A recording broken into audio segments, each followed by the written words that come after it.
Good day and good evening, and welcome to Walk and Talk with me, Caetsu Chaiji, but you can just call me Kai. I feel like the light balance was way better 2 minutes ago. What happened?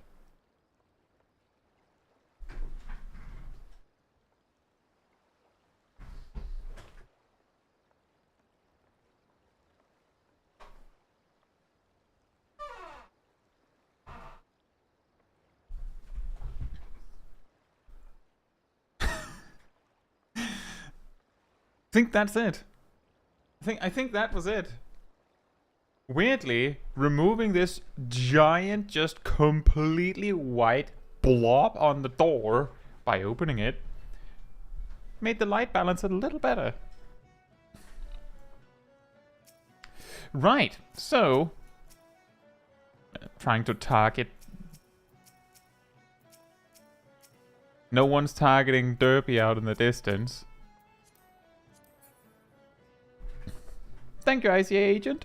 And also, hey Derby, hey Zaf, hey Vince, hey Castle, hey Kaze Dragoon, hey Zaf, again, I guess. Name you else, and ICA agent. I hope you're all doing very well. Right, so, what is this? This is a walk and talk stream, which means that the way this is going to go is I have planned a journey for us to walk. You might already have an idea of what we're doing if you see the live split in the top left. And we basically will walk. While we do that, we'll talk about all sorts of things.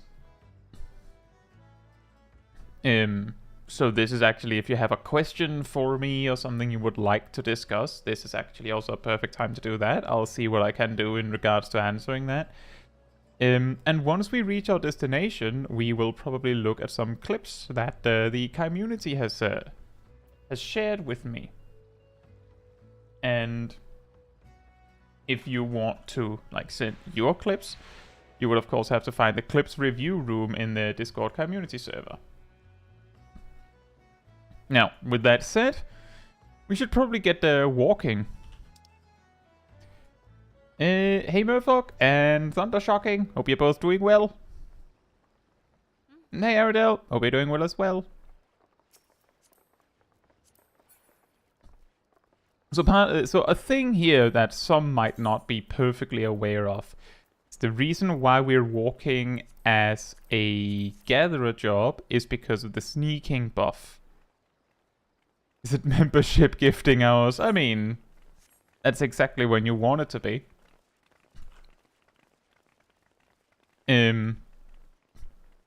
But the reason why we do that is the sneak buff basically makes it so that you can walk right into hostile mobs and they'll ignore you. So it makes it easier to just casually stroll through the world because the enemies will just act like you're not even there. Thank you for the 5 gifted memberships, Murfolk. And everyone enjoy the emotes.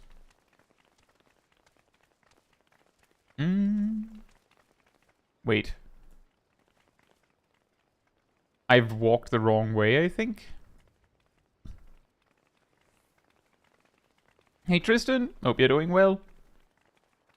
But since last walk and talk, what has happened is we've had the job action trailer, which had a lot of stuff that might be worth talking about.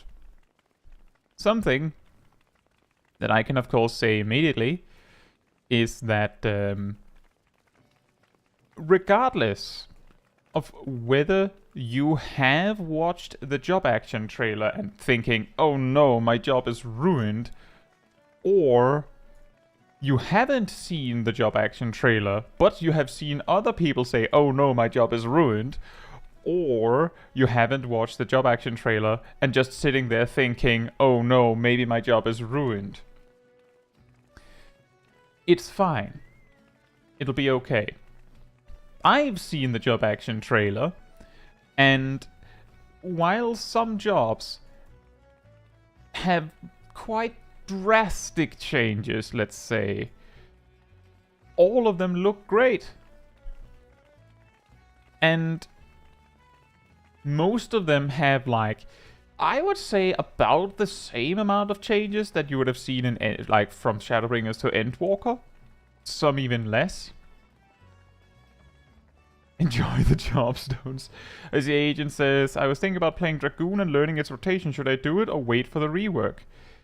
We saw in the job action trailer, and we also heard Yoshi B himself, I believe, say that they have tried to stick to, like, not changing the job too much. They've made some smaller changes. You might possibly see that some buttons have disappeared when Dawn Trail comes out. You might have seen that some buttons have changed when it comes out. That might happen. But as far as we've seen, the rotation is mostly the same. The particular things that we saw that would matter to a person like leveling it now, right, is the things that you would actively see changed at level 90 when you log in on Dawn Trail release date, right? So that means, for example, we've seen that there's a Stardiver step 2 move in Dawn Trail, and there's this move where you summon like Nethawk's Claw from the ground. Both of those moves are almost certainly level 92 and up. So those don't matter. Like, you would get those anyway, right? But we've seen that Spine Shatter Dive is gone. It has been replaced with, like, a gap closer that does no damage. And we have been told that the step 5 of, you know, the 1, 2, 3, 4, 5 Dragoon combo, where you would go like True Thrust, Disembowel, Chaotic Spring, Wheeling Thrust, and then Fang and Claw, or alternatively, True Thrust, Vorpal Thrust, Heaven's Thrust, Fang and Claw, and then into Wheeling Thrust. The 5th step has just been replaced with a new button. I think it was called Drake's Fang or something. So basically, the two sequences no longer overlap at the end.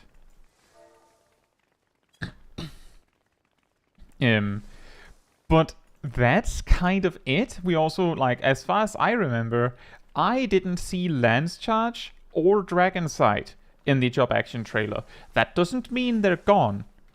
It means that we don't know whether they exist or not. Like, basically, if you have not seen something be used in the job action trailer, it doesn't mean that it doesn't exist. But it also doesn't mean that it does exist.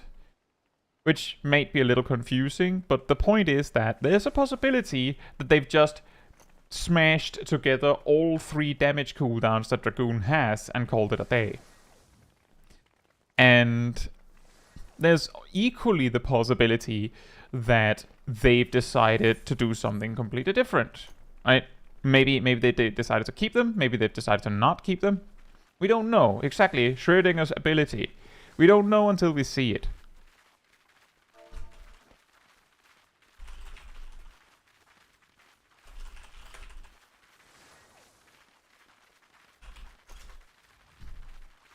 Existential philosophy with Kai.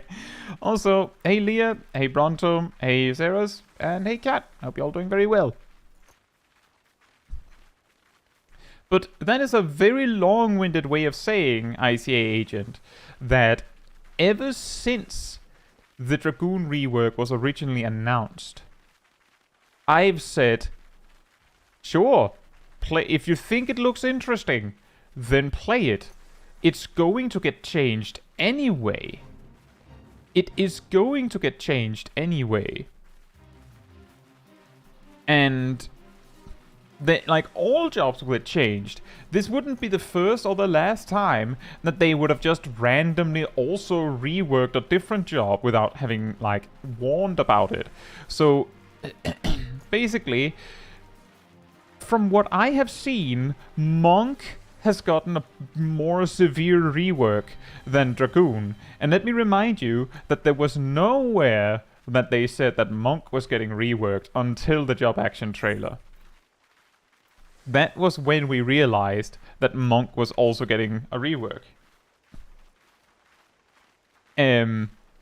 So basically, if you want to play Dragoon today, go for it. Play Dragoon today. the worst that can happen is that it feels a little different. Hey Philippe, hope you're doing well. Exactly, Murphy. Finally, a gap close that does no damage, so you can actually use it for its intended purpose. That's also what I thought. Like, genuinely, my perspective on the jobs that lose damage on their gap closes is just, you know, that meme with the guy just, like, posing next to a grave? Like, that's me next to Spine Shatter Dive, and next to Rough Divide, and next to Plunge. Yes, they're kind of iconic, and it's going to be weird that they're missing. But we got over Shoulder Tackle disappearing. Show of hands, do you know what Shoulder Tackle is? / do you remember what Shoulder Tackle is, if you knew what it was at some point? Because if the answer is not really, then I can tell you that that's how you're going to remember Plunge in a few years.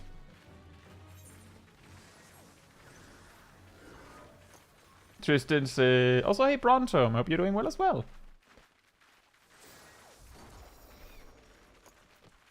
Tristan says it looked like mostly some ogcd chaining to gcd and Life of the Dragon now being in the opener. Exactly. It's rather small, like mostly quality of life stuff, right? Add damage to Dragoon's backflip to improve the meme stock value. That would be crazy.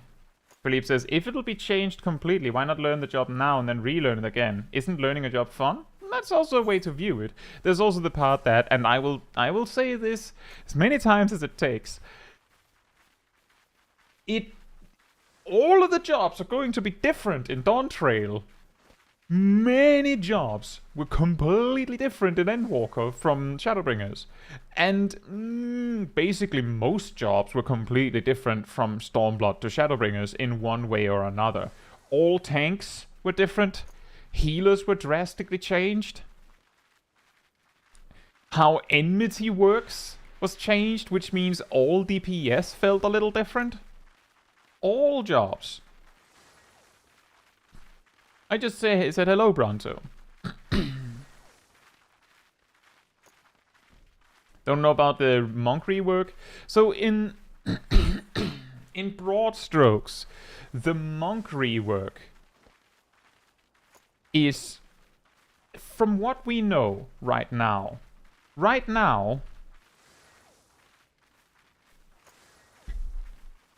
your rotation as a monk, optimally, at least your filler rotation, is to use Dragon Kick and Boot Shine, like alternating them. Twin Snakes and True Strikes, you're alternating them. Demolish once, Snap Punch twice. You may have heard me say this in my monk guides.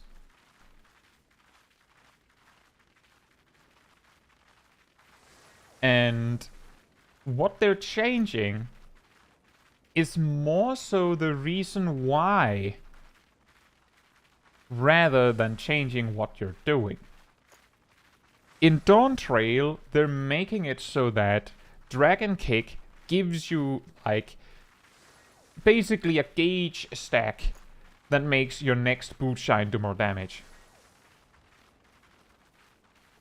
When you use Twin Snakes, your next 2 True Strikes do more damage. That's the difference, the first difference. 1 becomes 2. When you use Demolish, your next 3 Snap Punches do more damage. That's another difference. It's 2 turns into 3. But the key here is, assuming those don't have a timer and looking at the gauge they don't, it means that you don't have to make sure that you're like, if you have downtime, oh now I have to reapply Twin Snakes again. Because they're no longer buffs. No buffs anymore. No Leaden Fist, no Disciplined Fist, no Demolish Dot to maintain, which actually means that a dot will be removed. Shock and horror. But what I really mean by that is that your rotation is hardly changed, because you're doing mostly the same thing you did before. The key difference that someone has observed is that with a 1, 2, 3 sequence like that,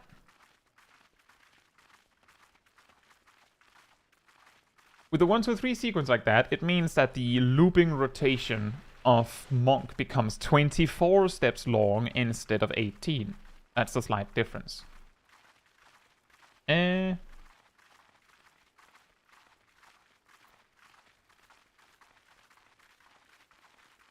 Make a whole gap closer, thunderclap. Oh yeah, and by the way, for those that sat there thinking, no, I don't know what shoulder tackle is, that used to be Monk's gap closer. It did damage. So you used it on cooldown. It had a 30-second cooldown, but you used it on cooldown, so even then, you never had it. Hey, Quantum Blunts, I hope you're doing well. I'm a Sprout Astra main that just unlocked Sage at 70. Is it okay to leave Sage at 70 and keep focusing on Astrologian? I heard it's the weakest healer, but I like it for the aesthetic reasons. Where have you heard that it is the weakest healer? Astrologian is complicated because it's really weird in the way that it does healing, which means that it can often give the impression that it is really weak. If you're bad at healer, or you're bad... Basically, if you're a bad Astrologian, it's really obvious. If you're bad at Sage, it's probably also kind of obvious, but it's not as obvious because, I mean, you can get extremely far with very little as a Sage, because Sage just has a few extremely heavy lifting buttons, and that's like, that makes Sage look a lot easier. But Astrologian has to, like, it's a very roundabout job in that you have to plan healing in advance in some ways, and you also have to manage your cards and all that, which can distract you from what you're actually doing, you know, keeping the group alive and attacking also. But Astrologian is in an uncoordinated group. It's weaker than the other healers in terms of raw damage output, which I know that sounds weird, but that's kind of how we compare and measure the like different jobs. Even though they're not DPS roles, it still matters how much damage you can do. Yeah, Cat Damon, only in Stormblood. In Shadowbringers, they just made it into shoulder tackle again. Just removed elemental tackles.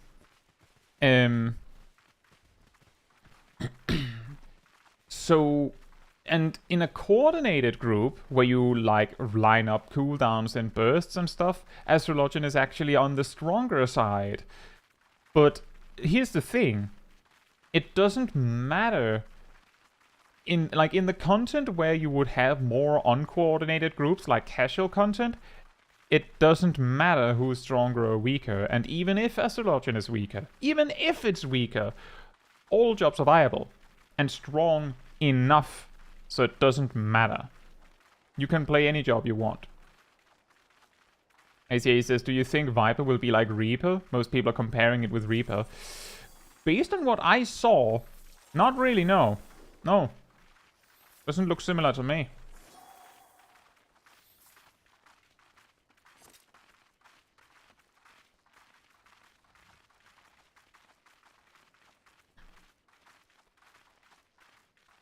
Philippe says, I'm a bit surprised Life Surge is still in the game somehow. Yeah. Also, hey Cat Damon, hope you're doing well. And Kraken Mo. And Punch Cat. The difference is it seems like the Awakened phase doesn't come up nearly as often, from what I could see.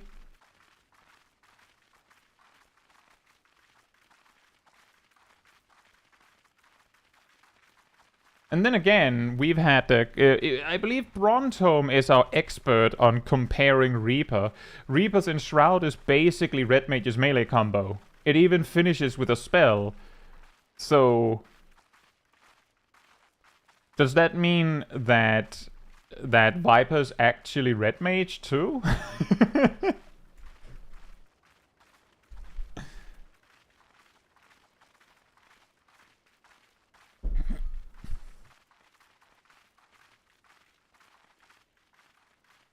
Also, in regards to the bad etiquette thing, Quantum Blunts, there are no jobs that are so bad that it would be rude to play it. The only time where it could be, hypothetically, bad etiquette to play a job is if you're in a specific group composition. Like, for example, if you're joining a blue mage group for something, then it would be bad etiquette to be playing another blue mage. Or if you're playing in like a parser group and they're trying to do the most damage possible, then it might be bad etiquette if they're like, we need an astrologer, and you join and you're like, well, I only play white mage, so you'll just have to work with that. You'll probably just get kicked, but yeah, that would be kind of bad etiquette.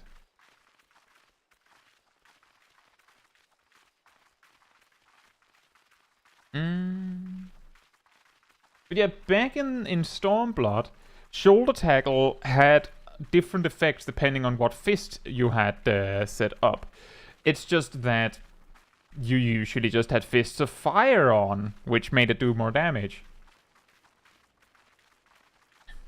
Gazel says, Mana Font has really changed a lot from converting 20% of HP for MP to giving MP for free. Now it's going to give you an extra Astral Fire phase. Yeah, the thing I don't know for sure, it looks like it gives you a full fire phase. Like it resets your Astral Fire state. It gives you 3 new Umbral Hearts, just there you go. And then we see the Black Mage on screen casting Flare twice. If Mana Font still gives 3000 MP, that would still be possible, because Flare with Umbral Hearts costs 2/3 of your MP, which would put you at 1000, which is enough to cast Flare, and then 0. So we don't know if it gives you a full one, but I can't possibly imagine it would do anything different. What's the point of it resetting your Astral Fire state if it doesn't give you the MP to spend it, right?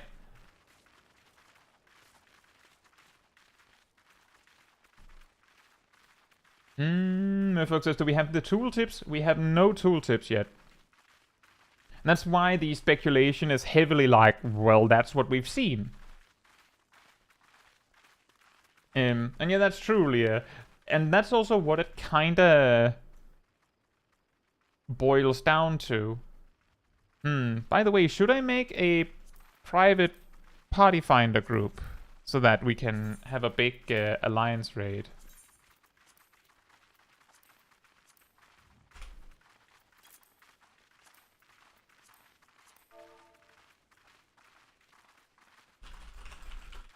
Oops.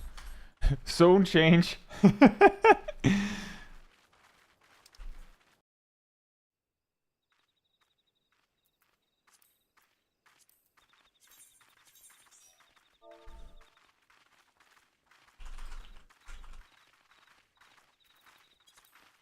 And there and there. And the password is 3939. But yeah, I've talked about the concept of like what is expected of you in Final Fantasy XIV multiple times. A particular one that I think hits it pretty well. Can't just set it up to be the party finders be just none. Not if I want it to actually be an alliance raid. It has to have an alliance raid chosen, from what I know, at least. Yeah, in my video, it's okay to suck at Final Fantasy XIV. There's a very particular thing that I mention in that one that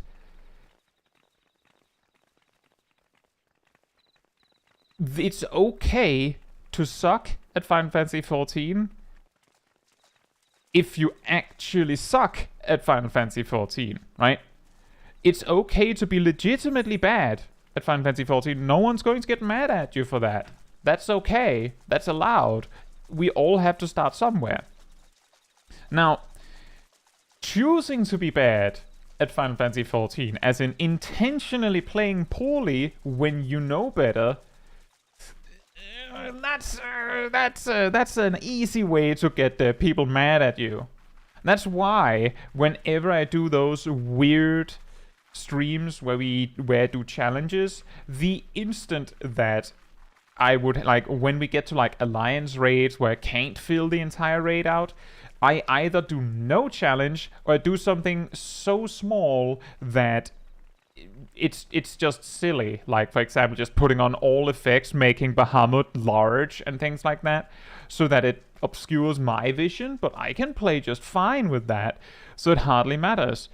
Because it's not right to intentionally play poorly with strangers. You're basically forcing them to participate in your random act, whatever. Like, you know how like those weird prank videos you might have seen it like that are all over the internet?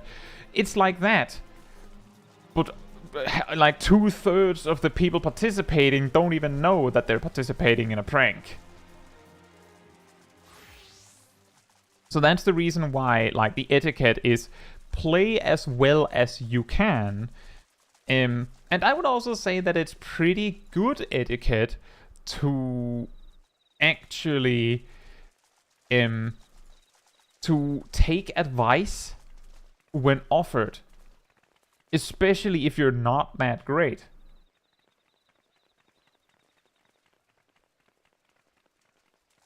Yeah, exactly, not busy. That's the thing, is if you're actually legitimately bad, then no one's going to get mad, right? That's like that. Here's the thing. I think I've told this story before. A while ago, I was doing a random dungeon, I think with Sip, and our healer, I believe, was having some mad trouble with the second boss in Lapis Manalis. And when and it looked like they weren't really paying attention. They just flat out said, yeah, I'm actually watching like a TV show on the other screen. The problem there was that they admitted that they were actually not paying attention, but they then continued to watch. And they didn't really apologize. So basically, they were playing with the challenge of don't look at the game. And they didn't change the way they went about it when it was clear that it was wasting everyone else's time. This person was essentially intentionally sucking, because they could have been better if they paid attention to the game, right?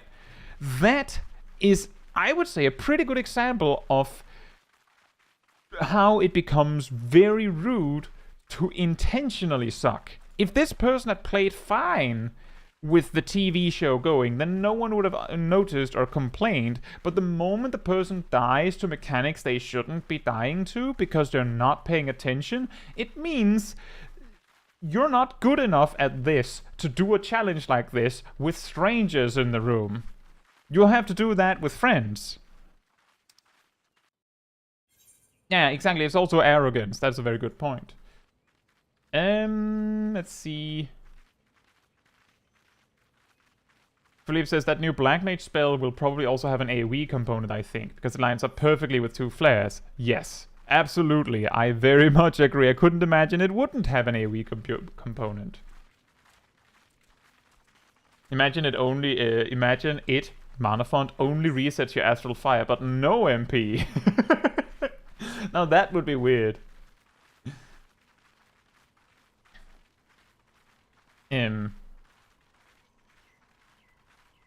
And yeah, I do agree with that, Anime Freaks. The first time we did this, I was shocked that I couldn't make an Alliance raid party finder with no objective.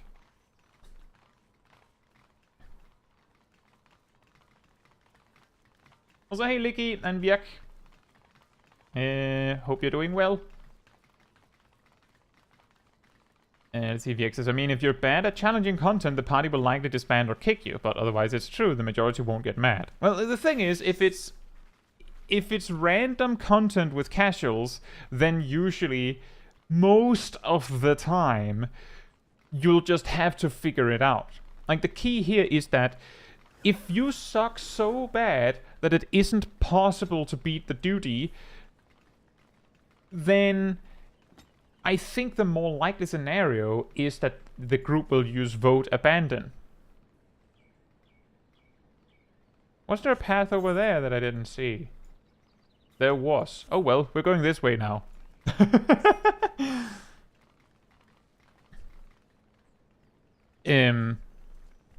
The reason why they would use vote abandon is because if you vote kick someone for a bad reason,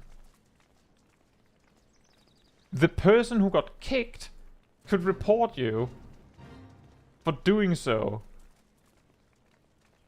Technically, there's like an asterisk to that, because while it isn't an option in the vote kick system, it is quote-unquote legitimately okay to kick someone if there's just no agreement, like if you can't agree on the way you want to approach the content.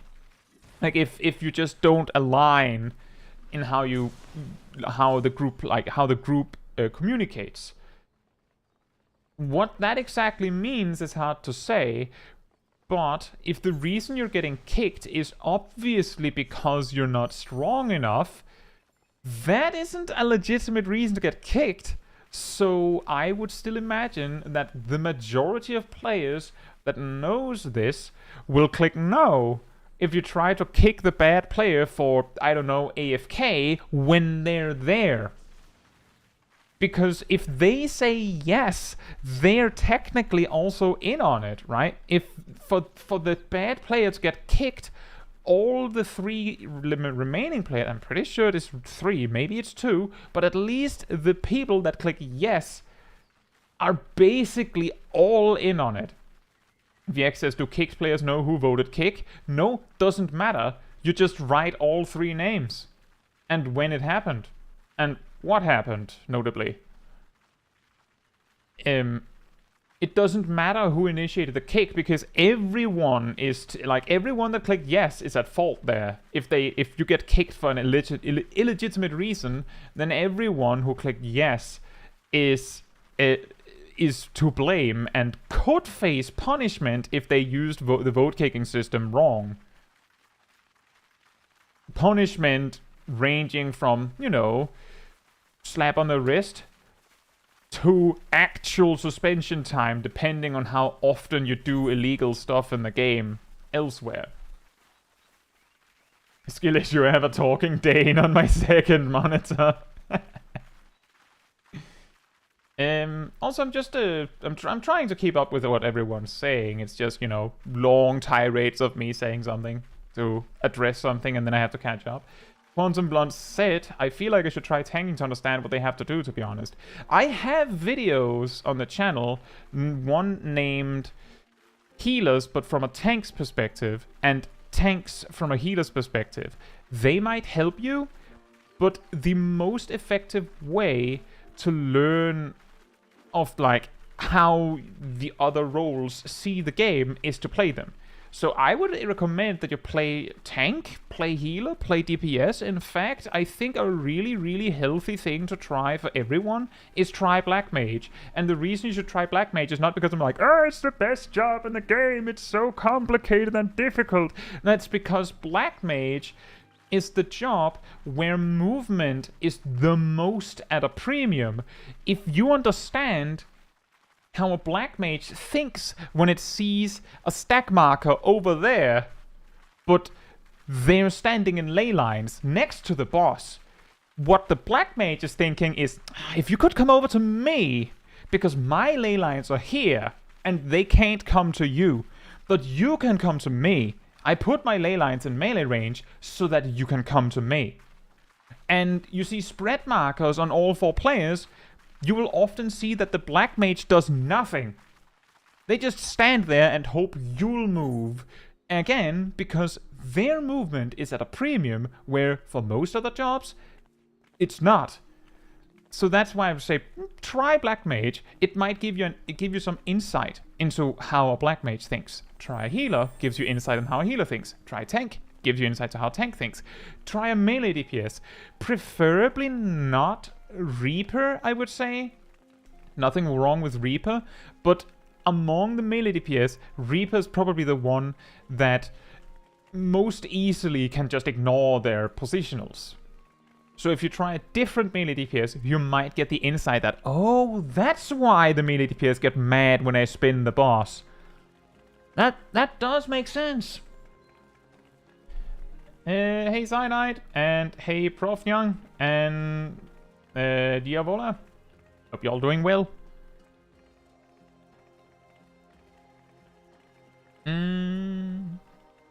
Thundershock says, one of my favorite dungeon moments was when I was learning Tank. Guy was a bit rude to start, but he helped me finally understand how to pull packs together and did the big pull in Alamego. Nice!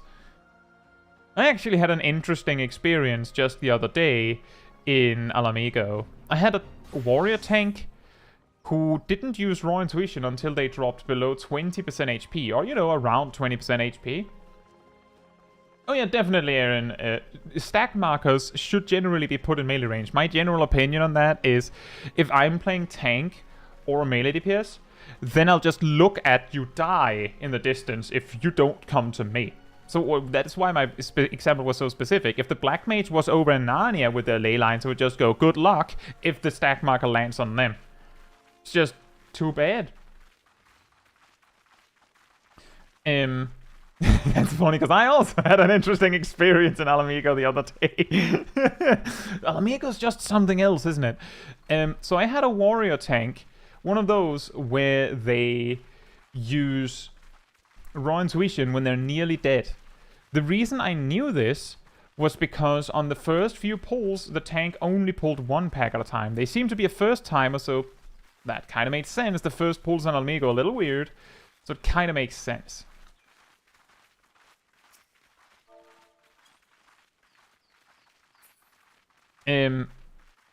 But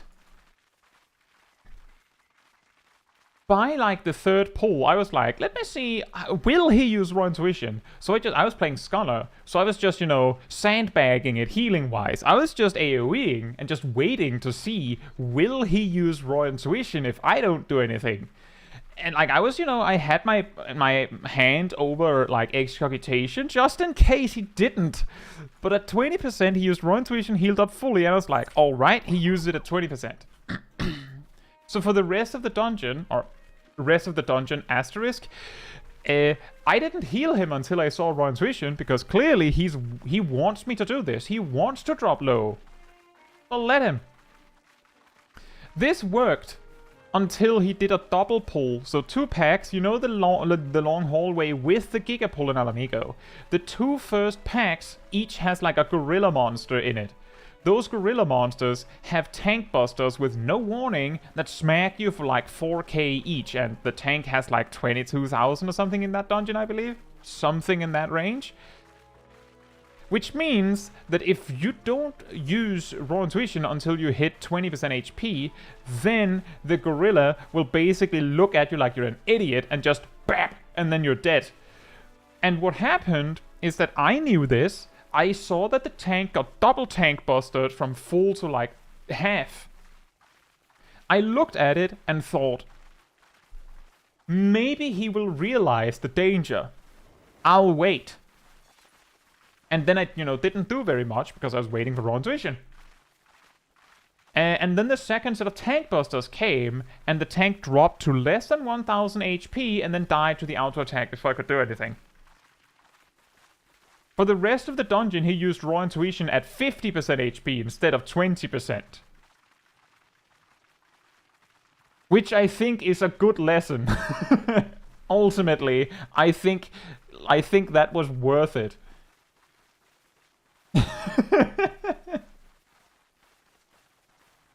Sponsored by Black Mage. Also, hey Zach, hope you're doing well. Hey Prof, yeah. Let me just see here. Not busy says, We once voted to kick someone who is not using AoE attacks. I mean, one reason you can kick someone is refusing to communicate. I'm guessing what happened is you tried to explain to them that they should use AoE attacks and they just either didn't or didn't listen, in which case that's how you get kicked for refusing to communicate. Running AI Extremes in Party Finder yesterday, we had a tank player, Ifrit Extreme, who was very receptive to criticism and improvements in chat between pulls and acknowledging what they needed to do, but during actual attempts, he never fixed his mistakes. What? Huh? So what you're saying, Prof. Nyan, is you wipe because the tank did something, perhaps. You explain to the tank, oh, you shouldn't do it like this, you should do it like that. Also, hey Bob, hope you're doing well. And the tank goes, ah, yes, that makes sense, obviously, yes, naturally. I'll change it next pull. Yes, I will. And then the next pull comes and nothing's different. What?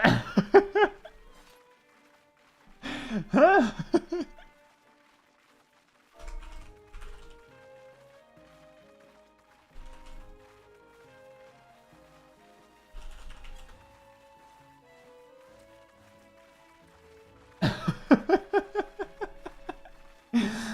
Huh? It's very strange. He acknowledged what he needed to do about tank swaps when he told him, but he never did any of it after many pulls. That does remind me of the Garuda Extreme in the Mentor Roulette series, where I think it took me saying to the co-tank like 5 times, you have to move to the corner immediately with the ad before he got it. Like, don't use Riot Blade for that. Use Shield Blob and run. Get out of there.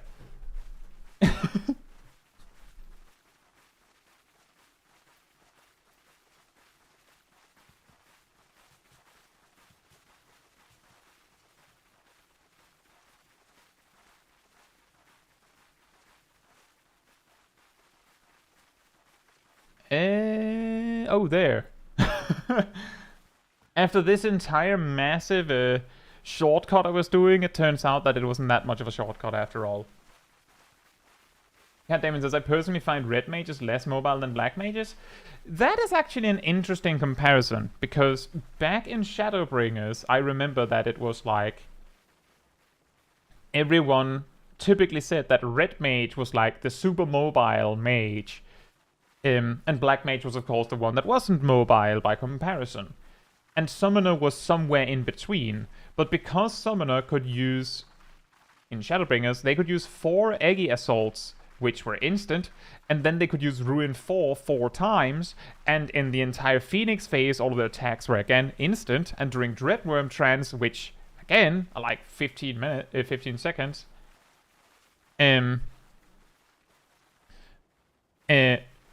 you had only instants.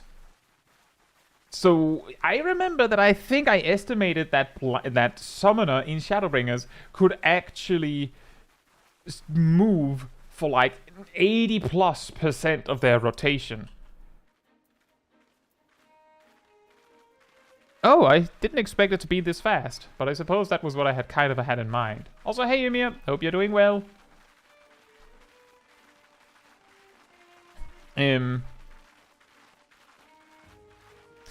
That Summoner could choose to use their movement when they needed it, whereas Red Mage, you know, they kind of just move in sets. And the fact that Summoner could just choose when they had to stand still to cast meant that they had way more mobility. And it's kind of the same deal now with Black Mage. The only reason why Black Mage can feel a lot more stiff than it is because in low level it's very stiff. And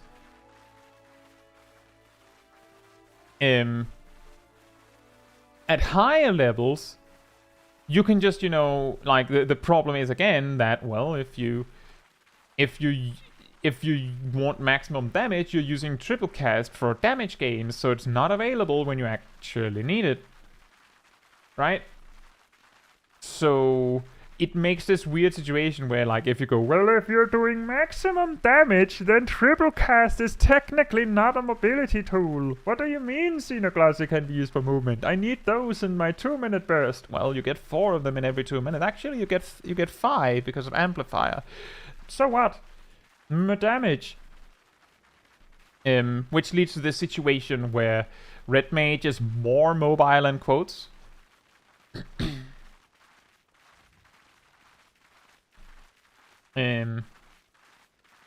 Wasn't there someone in top world first that swapped from red mage to black mage for movement reasons? That sounds interesting, but I'm guessing it's more about ethereal manipulation, perhaps? Cyanide says, my first attempt at Voidcast dies extreme. My co-tank told me I was going to give them a heart attack because I would swap with them really late. I've had to deal with this as well.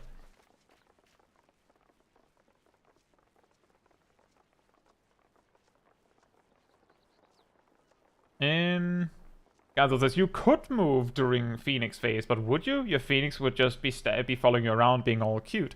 I mean, they wouldn't exclusively run around with you, depending on how much you moved. But you're right, technically, because of the weird pet jank, your movement as a summoner during Phoenix trance, or Firebird trance, came at the cost of like 100 or 150 potency per cast. Because the Phoenix wouldn't do anything. Leah says, I consider not dropping a cast due to movement a higher damage gain over using triple cast for damage. I mean, that's not an opinion. That's just mathematically true. That's also why the conversation of is swift cast on cooldown or damage gain is so complicated or confusing, because the answer is yes and no. If you didn't need swift cast for anything else, and let's say it gains you like, it saves you like 0.3 seconds because it allowed you to skip the cast time of fire. Well, 0.4 seconds because you skipped the cast time of fire 4. I forgot to count the cast attacks part. Let's say that converts to like 50 potency, just for ease of example, right? But then 30 seconds later, you have to do nothing while you reposition because you don't have any instant casts. You have to run for 2 seconds. And you're doing nothing for 2 seconds. If 0.4 seconds saved is worth 50 potency in this example, then 2 seconds lost is worth 200 potency. And you lost 200 potency by that metric, if we just take that abstract example. That's why using your options when you can, using your mobility options to save you damage lost is worth more than using them to gain extra. The logical explanation as to why like really hardcore black mages will be like, no, triple cast is for damage, hypothetically, is because they'll find a different way to make it to their destination. They'll use something else. Maybe they'll have a thundercloud proc that they needed to apply at that time anyway. Maybe they make sure that exactly at that time in their rotation, they're using Ice Paradox anyway, so they don't need to use triple cast for mobility. But that doesn't change the fact that using triple cast for mobility is better than using it for damage, if you need it.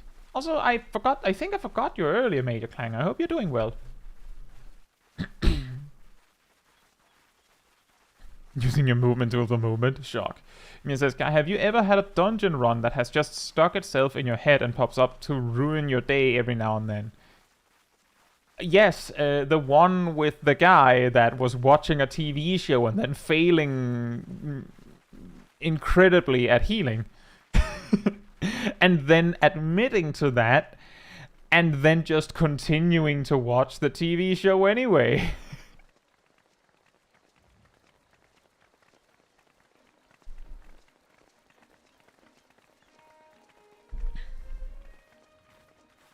If a movement skill does damage, then it's considered a damage skill, not a movement skill, practically, surely. In some sense, yes. And that's also why I basically celebrated the fact that some gap closers have been reworked to do no damage in Dawntrail. Because it means that now the gap closer is a gap closer and not a damage tool. And yeah, Yumiya, so the story... Hey, Terry, hope you're doing well. The story there, Yumiya, I did mention it earlier, but basically, we're doing a dungeon, Lapis Manalis. Healer dies to the second boss to something that was extremely obvious. And they explain that they were like, oh, sorry, I wasn't looking at the game because I was watching a TV show on the other screen. And given that they didn't get more aware after announcing that, and they didn't outright say they would stop watching,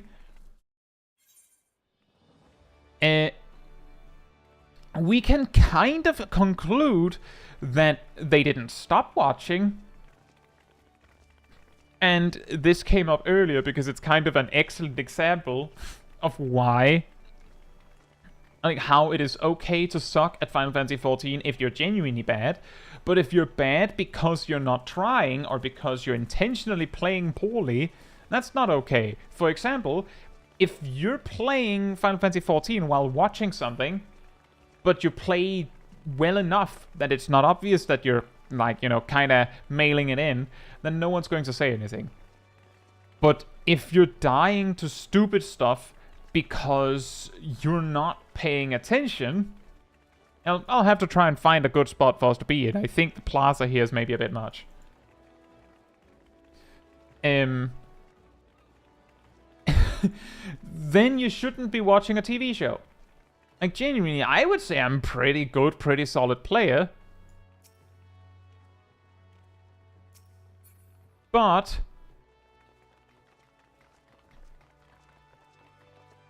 when I do dungeons, most of the time I'm doing that while listening to music or something.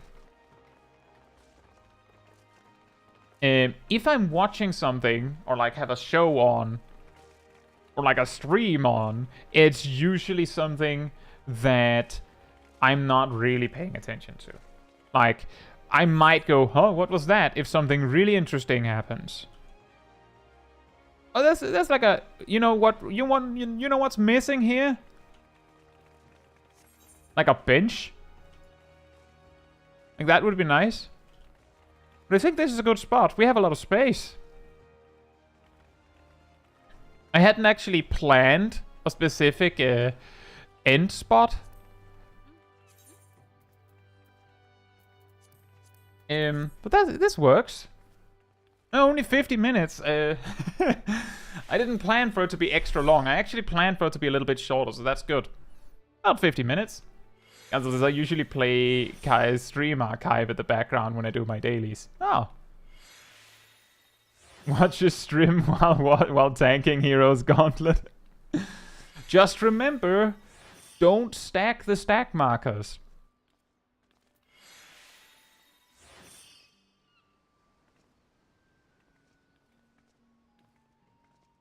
There we go. Didn't mean to do that. I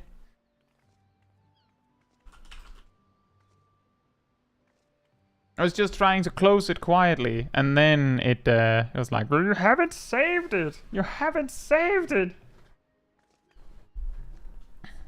Imi says the dungeon run that sticks in my head was a Vanaspati run that took an hour. I've had a lot of weird runs. A lot of weird runs, especially recently because of Mental Roulette. But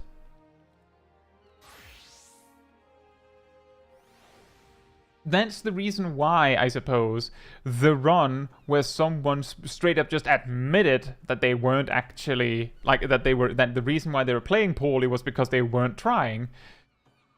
That's the one that stuck out to me, because most of the runs that I've done, like, even the extremes where it seems like some people are kind of mailing it in, they're still trying, right?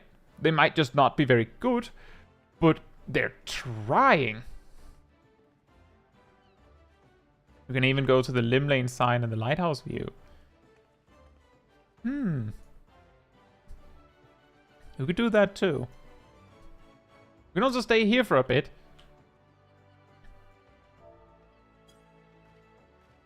Aha!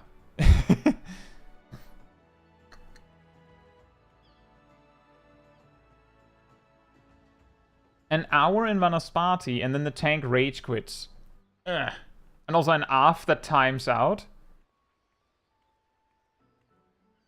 On the final boss, I assume.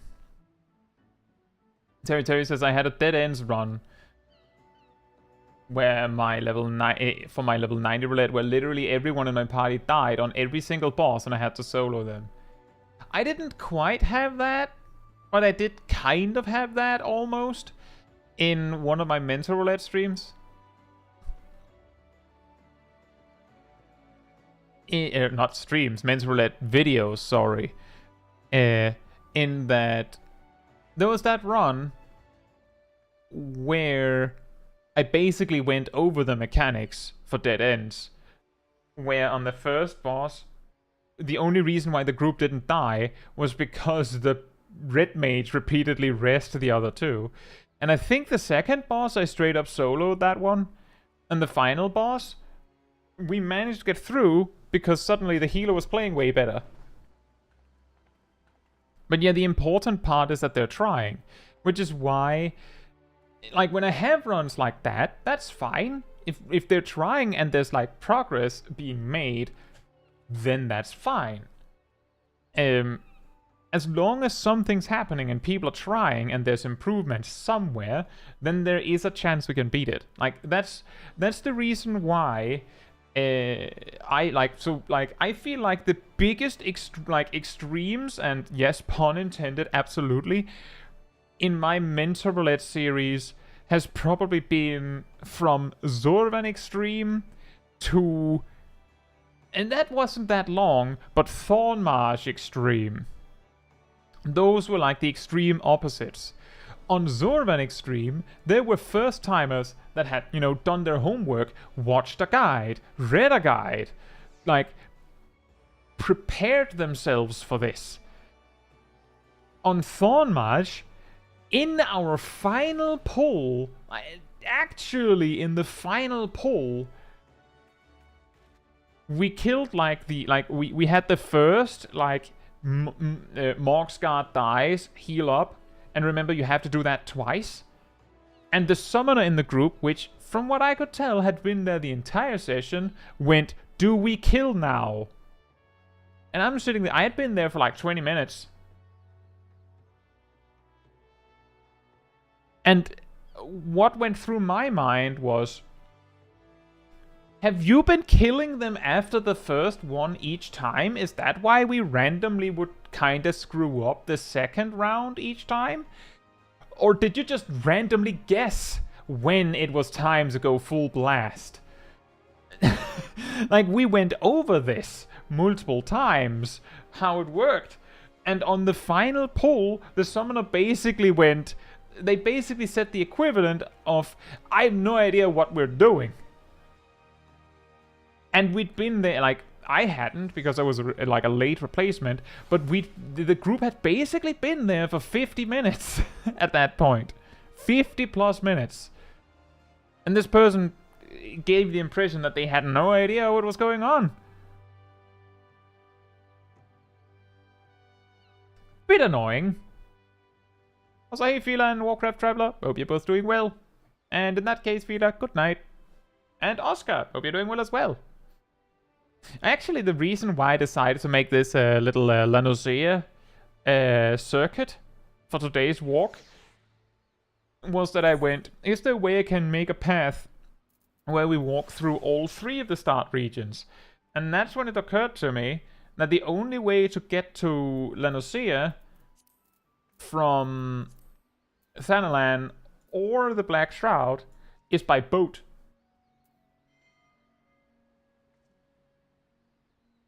And I was like, man, that kind of sucks.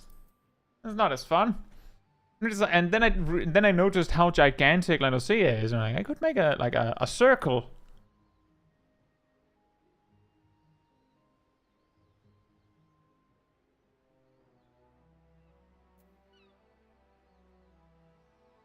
In regards to that run, Leah, the weirdest thing with ARF is if you have just for a moment here, when we say ARF, we mean a theochemical research facility. The final boss, specifically phase 2, has I would say like one mechanic that, like, it has two mechanics that are kind of brutal, but it's specifically one that tends to just kill people. It has that mechanic where it does the classic, gives you like 4 debuffs that resolve at different times. And I suppose the chains that can appear could be a problem.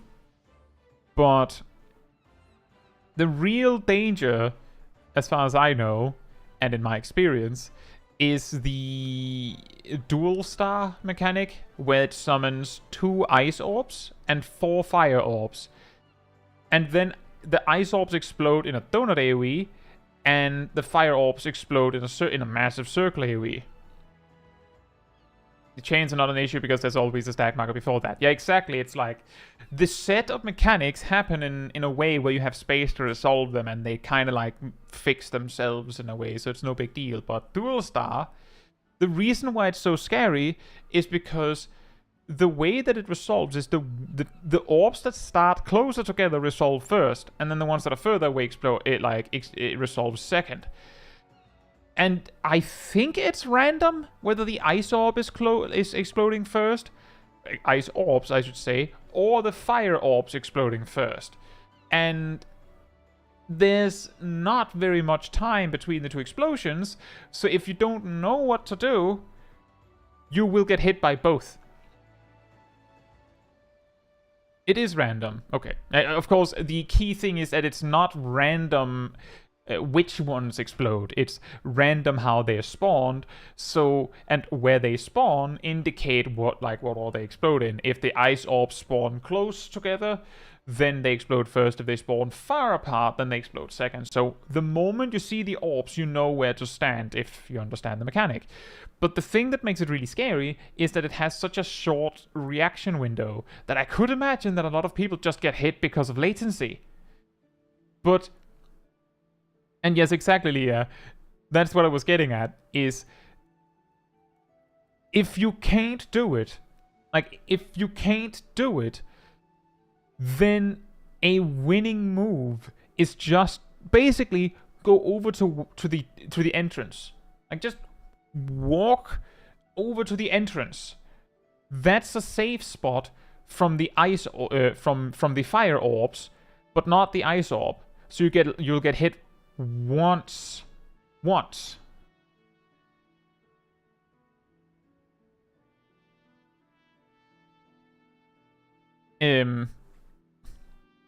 And that's survivable. You can survive one. So if you don't know what to do, you don't know how to dodge it, just eat one. Just eat one, and you'll survive. And then you can just completely avoid the dual star proc. Zav says, I had a healer and a summoner die to the tether today. The chains? Also, hey, BSR, hope you're doing well, and game end.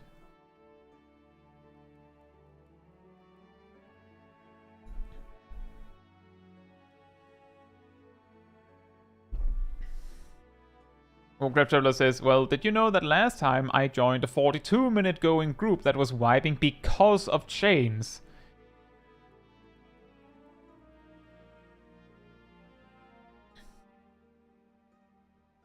They were spreading too soon. Ah. You know, the tethers that you have to move apart to break, but you don't have any more space because you were too fast, is weirdly one of the funniest ways to die in a boss fight. You were too fast. So now you fail harder because you were too fast. I think the funniest one, and of course it's funny to me because I know how the mechanic works. I think the funniest one to me is in Eden's Promise Umbra. The one where like they make those, they make like this little tree area, and then it puts a tether on everyone. And like and the tether is dependent on which spot you're closest to.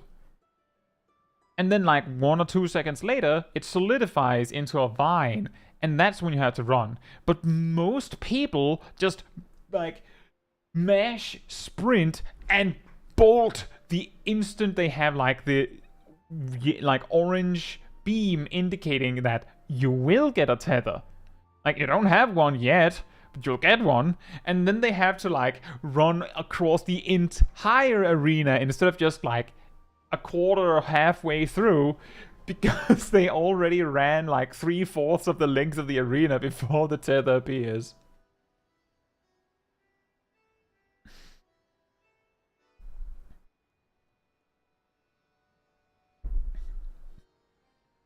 Oscar says, should do a data collection on how many duty finder healers will let Living Dead pop even after announcing your plans are involved.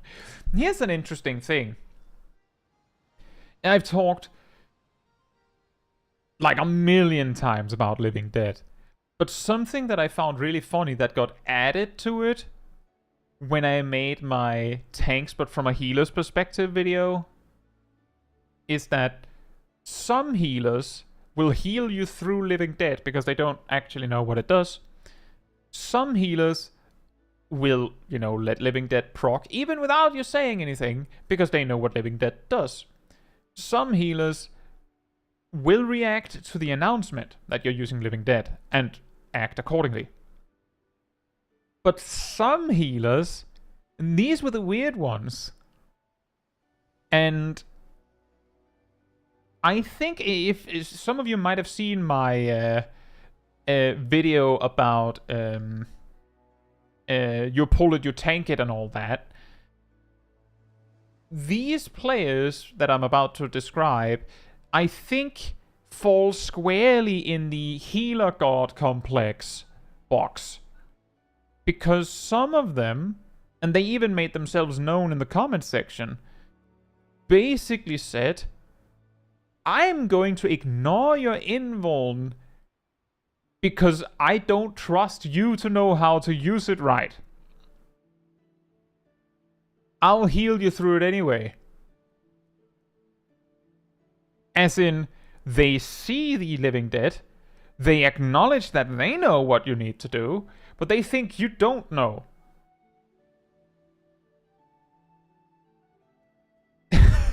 which gets even dumber, because if you're a healer and you know how Living Dead works, then you can use your eyes, these things, to look at the arena and go, will the tank's Living Dead activate if I do nothing?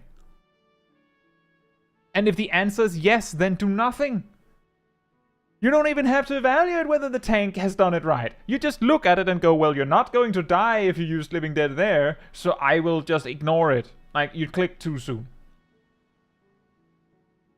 But if you're looking at the situation and just going, well, I don't trust that the tank knows how to use it, so they probably used it wrong, so I'm going to act like they didn't use it.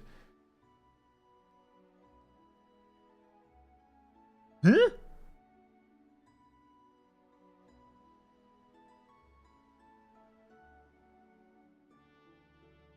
Like, it's just really weird. And yeah, exactly. For most of it, it's just like, okay, it's your funeral. Or actually, it's not a funeral. It's your problem, I guess.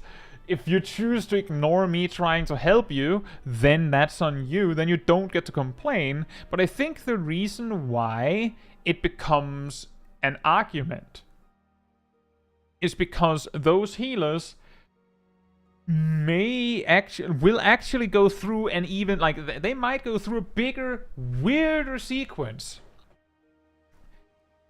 I recognize that you used an invuln, but I don't subscribe to it working, so I act like you didn't. Which means you didn't use any cooldowns, hence you're a bad tank because you didn't use any defensive cooldowns, which forced me to stop attacking and heal you. So you bad.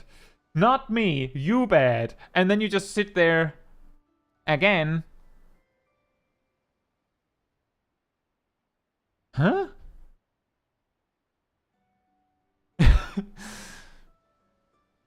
And then there's, of course, also the other end of it, because the thing is, these comments invited a lot of responses from tanks, of course. Because the tanks were like, so you're wasting a free opening to attack because you think your tank is an idiot. Without knowing whether they actually are. Oscar says, I think some curebots just make that justification up so they don't have to DPS. And that's also very possible. Some of you may have watched yesterday's video of a mental roulette grind. In that video, I had a scholar who used expedient to, like, sprint us through the downtime between two pulls. And I commented that and said that was amazing. That was actually smart because my sprint was on cooldown. So I would just had been casually walking. If the scholar had waited until we had entered combat, there's a reasonable chance that sprint was no longer on cooldown. In which case, we might have had this. You know how when someone dies and then both healers use swift cast? We might have had that, but with sprint and expedient, and then expedient did nothing.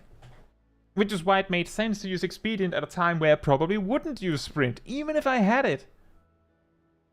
And someone commented that they didn't believe that excellent or exceptional scholar and using expedient to run between packs should happen in the same sentence, because they believed that expedient was mitigation first. How many of you have done Alzadal's Legacy and, like, on a trash pack or something been like, oh man, if only I had 10% more damage reduction from somewhere as a scholar. But I already used expedient for running, so I guess we'll just have to wipe.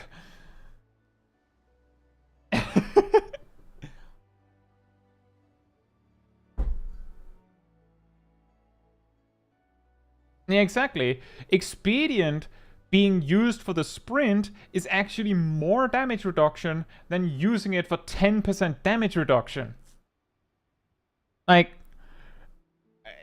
if you're actively running, then expedient is probably more powerful for damage reduction than something like Shadow Wall. Like 30%? Expedient is going to make you take 0 damage.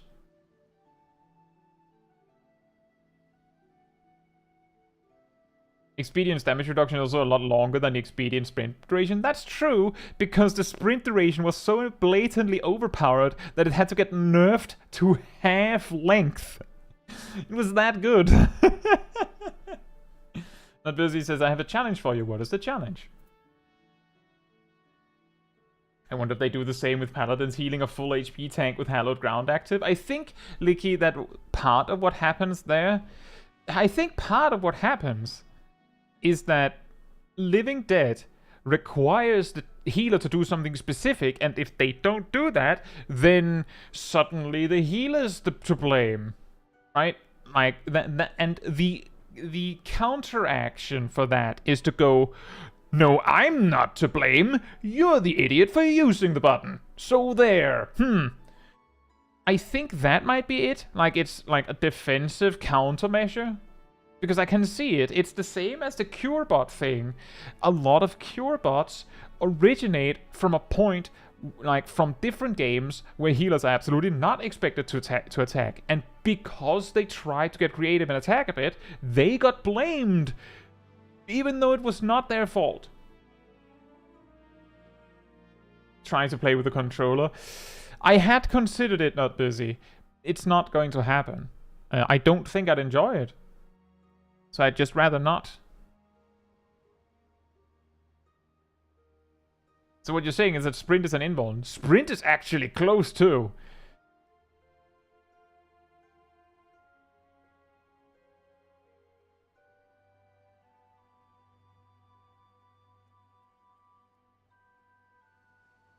Cat Damon says, it just bothers me when the tank goes, I'm going to sandbag my mitigation. Do the same with your healing. When no packs have had any issues. Dying to packs and Aether Fund requires a lot of effort.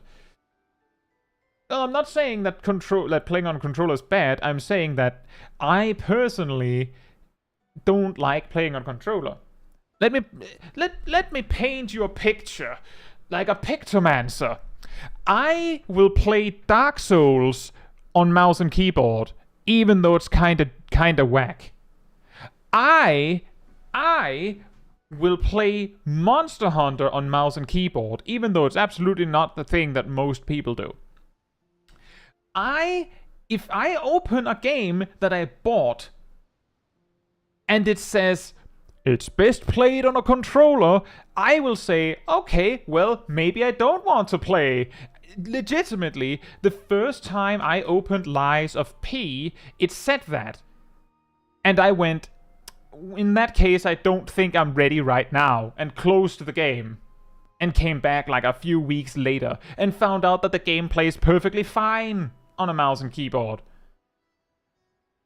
As in, I didn't come back with a controller, I came back and said, I'll prove you wrong. I am so bad with controller that I would rather just not play, in most cases, than be forced to play on a controller. Like he says, I'd have refunded. Now, see, the thing is, I opened the game and saw that they were like, it's best played on a controller, and I was like, yeah, but Dark Souls said the same thing, and I also saw that kind of works on mouse and keyboard, so... And I actually think Lies of P is kind of good on mouse and keyboard. I felt like Code Vein was worse on mouse and keyboard. You can't walk, and hence you can't sneak in Code Vein on mouse and keyboard. But Lies of P has a toggle button for walking.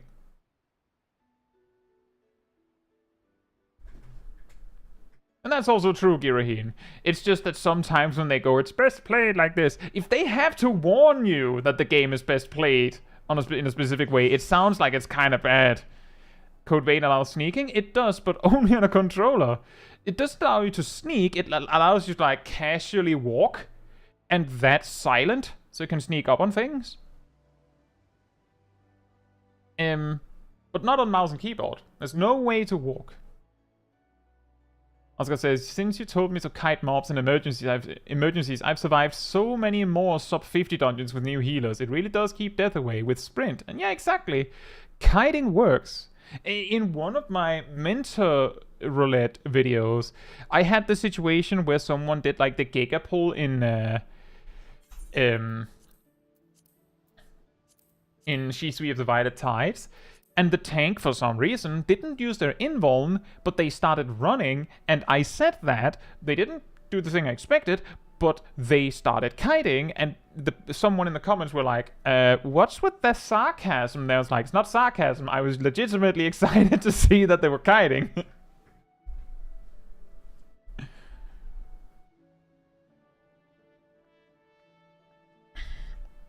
Cyanide says, Code Vein takes me off because why is one of the first bosses in the game the hardest? Oh, the butterfly. I was like thinking, which one do you mean? I felt like the siren, what was her name, was way harder. I think it's just a case of that's the boss that really tells you to get good, right?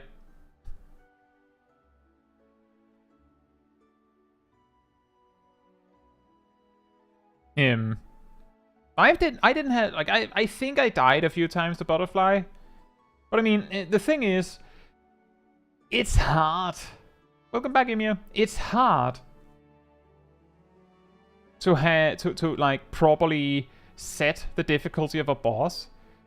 I think the reason why the butterfly was so hard is because it was still early enough in the game that you didn't have that many options or like that much of like a fleshed out build or anything. Whereas the bosses that come after it are a lot harder. Actually, I would like to change my statement in regards to hardest bosses. I would say, if we ignore the DLC bosses, the hardest fight in Code Vein was one of the ones in the the small mini dungeon things.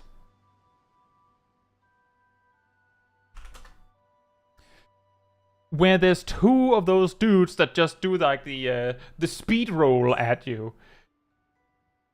That was a fight where I legitimately got angry at the game because it was so unfair. And yeah, exactly, it's like the helicopter in Armored Core 6. That was also one. I think the helicopter... Yeah, it's a little bit like that. I felt like I got a bigger challenge with the... What's the guy with like the big cage with like rockets all over it? I didn't get much further after that. Yeah, Balteus.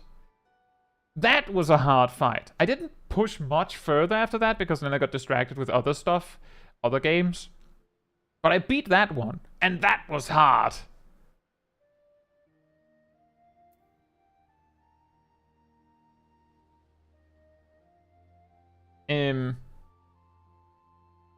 Cat Damon says, I've played through Code Vein without an NPC partner. Wouldn't recommend. I played through... So I first played through Code Vein with a partner. Actually, I played like multiple times through it to get unlock everything. I since made a new character, like a new save from the start, where I played with no partner, and I also additionally made the rule that I was only allowed to level up once per death. So I if I remember correctly, I actually got to the butterfly at level 1. Because I didn't die up until that point. Then I died a bunch of times, but not before that.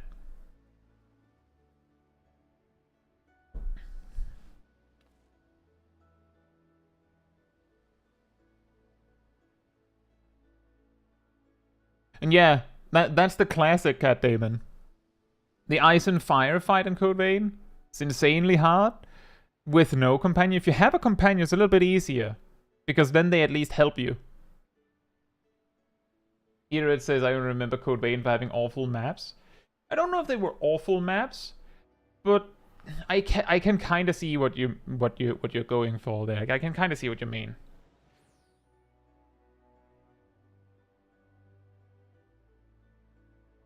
I can kind of see it. The church was hell.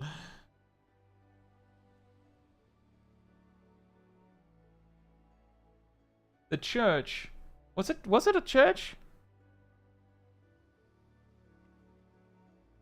The one before the flashback, right? The one where the big flashback moment happens.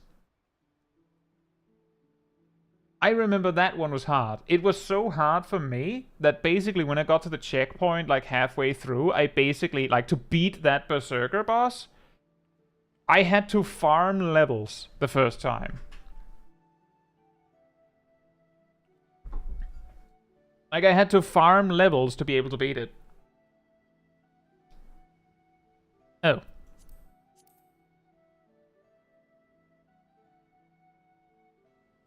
I feel like a lot of the Code Vein maps are mazes, and that's kind of what I mean when I say I kind of get what Iterate means with the awful maps, is that I could, like, thinking back, I could see that a lot of the maps feel like they made, like, a layout first, and then went, okay, so how do we make that look realistic?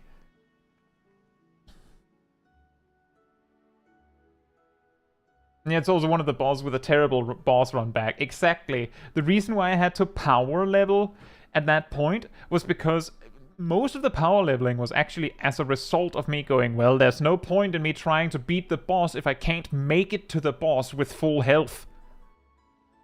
And it took lots of grinding to get good enough to actually get to the boss with full health.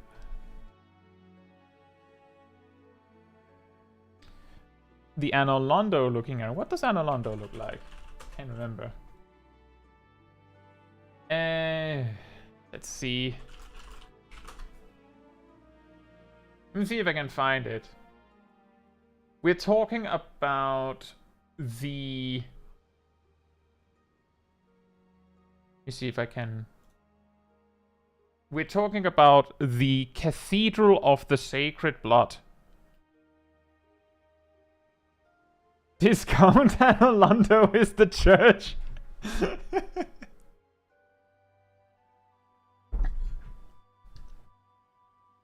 There's a quite big step up in difficulty of regular mobs. I suppose a bit like how the butterfly was weirdly a big step up in boss difficulty. Although, isn't it the second boss in the game?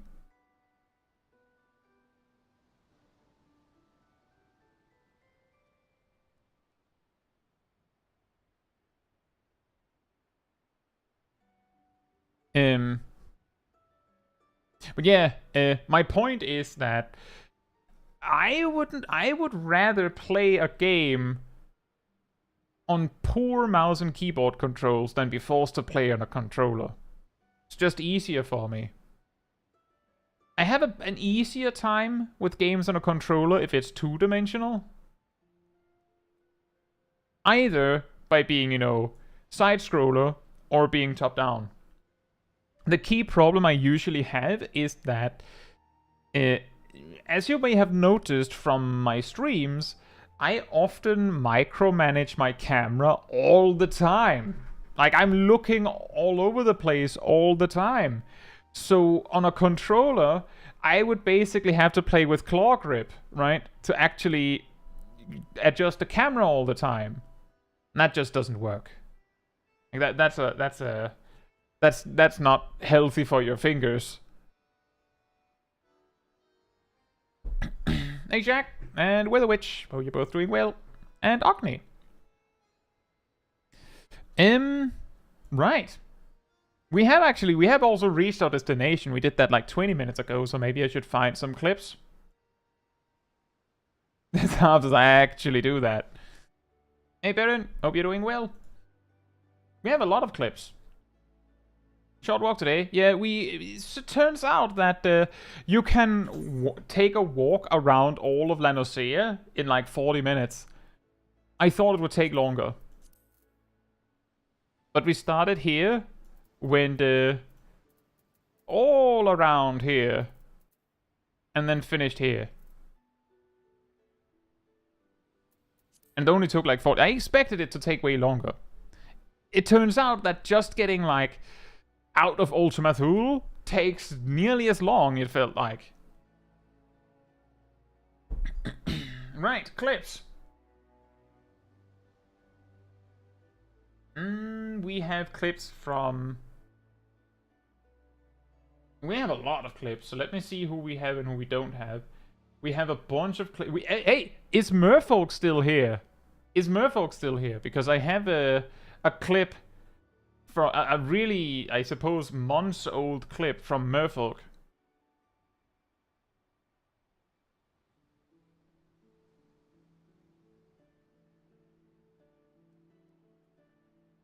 Hey, Catch. Hope you're doing well.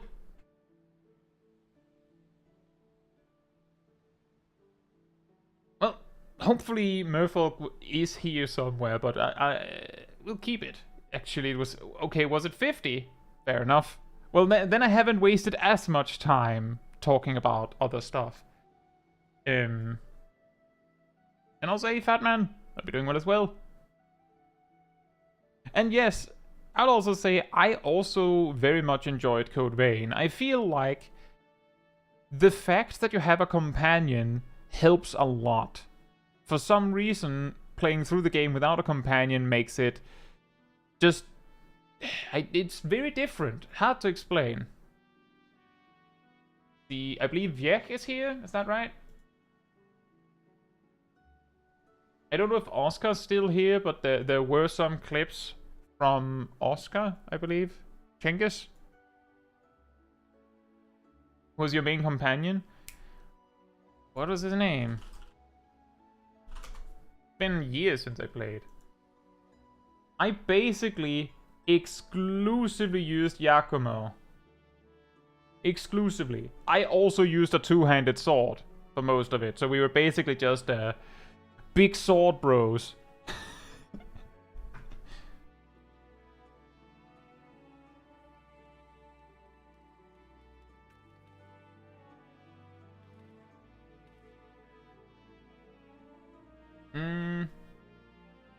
You're indeed still here. And I believe Oscar is over from Australia, so we have a few clips you sent a while back. Let's see, from April, from what I can see.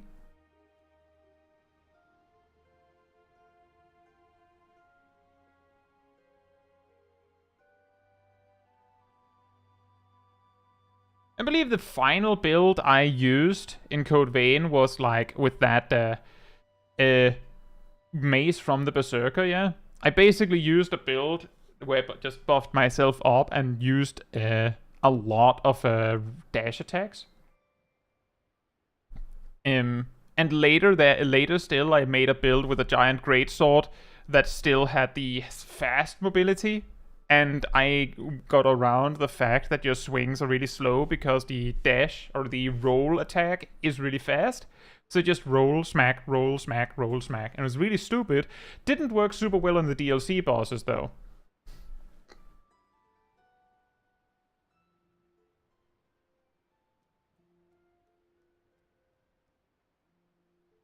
Right. That was loud. Let's see, this clip, as I understand, is helping a melee. I'm guessing that it might not be Oscar actually recording. Or maybe it is.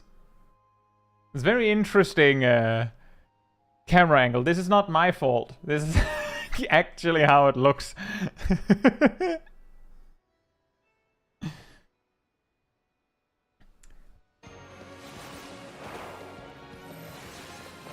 Stack marker. Here come the Scott. Whoops. Never mind, it was the other melee. I know this fight. I thought for a second that the ninja here was the one being helped.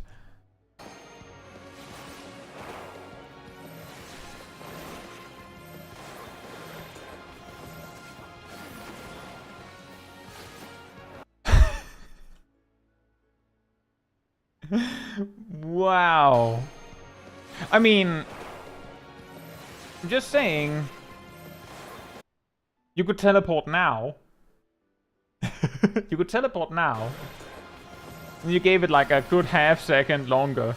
It wouldn't have helped much, but maybe the healer could have made it if you didn't wait like an extra half second.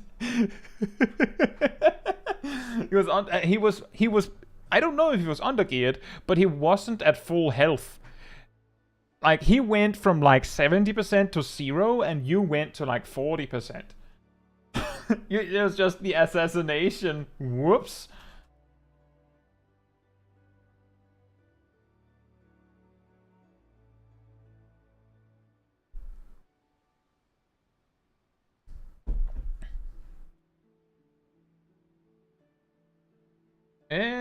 We have another one.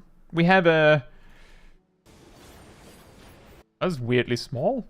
Fallen Unreal. For some reason, I've written no notes. I have no idea what's happening. That's why I kind of just looked at the clip to see what was going on.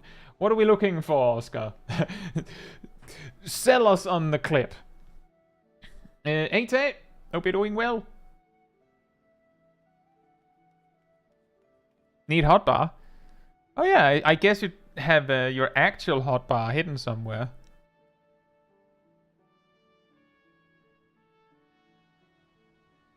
The funny thing is that I'll say, like, while you have a chance to actually say something, Oscar, I'll just go on this side track a little bit. I did stuff like this in World of Warcraft. Like, I had, like, a box under my character with all of my cooldowns. And, like, different procs to keep track of. Even my health bar. Like, I had, you know, like, a unit frame here and my target over here. But in addition to my HP, which was right here, I also had, like, if I was a tank, I had my HP again, like, right under my character. And I also had my resource bar right under my character. In addition to the resource bar, like, over here. But often, like, that resource bar in the middle had, like, extra fancy schmancy stuff where it would glow specific colors when I could do specific things. So, like, it was just the better health bar and the better resource bar. But in Final Fantasy XIV, most jobs run slow enough that I have time to go, like, GCD, look up, see what my state is, look over here, see what my target state is, look over here whether, like, anything needs it, like, if I need to react to anything, and then back down here and see what I'm doing next. And because things come in bursts, I'll be like, right, so my next GCD is so and so and so, go up here and, like, look at, like, the situation, and, like, I don't really need to check in on my rotation for a few GCDs, now that I know what I'm doing next. The only job I feel like, or the only jobs where I feel like this doesn't work for me is Bard and Monk. And the reason for that, I think, is because for Bard, you click your GCD, and while I click my GCD, and while my eyes are going up to, you know, do the checkout, it's like, oh, by the way, Pitch Perfect needs to be used now, because the proc came in the middle of your scan. Oh, you weren't ready for that? Sucks. And that also means that I spend way more time looking down here, because there's so much stuff happening down here, which means I miss my dots ticking out, and I, like, forget to use things like maybe Sidewinder sometimes. And with Monk, it's kind of a similar deal, because I look here, I click Dragon Kick, I look here, I have no idea what I'm supposed to click next. Then I go up here, and I'm like, oh, my Twin Snakes buff is running out, so I should click Twin Snakes next. And then I go over here and check the state, and now my GCD is ready, because it's ready like half a second sooner than normal. Ymir says, I like to alt-tab during my GCD either to check the stream or talk on Discord. Yeah, I don't do that. If you see that, like, if you're having a conversation with me on the Discord server, and I suddenly don't answer for, like, a clean 15 minutes, and then I'm, like, back in full force with, like, long response, I was probably doing a dungeon. Because I'm, like, most of the time just full focus. There's an even higher chance that I was playing Black Mage, because when I'm doing a dungeon as Black Mage, if I had time to write to you, I have time to click Umbral Soul. So I'm gonna do that. Tay says that's why I have all my buffs and debuffs just by the health bar. I would probably do that too if I was a monk main. But that's the thing, is that the jobs that cause me trouble because of these things, I just don't play them as much. Ding! Problem solved. And also the monk problem is going to get resolved very easily. I'll just have to look at the job gauge that I'm getting. How's you, Silvermint? Hope you're doing well. Oscar says, this is a learning party. You're not supposed to put everybody in the same safe spot because you can't see your hitbox in the mass of flesh. And yeah, it's a minimalist hotbar that was inspired by Umbral's healing hotbar. Just has everything I need to see, like GSD, combo steps, and every cooldown that isn't always up. And that makes sense. That's kind of the idea, is that... Yeah, see, like, when I was explaining, like, my situation with, like, my World of Warcraft UI. Like, if we took Warrior, right? On a tank, I would still have my hotbars down here. So I don't need to keep track of my GCD. But I absolutely don't have to keep track of anything with Heavy Swing, Maim, Storm's Path, or Storm's Eye. Those don't have any cooldowns, so I don't care. But I would like to have the cooldown on Upheaval or Orogeny. I don't need both because they share it. Would be nice to have Primal Rent's cooldown, but if I made the UI myself, which I actually often did, like with those trackers, I would just have made a tracker that said, is inner release ready? Yes. And if inner release is not ready, but Primal Rent is available, it just replaces inner release and shows that Primal Rent is available. And if Primal Rent isn't available, it just shows the cooldown of inner release. Like, you could do that. It's weird how much you can do if you can customize your layout in that capacity. Right then.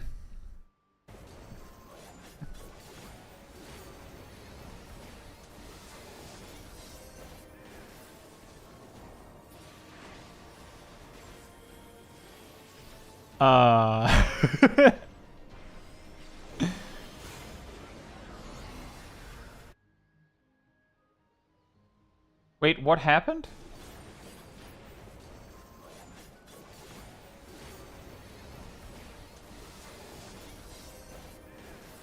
So you all went and stood there. And then...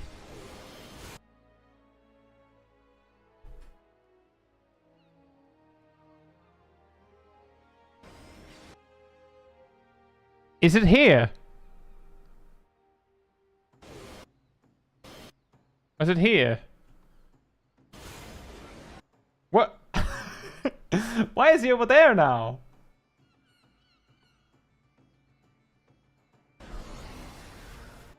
Well...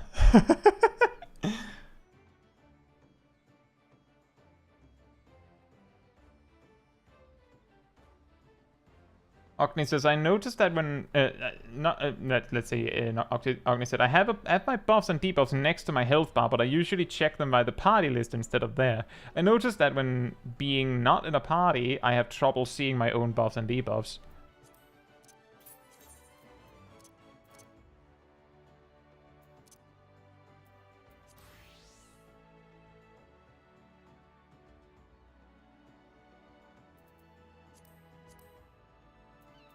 If you toggle this one off, then you can see it when you're alone.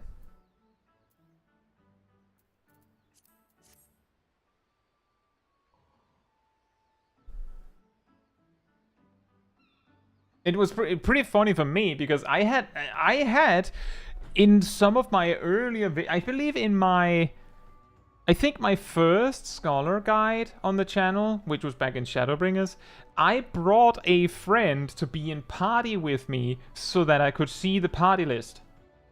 Because so I could show, like, the barrier heals. And then randomly, like, I think it was, like, a VTuber trying Final Fantasy XIV for the first time. And I just clicked in on it briefly and I was like, wait a minute, they're not in a party. How can they... Their party list is open. Wait a minute. How? Can I learn this dark magic somehow? And then I discovered that you can just have it show all the time. A lot easier to keep track of your barriers. I'm actually shocked that you still can't see your barriers on your HP bar, on like your actual HP bar. The fact that your HP bar doesn't show you where, like how much barrier you have is shocking. And whether it's available in a plugin or not doesn't matter. It means that this health bar down here, and by proxy this MP bar, is inferior to this one. Like, this one is better because it gives you more information. Hey Book, hope you're doing well. And thank you so much, I'm really glad to hear that. Thank you. It's just weird. Like, they could have just added like that yellow bar up here in the same way. I'm also actually, while we're on the subject, I don't know how they would show it in a cool way, but it would be nice if you could see the actual numerical number of the barrier you have. That would be nice. There's actually more space for it if you did it down here.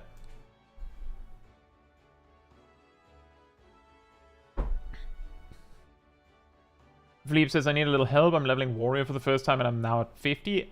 but I'm a bit confused with the rotation after the opener, mainly in regards to the gauge. Right, Warrior is really weird at level 50 in regards to burst. So, at level 50, and the reason why it's important that I'm saying at level 50 is because at level 54 this changes. At level 50, the best Berserk you can do on a single target is Storm's Path and 2 Inner Beasts. Because for some reason, Storm's Path does more damage. So you'd rather have, like, it could be Inner Beast, Storm's Path, Inner Beast. It could also be Storm's Path, 2 Inner Beasts. It could also be Inner Beasts twice and then Storm's Path. The point is, those are the 3 GCDs you'd prefer to have. This means the only way to make that magic happen is to make sure that your next GCD is going to be Storm's Path when Berserk comes up, and that of course leaves an additional little asterisk, because what if Berserk is coming up when my next GCD is Heavy Swing? Do I then just let it rip, or do I then delay it by a few GCDs? And that is of course, that depends.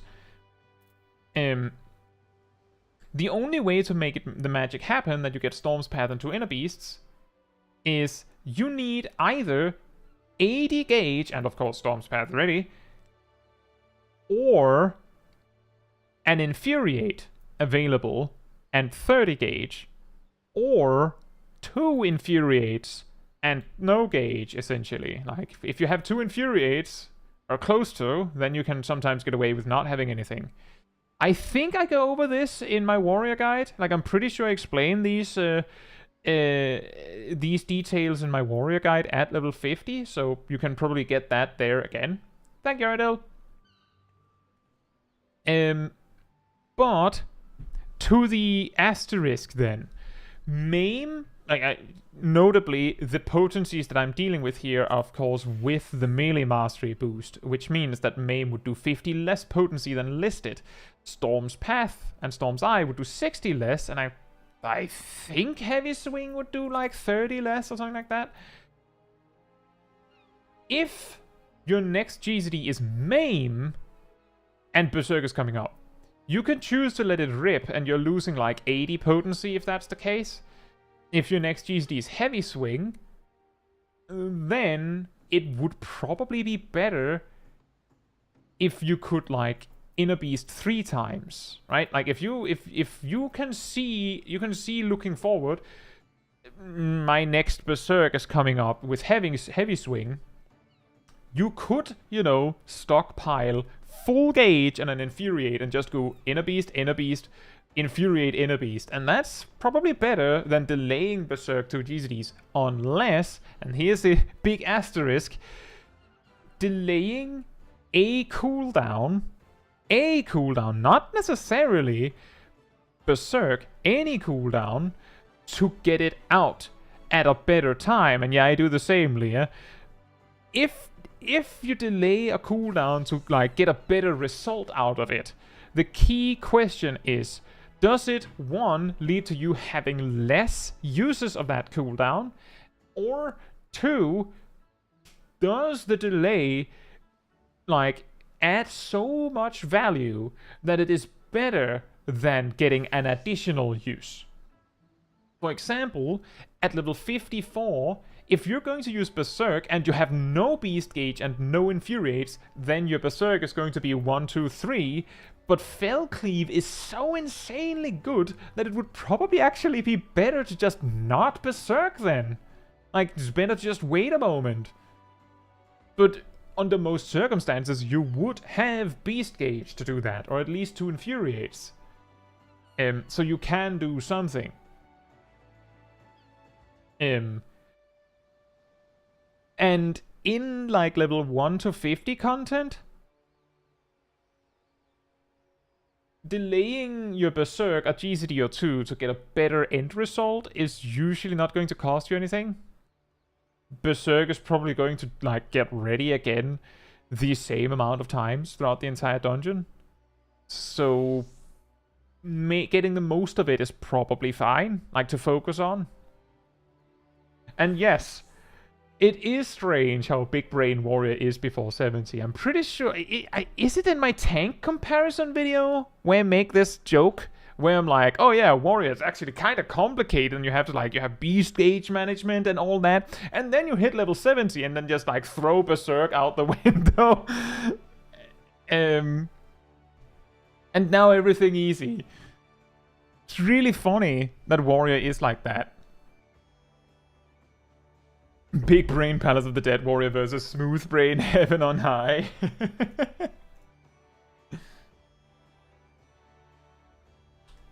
Right. Hey Bad Angel, hope you're doing well. Another one of the clips, of the smaller clips that I have here stockpiled. Is Licky still here? I have a... Let me see if I can find it. Yeah, I have a clip from Licky about knockback cancelling.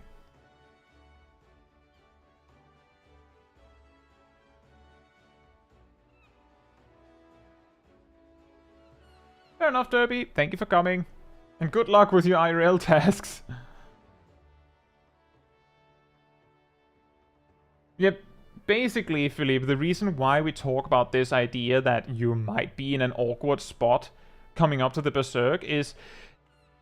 If any of you have played Paladin at max level, you may recognize that with 0 skill speed, it's like your rotation like drifts 2 GCDs for each minute. Like, the first time, like, you know, about 2 or 3 GCDs, so it gets a little, so it gets offset from the optimal burst sequence over the course of the fight, and like, gets offset and like swings back into position again and then out and then in again because there's a weird number of GCDs.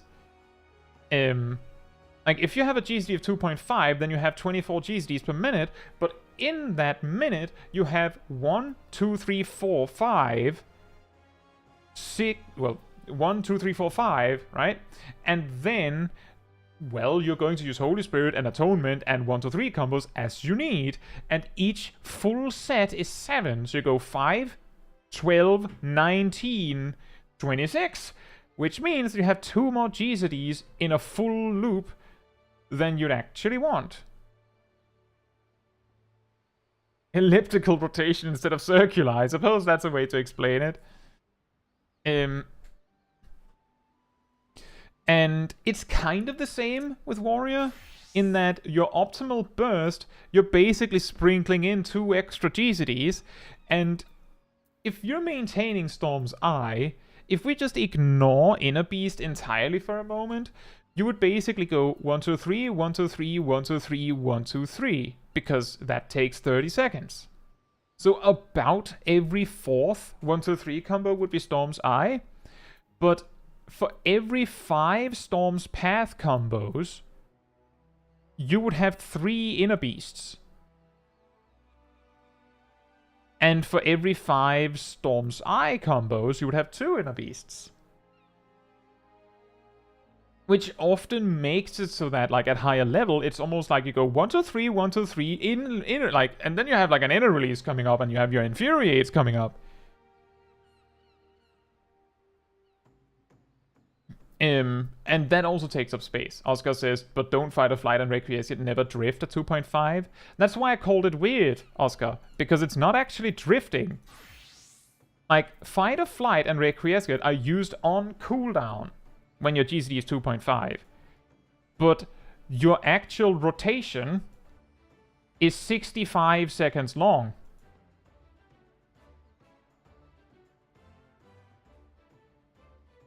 Like,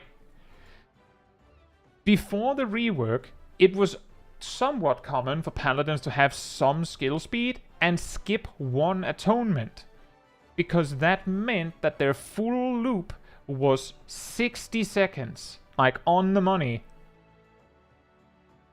You don't do that anymore. You don't want skill speed for the most part, and you don't skip any atonements. So every time you use Royal Authority, it leads to +4 things you have to do at some point. And the only thing you can do to adjust around that is that you can, you can start another Royal Authority combo to play for time if you really want to have Holy Spirit ready and things like that. But ultimately, the problem, or problem in quotes, is that your looping rotation, like your filler rotation is 7 steps long, and 7 does not divide 24.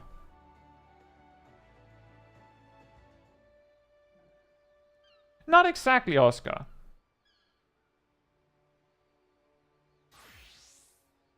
It's more complicated than that.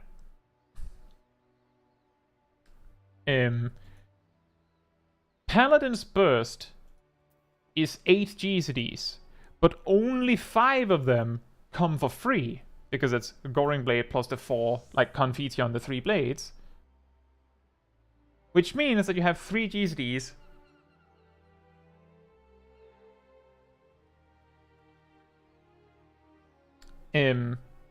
that you have to fill. And the optimal is Holy Spirit, Royal Authority, Holy Spirit, right? That is the one that does the most damage. The one that does the second most damage is Holy Spirit plus 2 atonements, or Holy Spirit plus Royal Authority and an atonement. And nowadays you don't drop atonements. No, I've talked about that multiple times, by the way. But that's exactly also what I said. After the rework, you don't really do that anymore.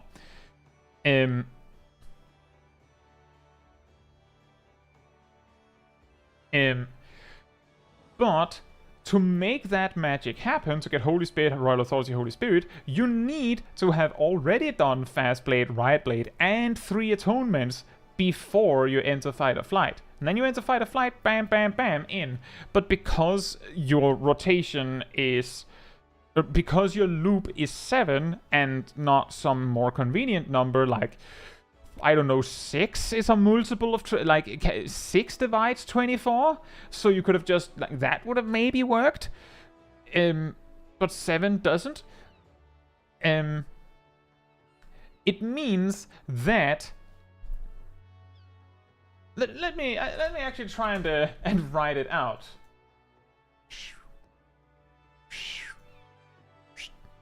Paladin. And so let's say that you have already done this, right? So you have Divine Might and Royal Authority is your next combo step. And then you do Fight or Flight, Requiescat. Then you do Goring Blade, Circle, Expiation. You do Confiteor, Intervene. Blade, Intervene, Blade, Blade. Now, you would, of course, go Holy Spirit, Royal Authority, Holy Spirit. Remember when this stream idea was so that we did more clips? We'll get there, I'm sure. That's the burst. Then, because you did Royal Authority, you go bam, bam, bam. And let's remember, from this point, we need 24 GCDs before we can do this again. So 1, 2, 3, 4, 5, 6, 7, 8, 9, 10, 11. This part with the OGCDs, it doesn't matter. 11, right? So 12, 13, 14, 15, 16, 7, 8, 19, 20, 21, 22, 23, 24. We basically made a full loop, and now we're at the same spot. The next thing we're doing is Fight or Flight and all that other jazz.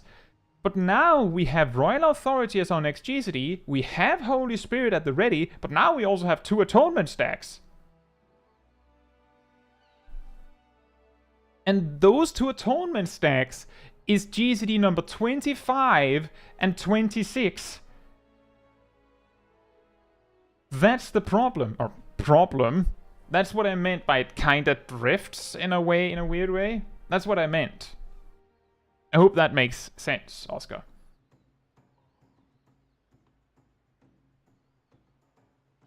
And also that, as Leah said, Brontome, we haven't done atonement dropping since the rework of Paladin. Some Paladins did it anyway, but it wasn't actually optimal. It was just a case of, well, I've been doing this for years. You've done it since Shadowbringers. Relax, buddy. And I'm not going to change today. And then they made it even better to not atonement drop, or basically made it almost impossible to atonement drop by making atonement not even break combos. And still, there might be a few paladins that swear by it, but it's not good anymore. It's a massive DPS loss. Deadpool says, small question, how much spell speed does Black Mage have in it? Black Mage itself doesn't really have much with spell speed. It's more that it's just really good at utilizing it compared to other jobs. Black Mage has the amazing advantage that the power difference between a really slow Black Mage and a really fast Black Mage is really close. And the power difference is small enough that if you personally play better with more speed, then you will do more damage with more speed. And there are, of course, upsides and downsides to both, but you can basically choose. There are, of course, some sweet spots where it's, like, pretty good to be at, but ultimately you can kind of choose. Emir says, so my 2.45 Paladin is unoptimal? Yeah, mine too. But skill speed is better than nothing. Skill speed is better than nothing. Even if it's annoying. Kieran says, I'm now imagining some really surreal hypothetical rotation where you specifically meld spell speed because somehow the shorter Holy Spirit casts help things align good. You know, that would be funny. I'm just saying, if they just merged skill speed and spell speed, then I think there's a real possibility, I'm not saying it's going to happen, but say there's a possibility that Paladins might actually not mind speed anymore. There's also the part that they get an additional step to their Blades combo, which means that in Dawn Trail, assuming Fight or Flight doesn't get an Adoration extension, they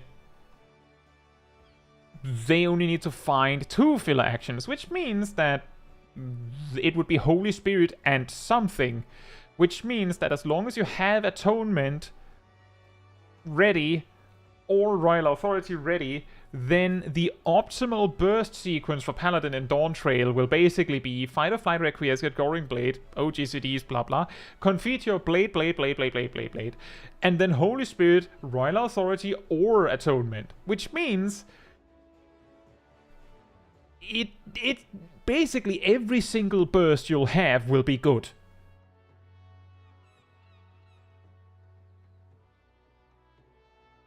Perrin says, since you're talking about skill usages, how are good GCD speeds decided on? Like, I see Warrior likes 2.5 or 2.45, but the GCD speeds between those two numbers are bad.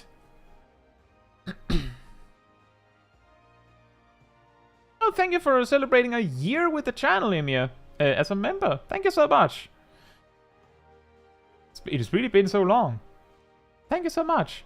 Emir says, I wanted to do the bot message, but ran out of space, so I've been in the cult for a year now, huh? Keep up the good work, guy. Thank you so much. To your question, Perrin. It's a little complicated. I talk about it a little bit in my why skill speed. I can't remember if I say if the video is called why speed is bad or if it's why speed is not great or what I say, but like the video on speed, I should probably bring out paint for this. So, well, first of all, this. You're welcome, those that watch in the dark. If your GCD is 2.5, Let's take Gunbreaker as an example. Yeah, that's actually a pretty good one. Because, well, you know what? We can use Warrior as well. Let's do Warrior because the question originated in Warrior. If your GCD is 2.5 and you use Upheaval exactly at, we say, 0 seconds, right? So that means you did GCD at like minus 0.625, right?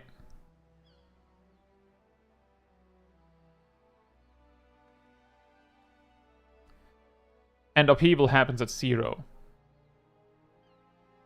Then, if your GCD is 2.5, you'll have a GCD at, 2.5 minus 0.625 and 5.0 minus 7.5 and so on.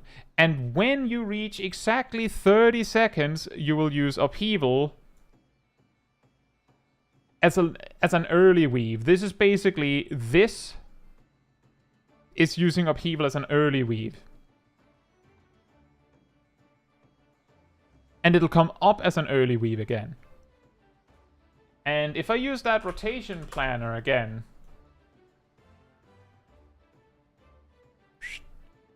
the way this would basically look is you go bam, bam, and it doesn't matter what the GCD is, so we go C12, so 1, 2, 3, 4, 5, 6, 7, 8, 9, 3, 6, 9, 10, 11, 12, bam, again, right? And this would be consistent. If instead your GCD is 2.45, then what actually happens, we talked a little bit about this on the Discord, I believe.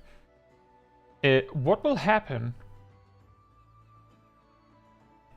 is that an ogcd on a 30-second cooldown will drift about 0.625 seconds in relation to the GCD per 30 seconds.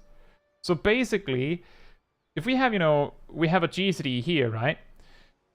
You use your GCD and then you weave it, then under normal circumstances, the weave will happen around here in the cooldown time. Like around here. Depending on your latency, it can be like this range, right? Like around this range. The second time you use it, it will actually be closer to this range because of how it drifts in relation to your GCD. And you can math this out with a spreadsheet.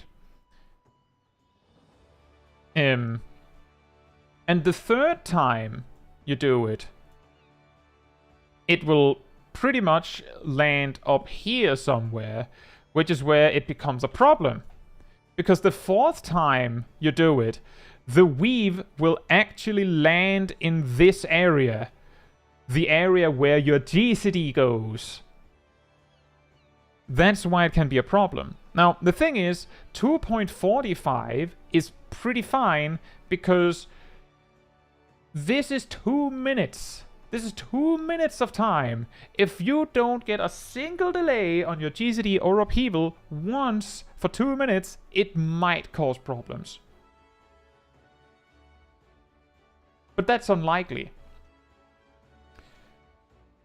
If we then go on to say if your GCD is 2.4, that one is actually weirdly easier to explain. The reason for that is that if your GCD is 2.5, then you have 24 GCDs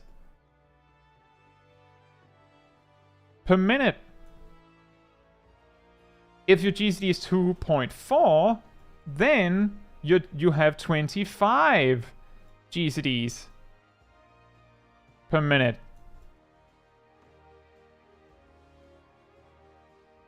So you just add 1. What this means is that if you weave upheaval as an early weave, which means, of course, you weave it somewhere around here, then about 12 GCDs later, so 12 GCDs later, this is true for both of these, upheaval will be ready, but because of the 2.4 GCD, 12 GCDs is 1.2 seconds sooner. Which, incidentally, places your next upheaval in the late weave. Meaning somewhere around here. By adding that 1.2 seconds.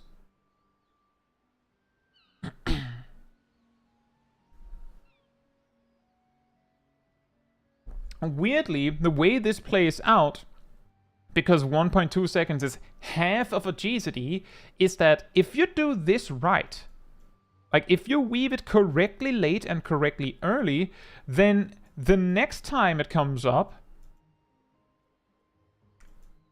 it's early again.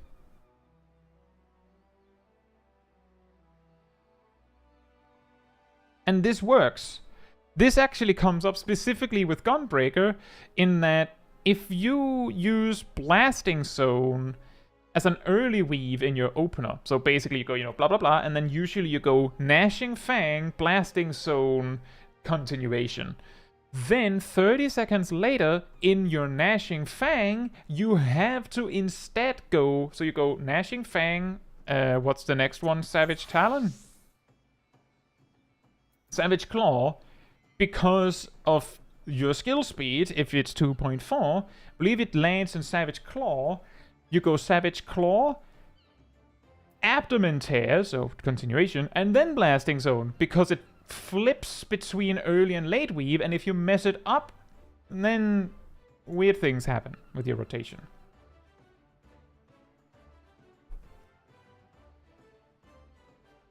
And yeah, the Fall Guys event started today, restarted today, I believe.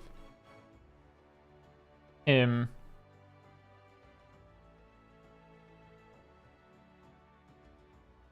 yeah, the problem with Paladin, and a little bit with Dark Knight, is that their spells don't benefit from skill speed. How much skill speed would you need to fit another GCD in Bloodwedding?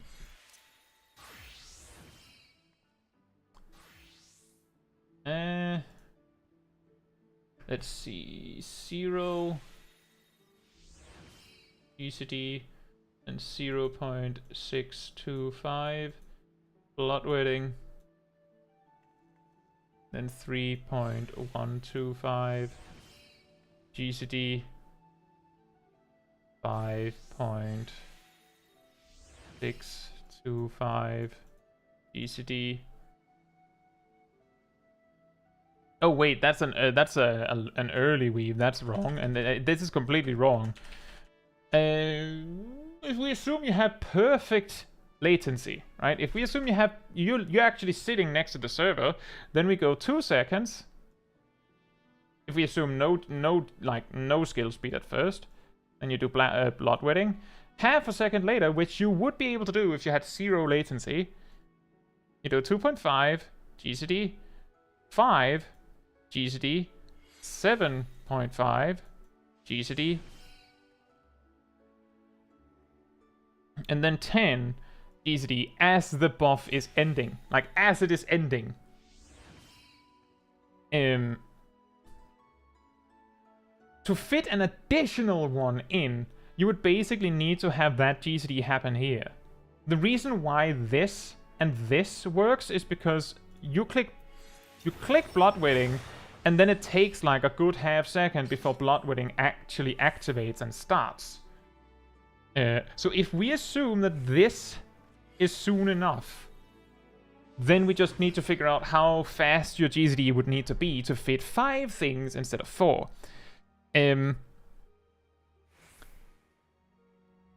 Without even using any math, I'm pretty sure the answer is 2 seconds.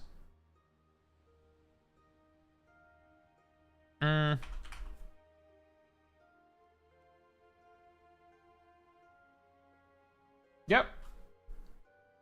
You would need too much skill speed, Emir. The unfortunate truth is you would need too much.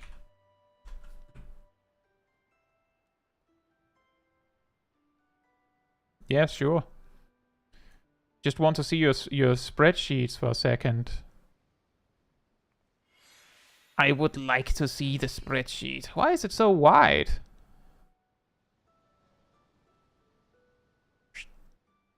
Why is it so wide? What are you doing? Hello? Excuse me?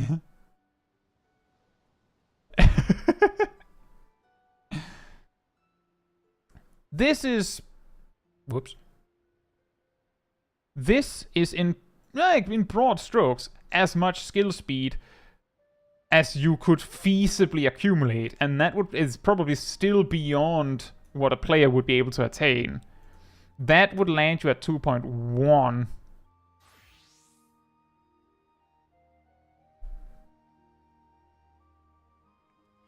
That's actually something that I talked about in my skill speed video.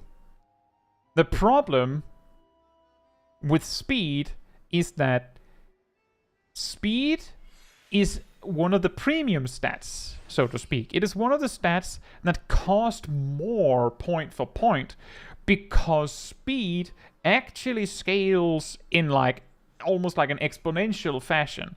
The reason for that is that to reduce your GCD from 2.5 to 2.49, well, actually the first one is very cheap. It's just one increment, so that's 15 points. To go from 249 to 248, you need 59 points. And each subsequent increase requires like 58 or 59 per increment. But each increment is reduce your GCD by 0.01, which means getting your GCD from 249 to 248 is about as expensive as getting it to 247, but you can probably see that going from 248 to 247 is better than going from 249 to 248, because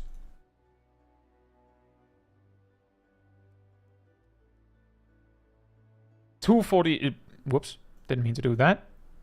Because you're saving 0.01 second out of the GCD.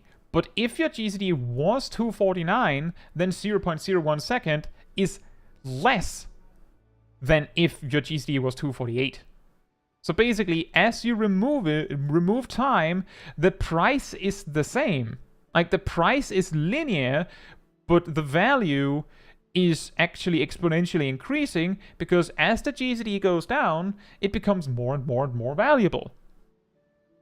The problem is, by 2.1, skill speed or spell speed is not even close to overtaking crit in its growth. And it doesn't help that most of your damage comes from, you know, ogcds and stuff like that come in bursts. So the thing that speed gives you is a lot more of the filler. And the reason that Black Mage likes speed is because Black Mage's filler is really good. That's the reason. And that's also the reason why healers are mostly okay with speed. White Mage doesn't mind a bit of speed. Maybe not like the biggest fan of it. Scholar kinda likes a bit of speed, but a lot of their damage comes from Broil anyway. They do have a burst cooldown though. Astrologian has a speed buff of its own, but most of its damage comes from Malefic. And this is like the thing with jobs that stack speed. Leah says healers are mostly okay with it, but you really don't want a lot of speed because then you just run dry of mana. Not really. Hypothetically, but not really. I've talked about this in my Piety Socks video.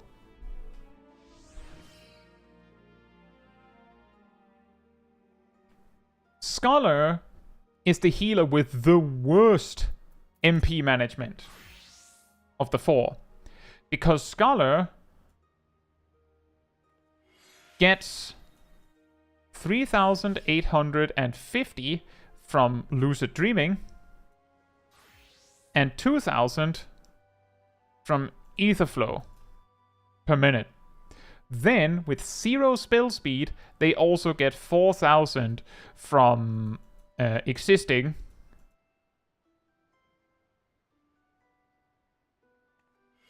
This adds together for 9,850 per minute.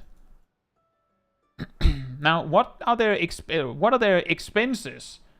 Well, they use 400 MP by default per 2.5 seconds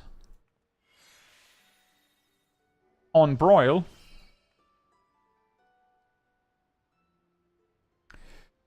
Times 24.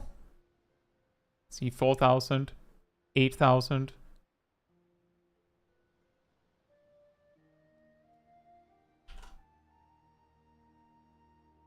$9,600 per minute.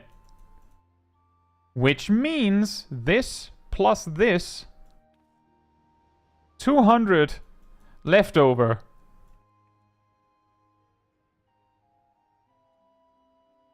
By default. If you had a GCD of 2.4, then this would change to 10,000. Which would change this to minus 150. But how long would it take you to go out of MP doing that? It would take you... Aha! Cheating with extra board space. It would take you 66.67 minutes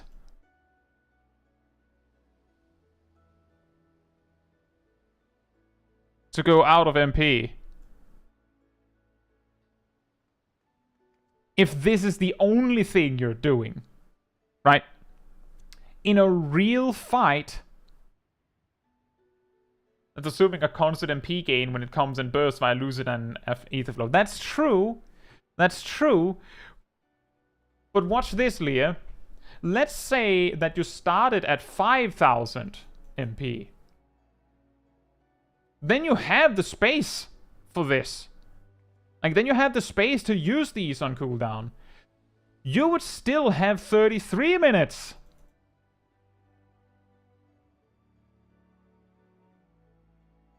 Of MP. Even if I took 5,000 of your starting MP, you would still have half an hour of 2.4 second GCD broil spam. Assuming you're using these on cooldown.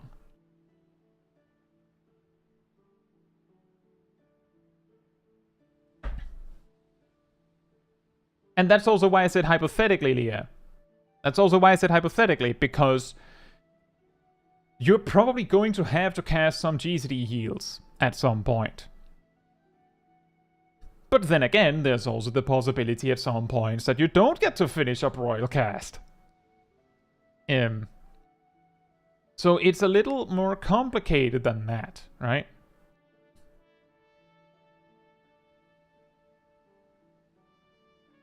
The ultimate boss. Guy playing his warrior. Dun dun. Just blood waiting on cooldown. Imagine that as a boss. Just a warrior. With like more HP and increased increased power to match. Every 25 seconds it just goes back up to full. All the melee DPS are told to run away. Stop being in melee range when it's using Mithril Tempest. You're healing it. There's a lot of downtime in longer fights. Exactly. And that would also add into this. The point is that in most situations where piety is good, it's often because you needed to heal more than what is normal, right? That you needed to spend your ogcd healing more than normal, or something weird went wrong. And something that I want to add to this is just keep in mind that the reason why I chose Scholar for this demonstration is because Scholar is the weakest at MP management of the 4 healers. Scholar only gets 2,000 from their toolkit. Sage gets, I think it's like 23 or 2,400 because of Ritsumata. It makes it a little bit weird, and that's of course assuming you're using all of your Adder Skull. Astrologian just gets an extra, they get 5% every 30 seconds, or 500 MP every 30 seconds. And well, like, they get an extra 5% like early because, you know, they start with 2 cards. And Astrodyne means that every 3rd card they play gives them, how much is it?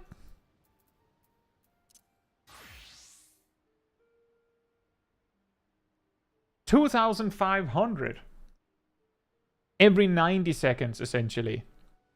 Which is like 1,667. So with those 2 things, they get like 2,667 per minute, and then like an extra 5% whenever they like, because of the first extra card they get. And White Mage, well, they get like 7.5% from allies per minute. And if you use your lilies right, those are actually worth 1,600, because like they're free, and it also includes a Flatus Misery.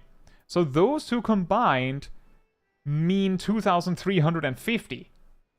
And then you also have Thin Air, which at worst is 400 per minute. So that's 2,750. So White Mage beats Astrologian while using the Thin Air for garbage. That could have been a race, and if it was a race, then White Mage like peaks over 4,000 from like their White Mage specific MP recovery. Like, they double whatever Scholar's doing if they really need to. It's that insane.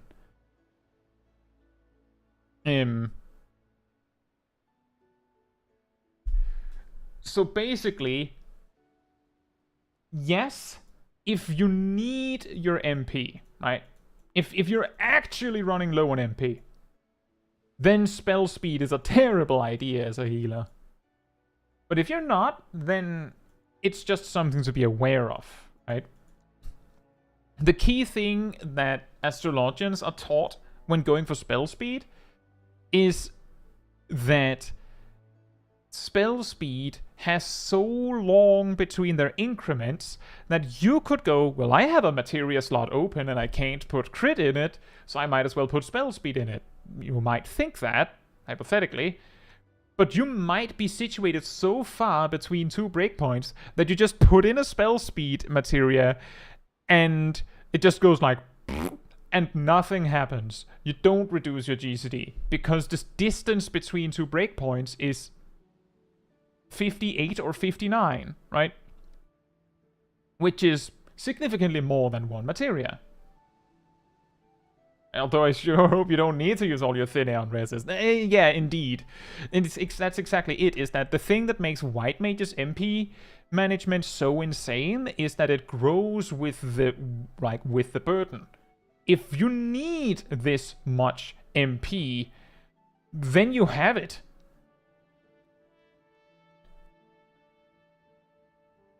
But if you don't need it, then you just don't get to have it, I guess. But that's kind of fine, right? It's kind of fine. It's basically like an emergency fund. You just break the glass and pull out an extra 2k MP every minute if you need it. So hey Cyril, hope you're doing well. It's probably unpopular opinion, but don't really like White Mage. The Bloodly is such a high level and it just feels slow. White Mage does feel kind of slow. It's like, among the 4 healers, it's like it's like the big greatsword wielding guy, right? The big tanky guy that swings slow but hard. That's kind of white mage in a nutshell, in a way. Unless you're using presence of mind, in which case you suddenly just go berserker mode, right? But yeah, white mage is kind of like the big explosive heals and like big slow hits, in a way, of the healers. And white mage takes a long time to like really blossom.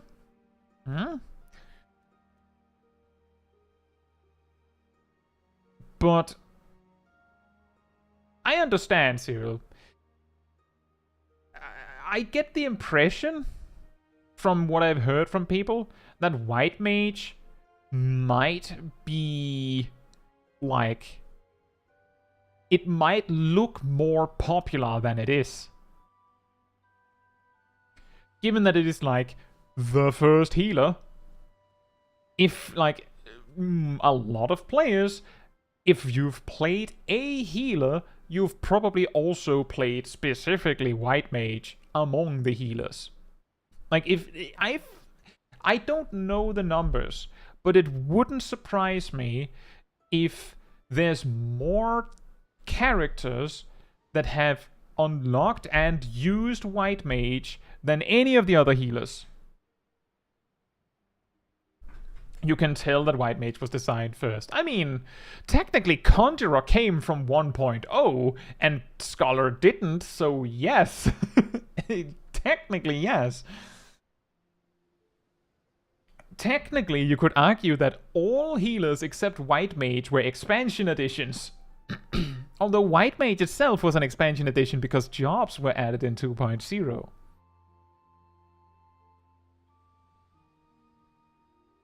Also, hey Aurora, hope you're doing well.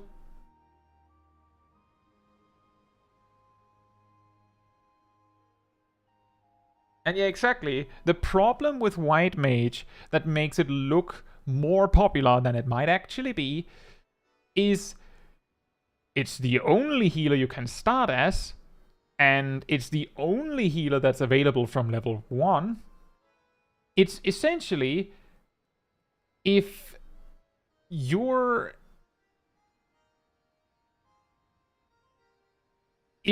want to play a healer but not white mage, then your options are play a tank or a DPS on play a DPS until level 30, then you can play Scholar, or play a tank or a DPS until level 50, complete all of the Realm Reborn story, then you can be an Astrologian starting from level 30. Or level to 70 by Endwalker, so no free trials, then you can be a Sage. But you have to level with a tank or a DPS, because white mage isn't available. Hey Wool, hope you're doing well. See, you've turned into Fire 1.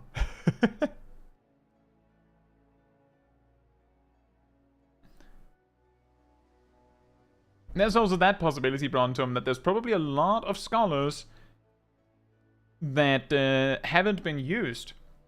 ABS has so many, dang, so many clips. Should we watch some more clips?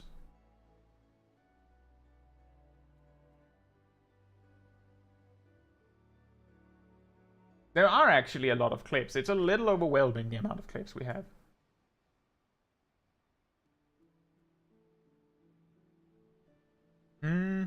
Actually, is Cat Damon still here?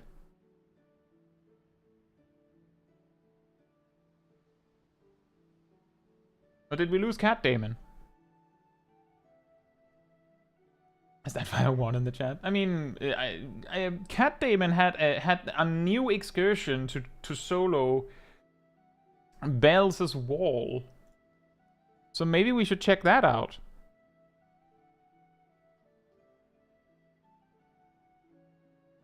So, that's a long video. Is it the whole thing?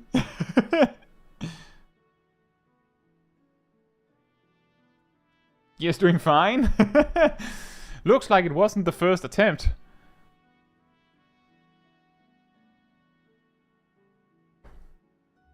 we'll probably speed through it a little bit if things start to get a little samey. But the story here, for anyone wondering, is supposedly the first boss is unbeatable synced. Supposedly. And I say supposedly because we just got proof that that is not the case. Gotta stream on Wednesdays now too to clear all these clips. Yeah, I guess. I'll have to stream more. Maybe what I'll do is maybe we'll have a stream just up to Dawn Trail where the server's down anyway, where we'll grind through the clips. I don't know. We'll see. Fire 3, Fire 4, Fire 4, Fire 4, Wool, Fire 4, Fire 4, Fire 4, Despair. Yep. Yeah, the story is that this boss is impossible solo synced. The key thing is that the community that says it's impossible is, of course, trying to solo it while they're playing through the story, right? So their gear is maybe a little bit weaker. But that's sometimes complicated because of how things scale and how you sync down and things like that. It's still interesting to know whether it's beatable at all, especially if the original claim is you can't beat it. Like, if the claim is we can't beat it,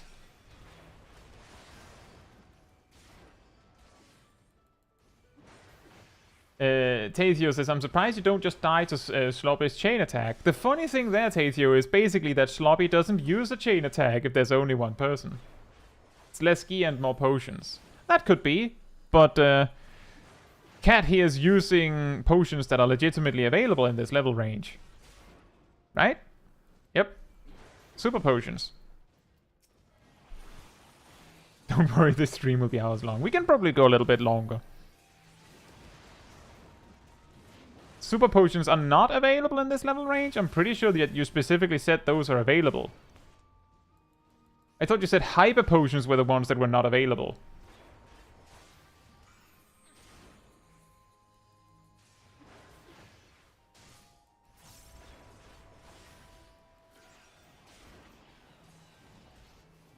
Super potions are Stormblood potions. Well, let's see here.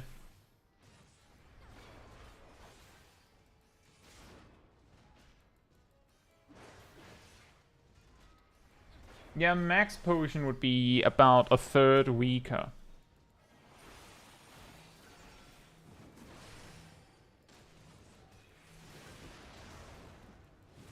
And given how close this is cut, there is a possibility that that wouldn't be possible.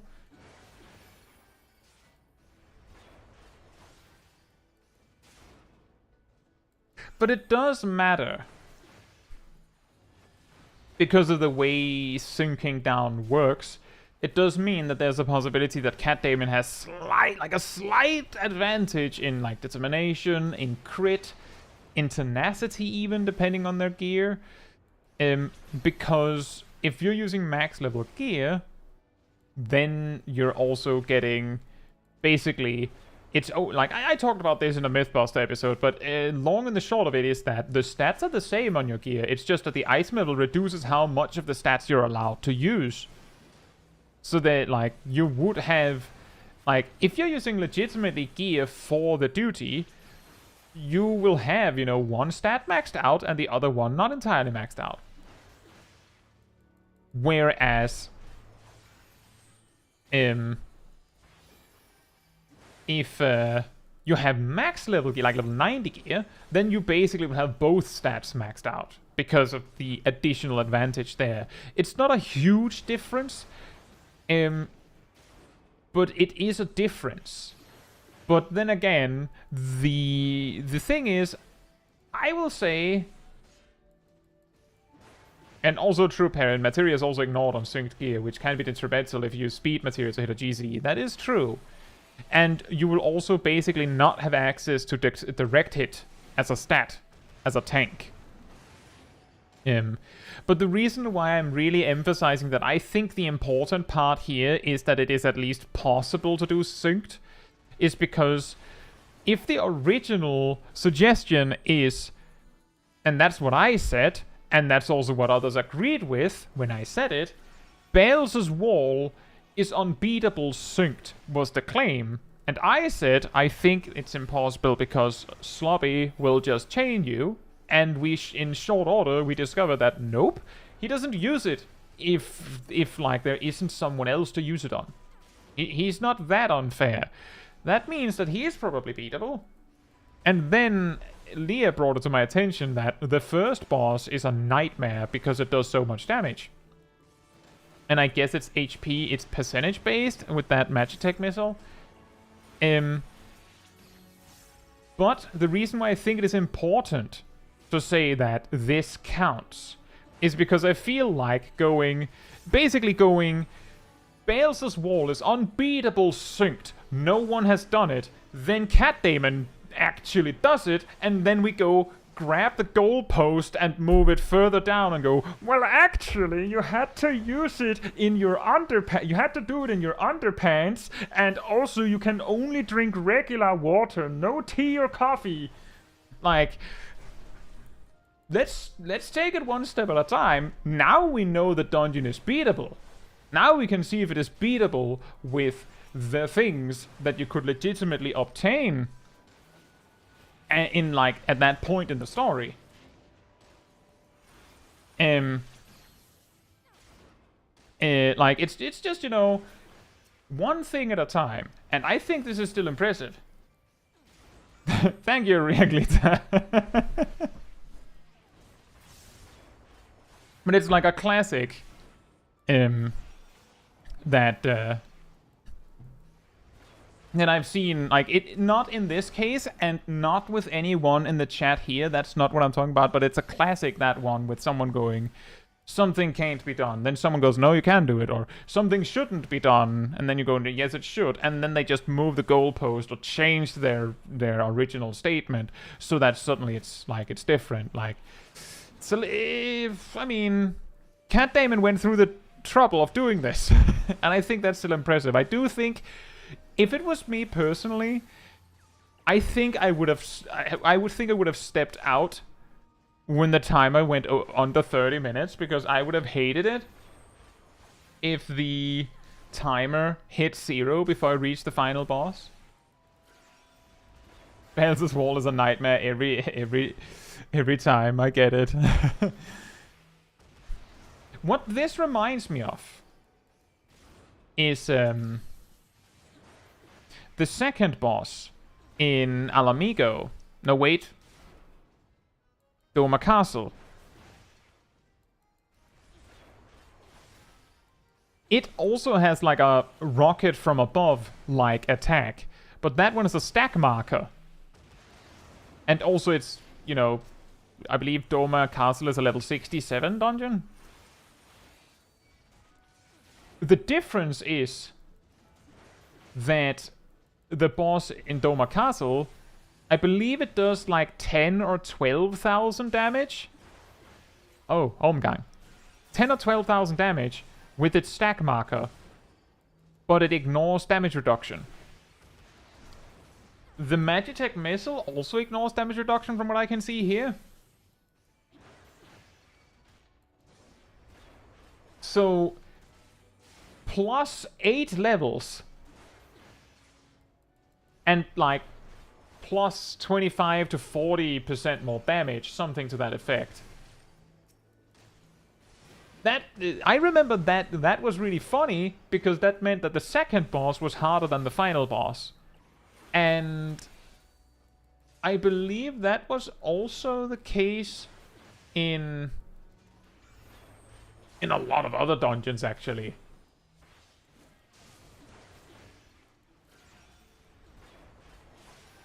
But yeah, looking at this,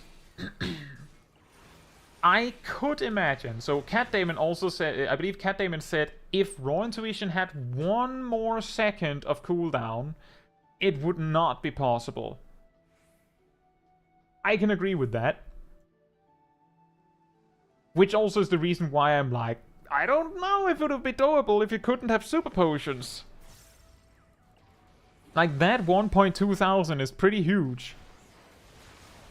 But well done, Cat Damon. I believe this second boss is a lot easier. Launcher's only 4.6k. And then we have dynamic sensory jammer. I'm actually pretty sure that you're okay to attack while the debuff is on you. Because it's more like the dice mechanic than pyretic.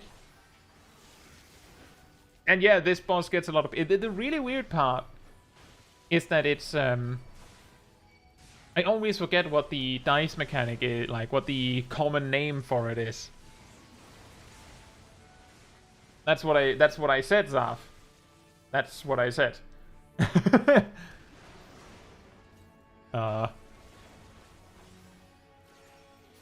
That the reason why it's weird is because if you read the tooltip for extreme caution, it reads like it does both pyretic and acceleration bomb. But if you actually test it, like if you actually try it and act during the debuff, I'm pretty sure that it doesn't hit you. It's only if you're acting when it runs out, which means that it's acceleration bomb and not pyretic. And it makes sense that it would have a unique debuff if it was unique. But acceleration bomb had been given the dice countdown in Void Ark, I believe. Well, in the Void Ark Alliance Raid series before this. So they could have just given it that. It wouldn't have helped. It still would have caught people off guard. I'm pretty sure this is the first time you would meet acceleration bomb in a mandatory encounter. And also, yeah, so I believe what Cat Damon did is it's not about whether you can beat it all in one sitting. It's about whether you can beat the bosses. There is an argument to be made that we would of course like to know how long does it take to beat each trash pack, how long does it take to beat each boss, and is that less than 90 minutes? Because if it isn't, then you can't beat the dungeon in time. Oh, that was close. No, wait, you had Omgang. And the reason why it isn't really super important is because the bosses would need to take like 15 minutes each for the timer to even matter. It just boils down to how lucky do you need to be. This boss is challenging, but it seems like it is beatable without getting getting lucky crit heals, if that makes any sense.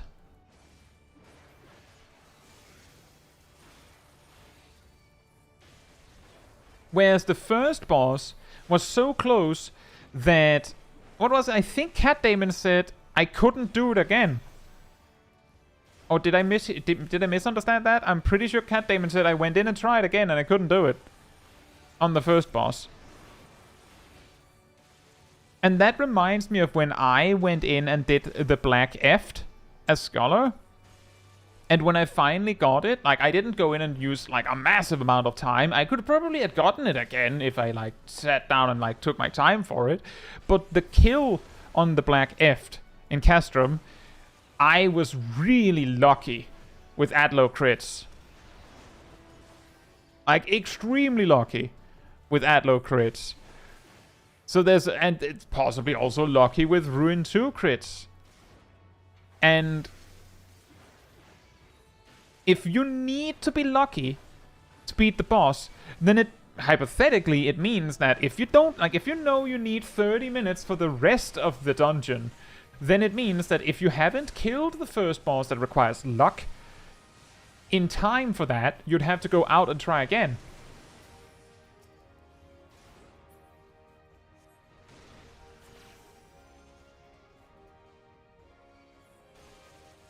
I do wonder, does Launcher actually do a percentage of your HP when this boss uses it?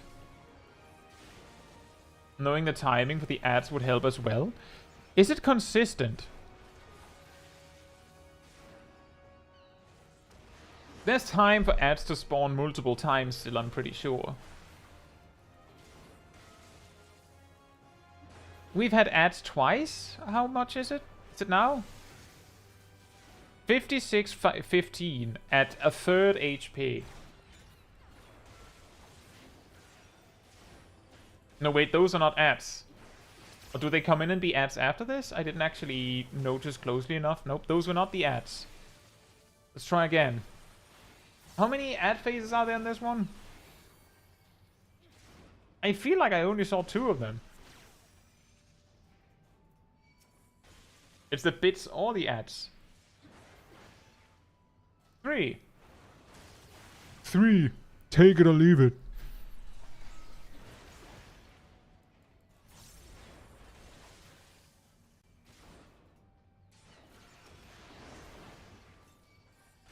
It's a SpongeBob joke. It's Patrick. He goes 3. I don't remember the context, but it's like a meme. 55.17 at 18%.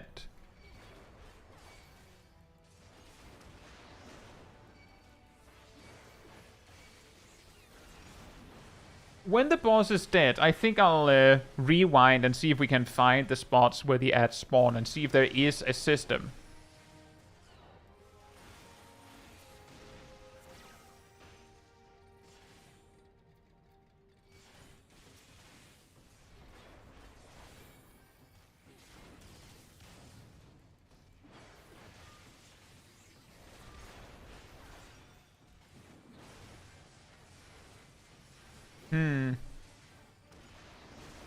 Because I'm pretty sure there won't be another one here. Extreme caution with all the ads. Yeah, the boss is just standing there looking at you. And the ads are just smacking at you.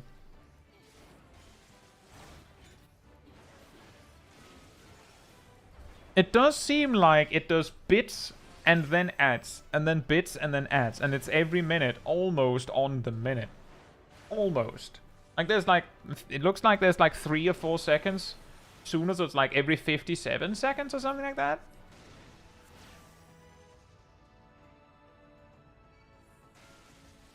Oh, 1337.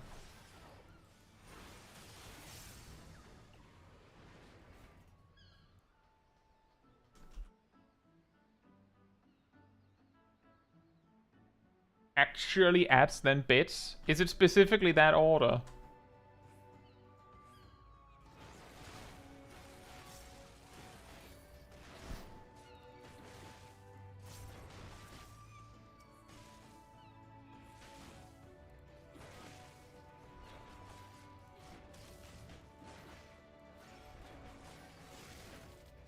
Stress beacon at 1.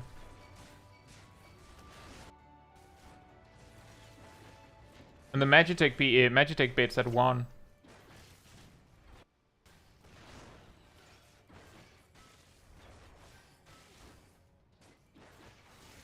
And then 7. It's like around every minute, but sometimes it drifts the cooldown a little bit. Like about every 57 seconds.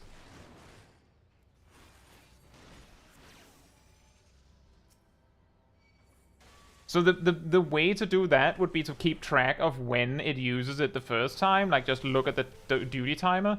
And then just be aware of it every minute.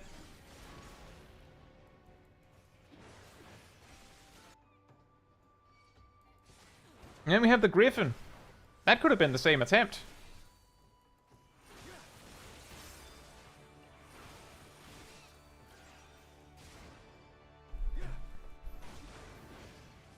Stupid concept. What if you were able to click off debuffs like you can with buffs? That would be pretty funny. Imagine if you got like a button where you could just like sloppy. Where you could just scream sloppy and then you just like remove the debuff from yourself. At some cost.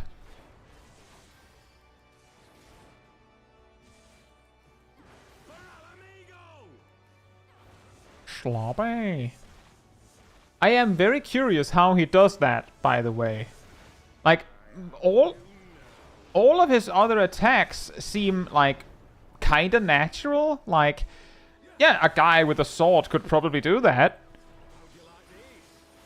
Like, he uses flash powder to do that. But then just randomly he goes, flaming swords from heaven!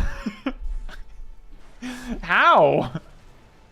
Does just have, like, the boys above just, he's like, yeah, I'm gonna need a delivery of bombs? Or, no, what I'm talking about. Flaming swords!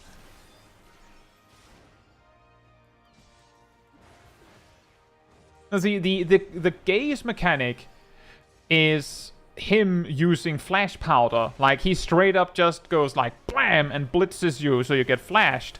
So you get blinded. But then he just goes, what if I summoned swords from heaven?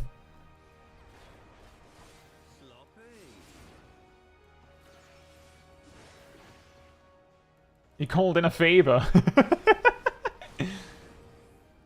That's a foreshadowing a voice actor career today. That would be interesting.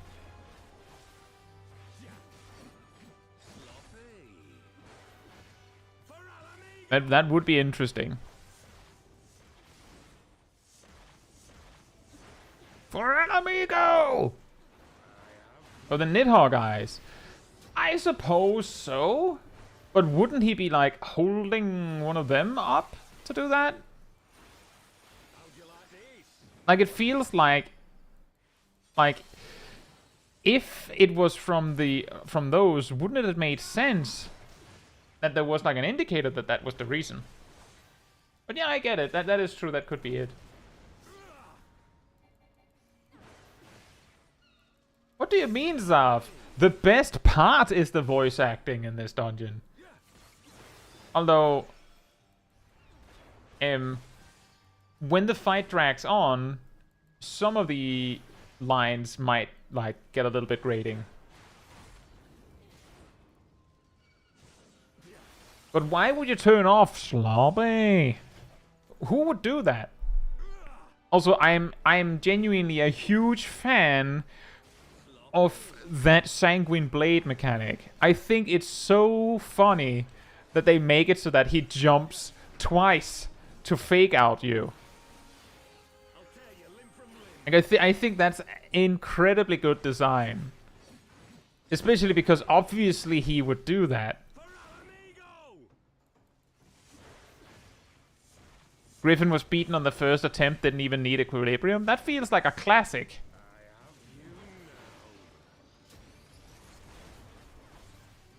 And that's a weird, like... For all of the dungeons that I've soloed synced, it almost felt like it became, like, a common thing that the final boss was almost always weirdly a letdown in that it was way easier than one of the prior bosses. Not always, but a lot of the time.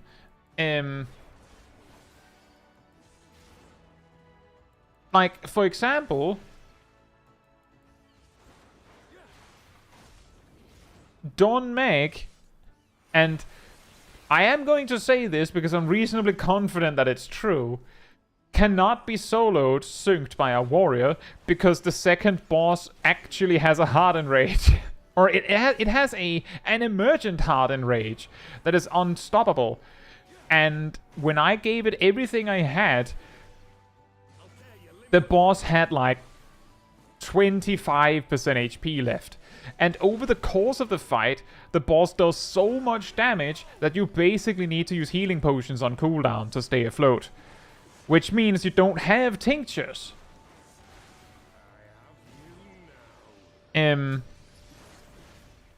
But the funny thing is that the first boss is weirdly doable.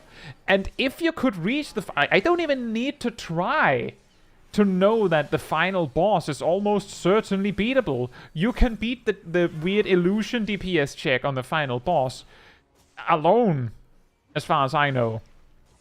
And the rest of the fight isn't that hard. And yeah, exactly, Sanitarium. Exactly. It, like, when the second boss in Don Meg gets full stacks, it basically replaces all of its attacks, damage numbers, with just 9s across the board. Like, every attack one-shots. Me as a monk, joke's on you, I have 2 thunderclaps.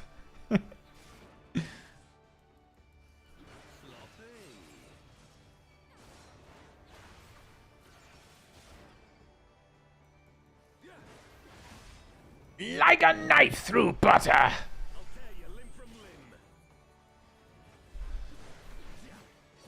What's the, what's other lines from Evilise? This is far from over.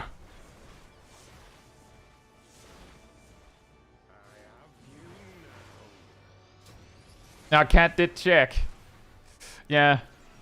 You see, that's the thing, is that with Lapis Manalis, I looked at it and I was like, I don't know where to get, like, the damage, because I felt like it was too tight, but it was close enough that I felt like maybe it's doable, but I think I accidentally said that it was impossible. But when the boss has so much HP left that you need to fish out over 30% more damage, I would have needed to play like garbage for the solution to be just get good, just get better when there's 30% damage missing. But there are some examples where the second boss is just really hard and the third boss just isn't. Like a knife through Potter. That's a different show, I think. The Empire is a cancer, and I'm the barber's blade.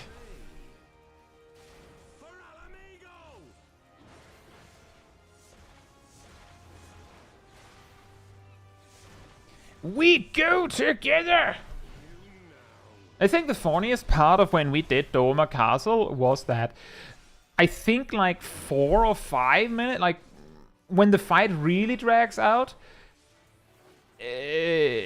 Greenward pulls out a new way to say die that he doesn't say for the majority of the fight. Like, yeah, so far in that if you rush down the boss like normal, you'll never hear it.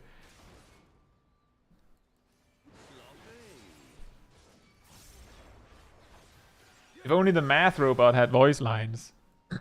That would be interesting. I wonder if it would have helped. Part of the reason why I usually bring out a like paint when I start to get too number crunchy is specifically because I know that if someone just starts talking numbers at me, I'll just be like, I can't follow. Can you write it somewhere? It has to be really, really simple. Otherwise, you need to write it down. So I wonder how much it would have helped. Like the only voice line Math Robot would really need is a voice line going, "You should check the chat box right now." Like just a guy just going, "Check the chat box, idiot."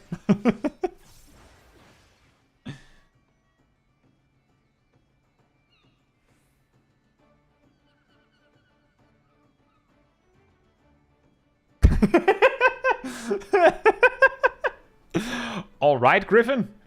Pose for the camera. My story with the math robot is that I've never failed it. But the reason I've never failed it is because when I got into Final Fantasy XIV, I joined a free company, and I came into Final Fantasy XIV specifically to get away from all the from hardcore raiding in World of Warcraft. So I did not do alliance raids because I thought that's basically LFR or like raids in some capacity. I did not do any of the normal raids. Again, no, that's not what I want. And that meant that what I saw was my free company, when Lighthouse released, complaining about this math robot and it's too hard. And that meant that the day I finally got to read around a Lighthouse, I was prepared. I was like, oh yeah, the math robot. Like, the instant I saw a robot boss, I was like, that's the guy, right? Let's see now.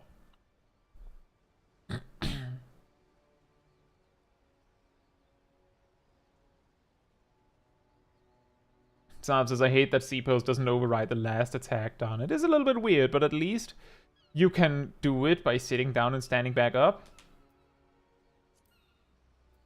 Study says, I wonder if there's a lore link between the Evilise raid and P12S's Phase 2. Athena straight up says one of its lines. Line about poor cover when the heavens fall.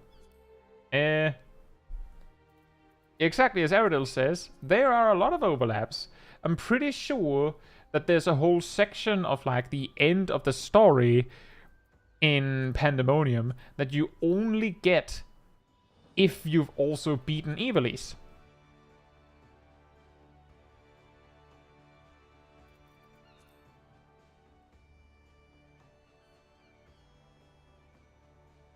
So there is an overlap.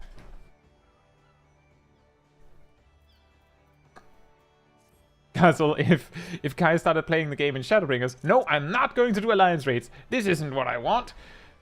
And then I never got past ARR. I think I would have probably gone, well, if it's mandatory for the MSQ, then I guess I have to do it. Are we clip reviewing the G-pose as well? No, it was just more that it was like the ending. But good job, Cat. Very nice. I don't really know what else I could send you after, but do remember, everyone, if there's something you think isn't possible to solo, there is a chance that Cat can do it. Or I can do it, but there's a smaller chance that I'll just go and do it.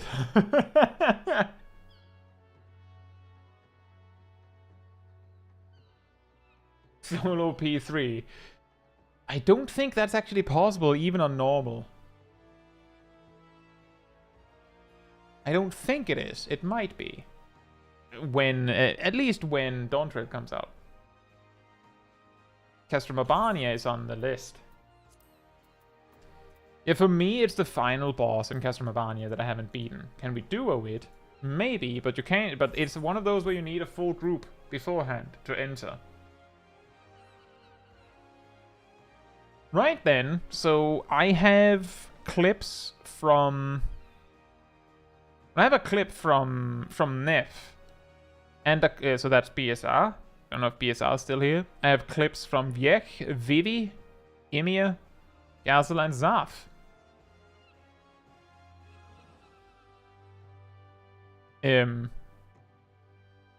We have multiple clips.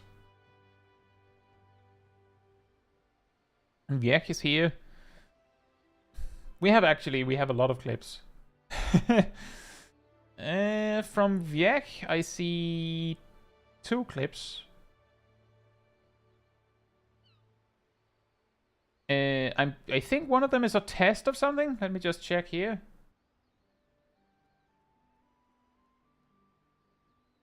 Can one player only have one spell in waiting on them at a time?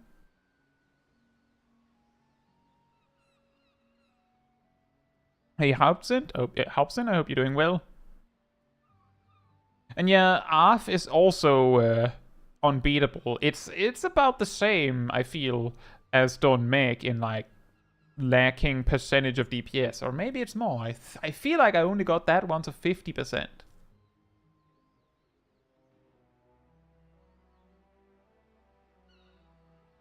But you do need at least one other player. Oh yeah, there's also Voidcast Dias EX.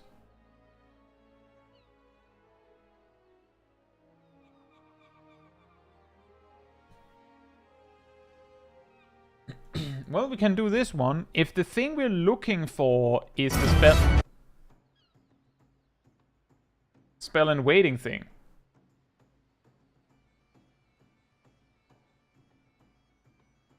Here's a Mythbuster question for how does Ultra Bolide interact with the math problem debuff? I mean, Super Bolide, do you get set to 1 or does the random single digit HP override it?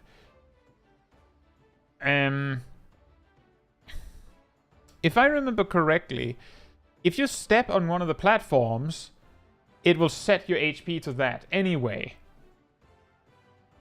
Like, I'll just heal you up to the number. It's not a test, the tank dies midway, and I wanted to know what you would have done in this situation. Well, then we should jump to that, I suppose.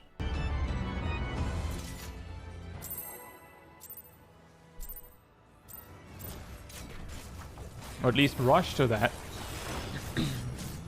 The reason why I said the spell and waiting thing is because I have a note about that. I think maybe we talked about that. Still want to know if Living Shadow gets grit. Want to know if Living Shadow gets grit. Isn't Math Robot about maximum health and not current? I think it's about maximum HP, but I'm pretty sure it straight up sets your current HP to the number when you step on one of the platforms. In addition to, like, increasing your max HP. And correct, Super Bolide doesn't prevent you from healing again. It just sets your HP to 1 momentarily.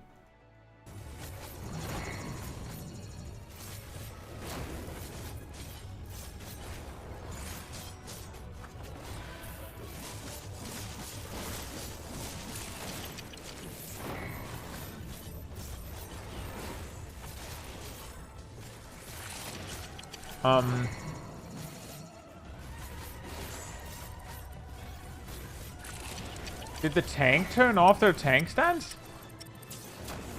Oh, it's there. It's just really far down.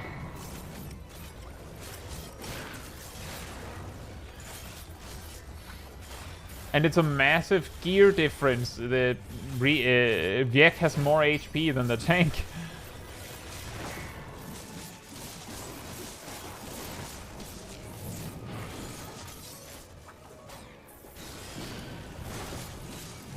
So, to your question.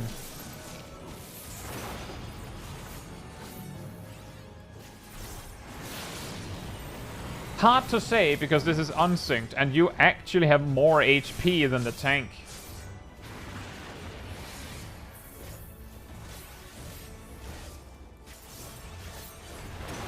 And that is actually a good question. Viek, why are you using Grimswathe? Take a moment for that. Why are you using this for single target? And you have this.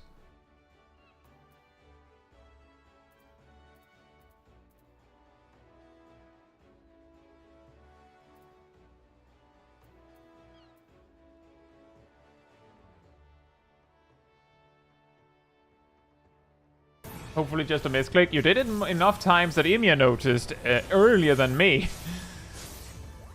Looking at your hotbars, your Bloodstalk is over there. You're also using the AoE. You're also using the AoE Lemure attack. So I think maybe you've just forgotten that Bloodstalk exists. Which is a little surprising. And yeah, it does seem like the tank just keeps getting dumpstered. So maybe it's just like, I mean, at this point, let's say we ran again. Like, we did this dungeon, like this boss fight again, like if we were farming, right? I would probably at that point either say, okay, so the tank, you should probably play a different job. And someone else has to tank. Or we have to do this differently.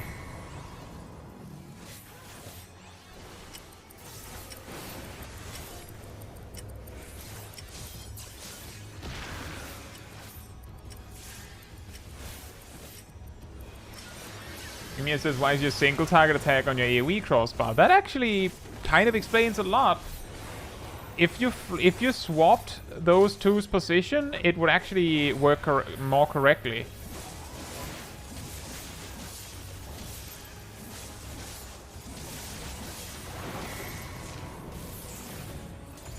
It's not perfect. Like you don't have all of your AoE on that box alone, but it would make more sense, I think.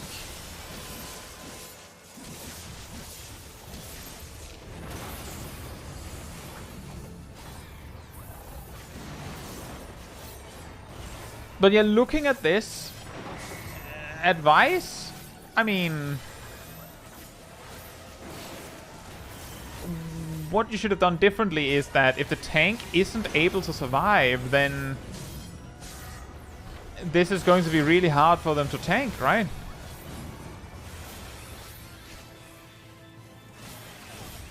Yeah, exactly. Tip number 1, tell the tank to not fail all the mechanics. What you should do differently, I don't know, but it's really hard for the tank to actually tank if they keep dying.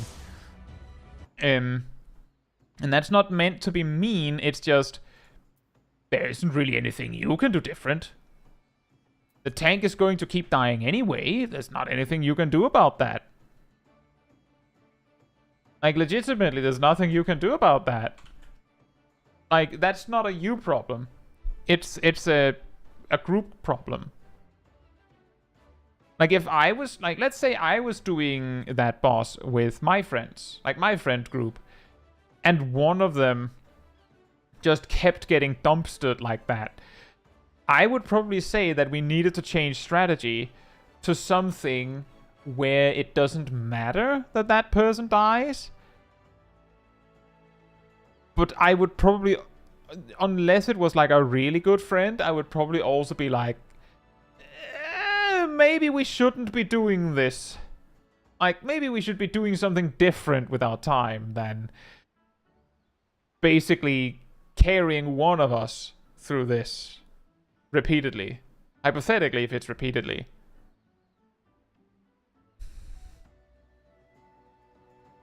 As a tank, sometimes I try to personally disrespect as many mechanics as I can just to feel something. That is an interesting way to look at it. Emil says, wouldn't you be tanking anyway? Maybe. It depends. It depends on who else is up to tank. Whenever we've done mount farming streams, I'm usually tanking. But that's partly because most of the rest of, like, the Free Company cast are not tank mains, except one.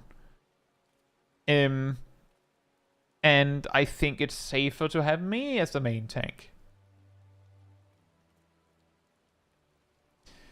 That's basically it. Anytime I see you randomly, you're either a tank or sage. Recently, I've tried to play Black Mage more, but most of the time when I'm Black Maging, it's with a pre-made. And the problem is that when I'm doing dailies, right? I usually do the dailies with Sip and Aradel. And Sip basically plays tank and healer. And Aradel plays healer and DPS. So if Sip says, I want to heal today, then Aradel is playing DPS and therefore I'm playing tank. If Sip says, I want to tank today, then I could sometimes heal or sometimes DPS. But that's kind of the idea. That's not to say, and that's a problem with Sip, or that's a problem with Aradel. It's just, that's the roles that they like, and those are the two I mostly do my dailies with. So that often leads to me playing tank. He says, are you a tank main yourself? I mean, I play a lot of, like, I usually play warrior the most and sage the most among my tanks and healers, and then recently I've been playing black mage the most among my DPS. But I switch roles enough that it's hard to say what I'm really a main of.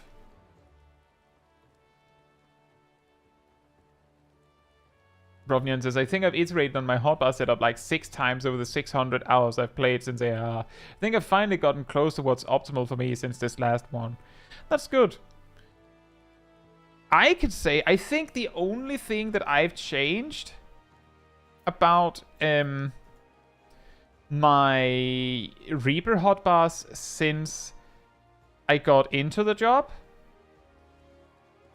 if I remember correctly, on my video of day 1 of Endwalker, I think I had it like this. I think. Something like this. Whoops.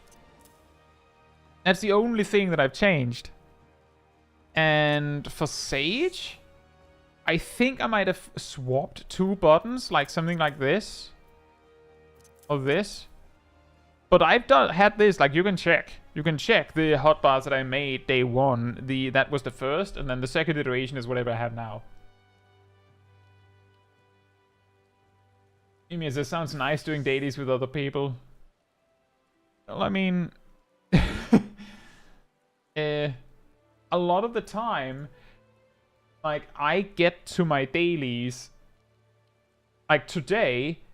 If I'm doing dailies at all, it'll be after this stream, at the earliest. I'll probably eat something after this stream. So, it'll be super late. So, usually the way that I decide who I'm doing dailies with is that I check my free company and say, oh, there are people online. And maybe I'll ask, like, the ones that I normally play with. And then just leave it at that. And yeah, I should use the cross-world link shell more. And when we talk about cross-world link shell, basically we have a group of people in this community that have made sure that there are like link shells in each region that I've been in, at least, so that you can, you know, contact some people when you're there. I'm pretty sure, like, there's a light one and a chaos one, and there's also one that Fila made for us here on Materia.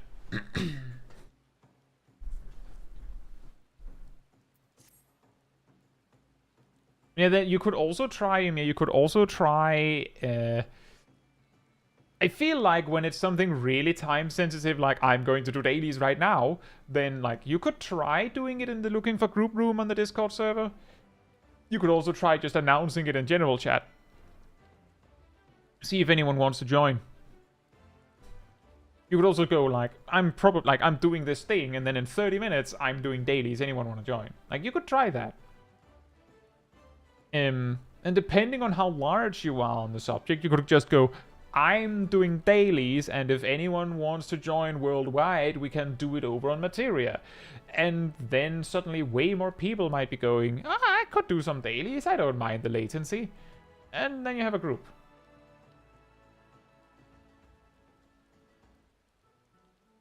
Yeah, genuinely, I usually, like, the thing is, I'm hardly even doing what could be qualified as doing dailies with my free company. It's almost more like I do dailies with my mods. I could just grab my mods, go, let's do some dailies. Which I think also makes it really funny, because on rare occasion, I show up in a duty, and the 4th player is like, oh, look, that's Kai.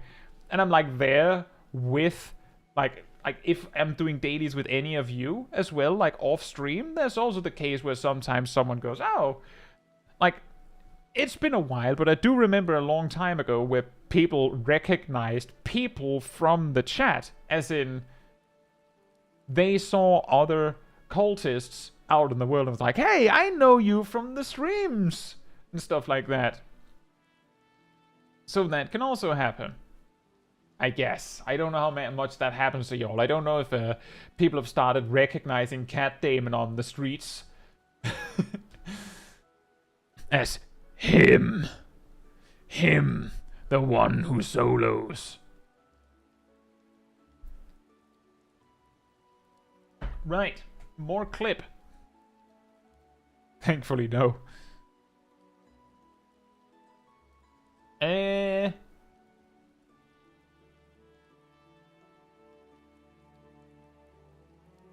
Yumia, would you rather have your Suzaku run, your Seed of Sacrifice run, or the Tsukuyomi one with Cat?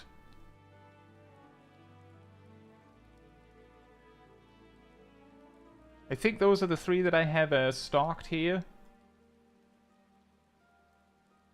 Seed of Sacrifice it is, then.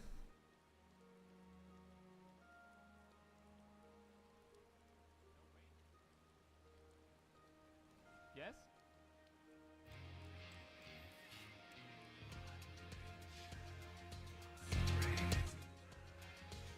This battle shall be our last. Let's see here. That's it. Is your audience predominantly EU, you think? Hard to say. Ymir joined. By the way, yeah, let's just rewind for a sec here. Ymir joined as a 14-minute replacement, which means either one, they wiped on a really good try, and someone left, or they wiped a few times. And someone left.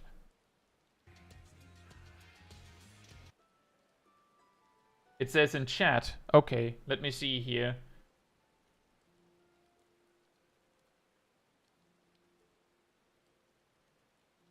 Hi guys, let's watch the chat together.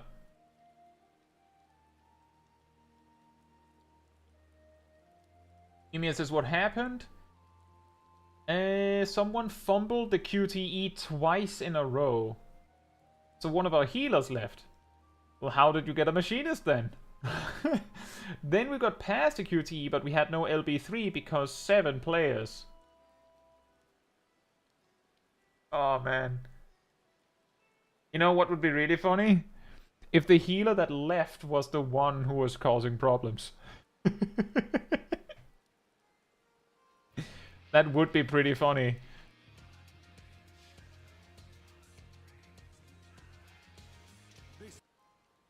Right. Let me just come over here again. Back in Shadowbringers, I had a friend who reached this this fight, and they played on controller, I believe. And if I remember correctly, we wiped to the QTE 3 or 4 times because that friend didn't, like, they just couldn't make it. Like, they couldn't mash hard enough for some reason on the controller. And I'm pretty sure, I'm pretty sure that like doing this, like just spinning, counts. I've heard, like just spinning. Like the stick counts. So like that confused us immensely. I was like, how can you not make it? Just press all buttons you can reach. Yeah, just smash everything. Like, it's also very easy on keyboard. You just just mash like 3 buttons. From what I can tell, it only counts at most 1 button press per frame. So if you go smash, then it counts as 1. But if you like drum your fingers, then you get like brum, brum, brum. The UI on the QTEs in this is horrible. I mean, I don't quite... It seems like you're supposed to click 1 button. Yeah, it does seem like it. I can also say that the first time I did this fight, I did it like this.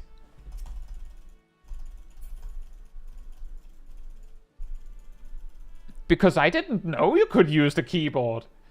It's very obvious that I could have just tried, right? I realized that, but I never bothered to check. But I made it. So I thought that, like the thing is, I would have realized it was a problem if it was impossible to do it with just the mouse button.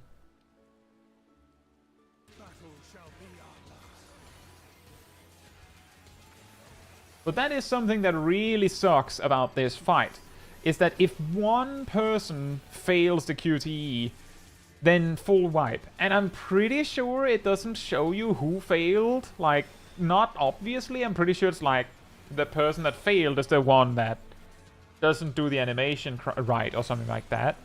Or does it just fade to black? And if you don't know who failed, then there's a possibility that you just have to keep trying and you don't know who failed.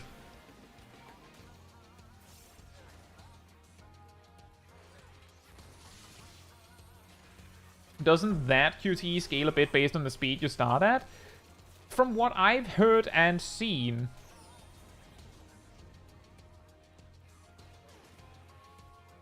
let me just check something real quick, just to be sure.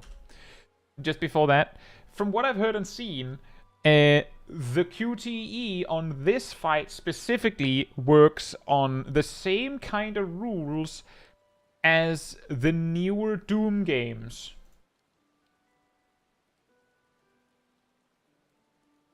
The lower the health bar the lower the bar gets, the more impactful your clicks are. To make it so that it feels like you're, I'm just barely holding on. Because you have to mash insanely hard to keep it full.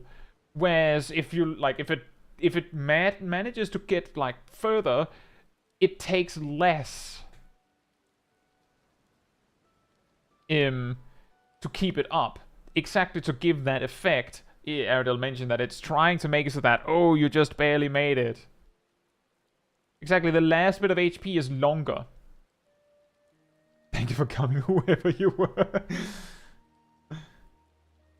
So the thing that I wanted to check here is because I see Ymir stopped GCD attacking, but the auto attack is still active. So I'm wondering, like, because that's something that I've always said, yeah, Pyretic punishes you for auto attacks as well, but I never actually bothered to check. So that's the attack itself. There's damage. And there's damage because of the GCD. And there's damage from moving. So yeah, if you want to minimize the damage from Pyretic, you basically have to completely untarget the boss to be sure. This is the indicator that you're auto-attacking. It's not to say, Ymir, you messed up. Like, basically other people had less HP than you. The healers had to AoE heal anyway. It was just more like an observation.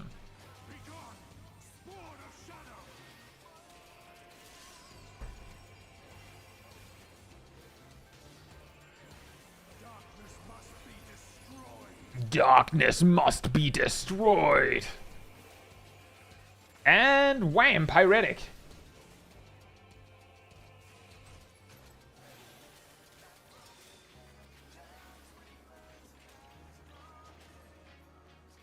And yeah, exactly, Leah. The weird thing is that because of the design of this QTE, it makes it feel like it's really, really hard, but it's very forgiving in the last part of it.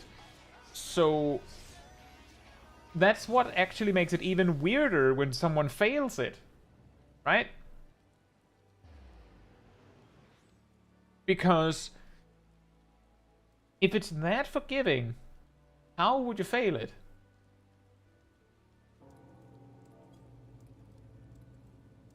You did the extreme last week. Nice.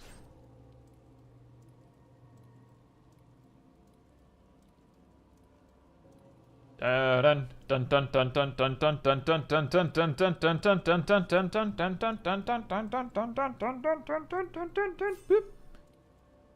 is a little scary.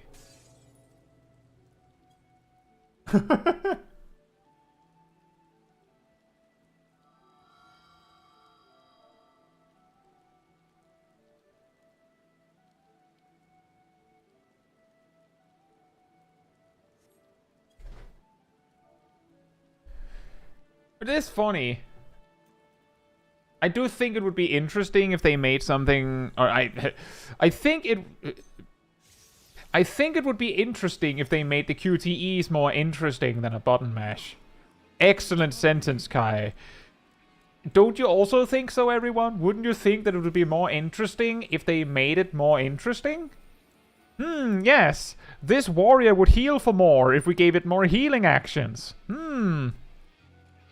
I think the solution to people complaining that healers are a little bland at times is that they just need to make them more interesting. That's how they fix it. Just make it more interesting. How? Just make it interesting. Anyway, my point was that I do think it would be nice if they made QTEs more interesting. Like adding a little math puzzle.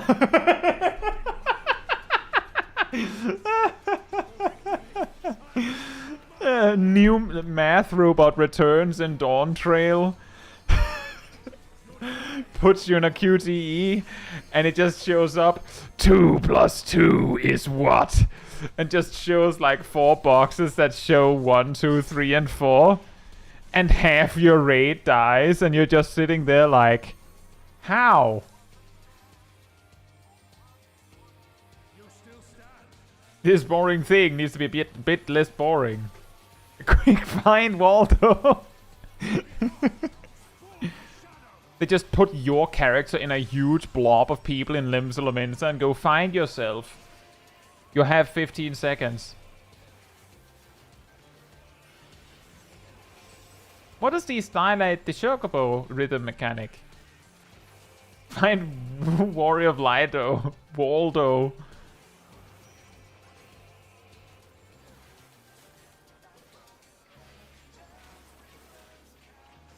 That's a lot of people.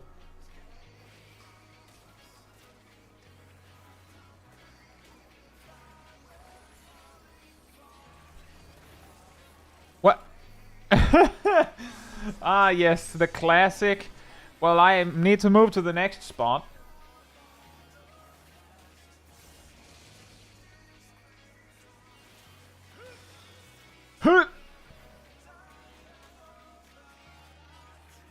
Yeah, those, you need 2 people for each of them. Otherwise it just fails.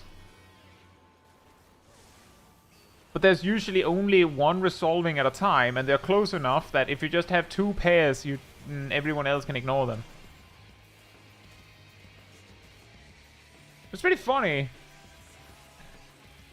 Because it weirdly did remind me of... so I've been playing Rapids and Steel recently, and that's a classic in the Emerald Lake. Whoops, double kill in the Emerald Lakeside, where the bosses go stand here, then here, then here, then here, then here, and you see marker 1, then marker 2, and then you just move to marker 2, and then marker 1 resolves, and you lose HP.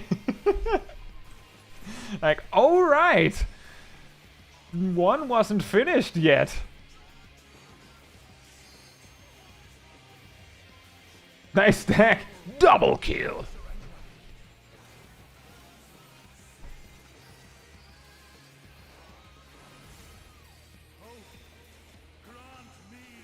Can you tell I've only done this duty the 1 time I had it for MSQ?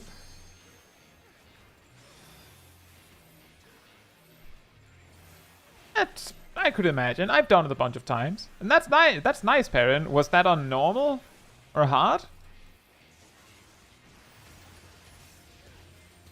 Like, what difficulty?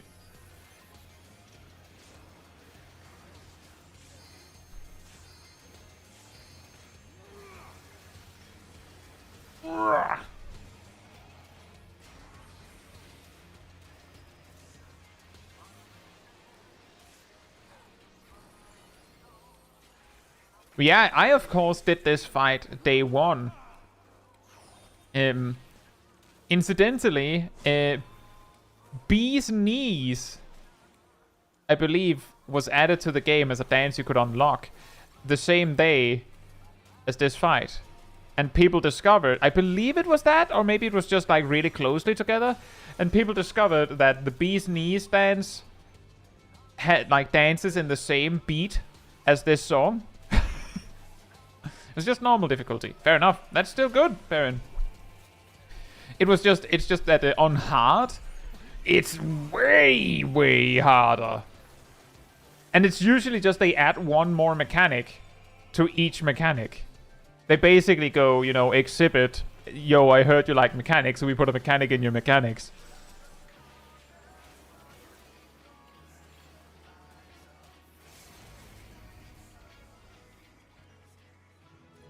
Nice. It's also an awesome song, like in this duty, like just straight up. And that was good. I feel like it seemed like it was pretty easy. I mean, it seemed like it went pretty fine. I think there was some mistakes here and there in the group, but that was no big deal.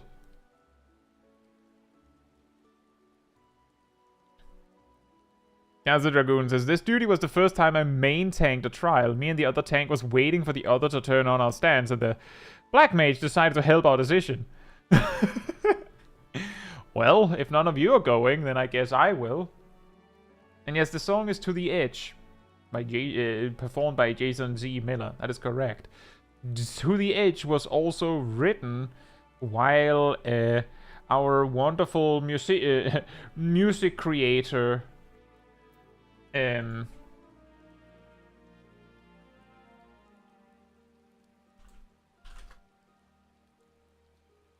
Soken was fighting with cancer,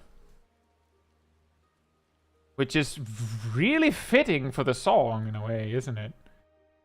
Soken is on the edge as he rides to the edge.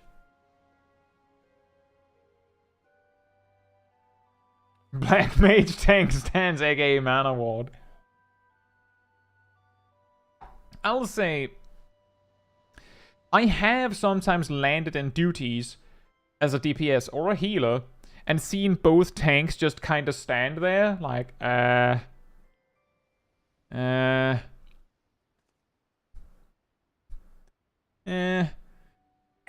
if they take too long, there's like a reasonably high chance that I'll be like, alright guys, wrap it up. We have to go. Like, today, please. If I'm a healer, like, for example, if I'm Sage, there's a really high chance that I'll just put Cardia on the one with more HP. Basically, just me just smacking them on the back and going, alright, buddy, you're the stronger man, so do it. Or the stronger person, so do it. Go. And the other day, I also had a case where, like, we both turned on tank stance. And then we both turned off tank stance. And then we both turned on tank stance again. And then we both stood there for a bit, and then I turned off my tank stance again because it seemed like the other tank was going to stay put anyway as well. But that's always fun. And I'm sorry about that, Catch. It is unfortunately a risk, yeah.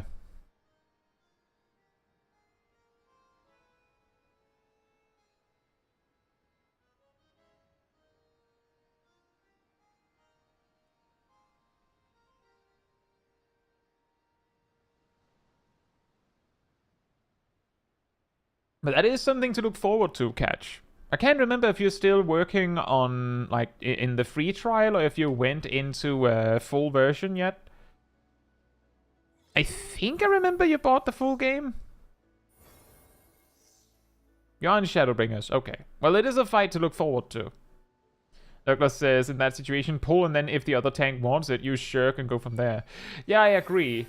I believe in the situation I was in, it was like, zone in, someone's watching the cutscene, we both turn on tank stance, turn off tank stance, turn on tank stance, wait a bit, person is still in cutscene, I turn off tank stance, few seconds pass, cutscene ends, the other tank pulls. So, like, we weren't just standing there having our standoff. Like, if there hadn't been that, I would have probably just turned on tank stance and pulled. Like, that's usually how it goes. Tank stance, go. If you want to cheese it, I believe range attacks on tanks give increased enmity. That is correct. Provoke with tank stance gives current top enmity plus 50,000. It's not 50,000 enmity.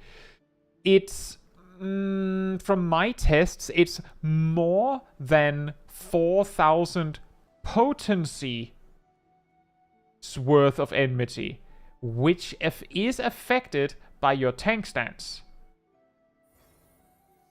It was 2,000 potencies worth of enmity in Shadowbringers, but then they buffed it in Endwalker, I believe. And the reason why this is the distinction is important is because 4,000 potencies worth of enmity also means that it's 40,000 with your tank stance, and that's a lot. Whereas 50,000 enmity, even 500,000 enmity is not always that much.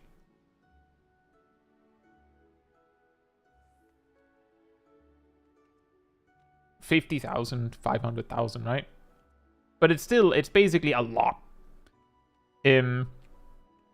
But if you're having the tank standoff, where your co-tank wants to tank, but they're doing it badly, or you just want to tank, a way to do that, a way to force, like, to muscle your way to main tank, is that your ranged attack has somewhere between 5 and 7 times multiplier and enmity. So most of the tank ranged attacks generate somewhere in the ballpark of 700 to 800 potencies worth of enmity on every GCD. That's impossible to keep up with for most tanks without also doing that. And it's not super fun to do that, so most other tanks will let you have it, in my experience. Especially if they're, like, not really good at tanking, there's a reasonable chance that they don't really care about tanking. Like, they're just doing it because they are the tank right now. But if you want to tank, go nuts. Go ahead, do it. They'll let you have the spot. No problems. So I've done that. Like, if a tank is, like, spinning the boss or doing something weird where they're not supposed to, I will take over with ranged attacks. And the reason for that is that sometimes these kinds of tanks will reflexively use provoke when they see that the boss is no longer attacking them. And the only way to bypass that is if you gain the attention of the boss through other means. Because that means use range attack, range attack, range attack, range attack, and then eventually you get aggro. The other tank goes, oh, I have lost aggro, better provoke. And then you provoke. Now, every time they go, well, my provoke is up and I don't have aggro, so I better provoke. Boom. Then 1 second later, you just go, nope, mine. And then you just keep it.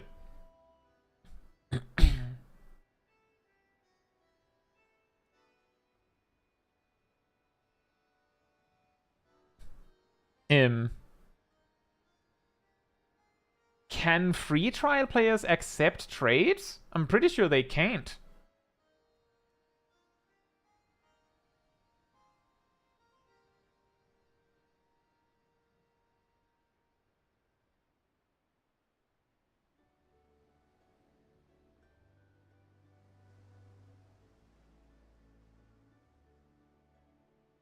And yeah, exactly, Isnail. There's also the tanks that use provoke as part of their rotation.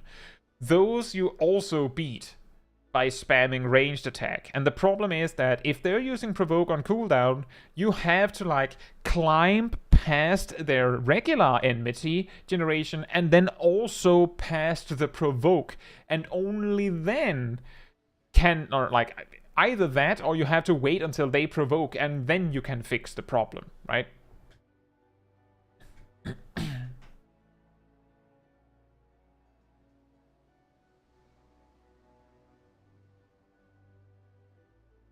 Helpson says, I don't tank much, but I find I always want to main tank now, so I don't have to watch my enmity. It's not that bad. The way that I usually go about off-tanking is that so if the other tank is the main tank, right? Like, they're the one who's tanking first. I will not have my tank stance turned on.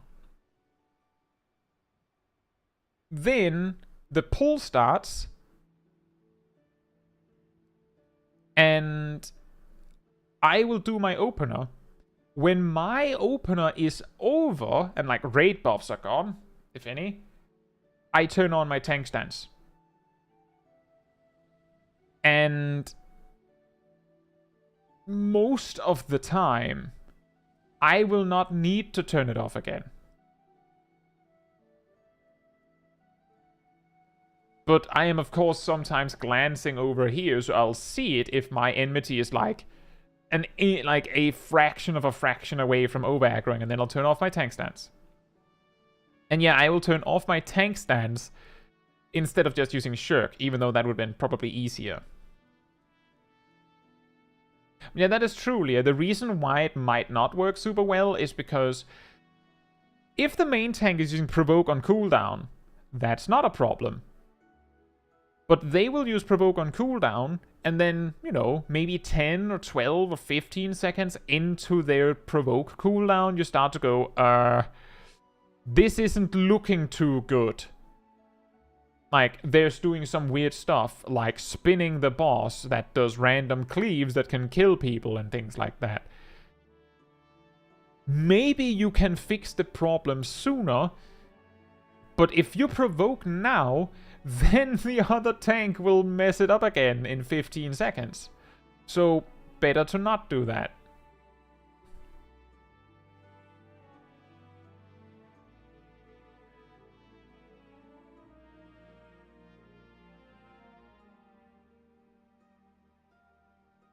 Wolf says the weirdest thing with the changes, for Black Mage I take it, is the questionable astral fire paradox being instant. I don't feel like that's questionable. With astral fire paradox being instant, that changes your time by a few seconds and some non-standard rotations are no longer usable. Wool, let me paint you a picture a moment here, right? Paladin is getting one more step to their Blades combo, completely invalidating the entire looping rotation of 7 minutes that Paladin has. It's completely in tatters. It doesn't work anymore. It's gone. It's dead. Completely. And the optimal burst? Dead. Because you only have 2 filler GCDs now. All jobs are going to have to accept there's going to be some changes because you get something different. All the non-standard lines are going to be different because they're probably going to have to finish with the new fireball attack, whatever it's going to be called. So we don't even know if it matters that Astral Fire Paradox is instant now in Dawn Trail. Isn't Black Mage non-standard dead due to the MP tick changes? No. But it does change some things. We don't know exactly how Umbral Ice will work. But yeah, I do think that is actually a bigger concern than the Astral Fire Paradox thing.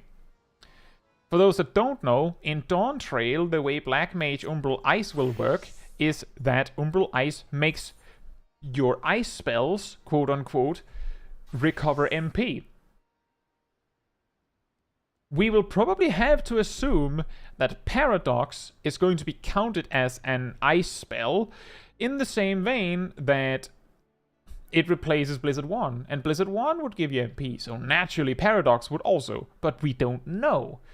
We would probably have to assume that Blizzard 4 counts as an ice spell, because why wouldn't it?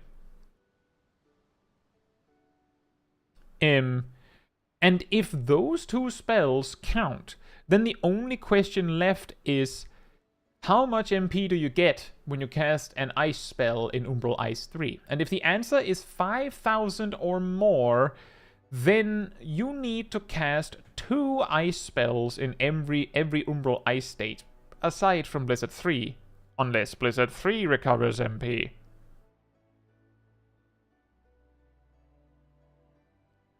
If that's the case, then it means that all non-standard lines that rely on one and only one ice spell to be cast and rely on, you know, full MP to function, those are dead.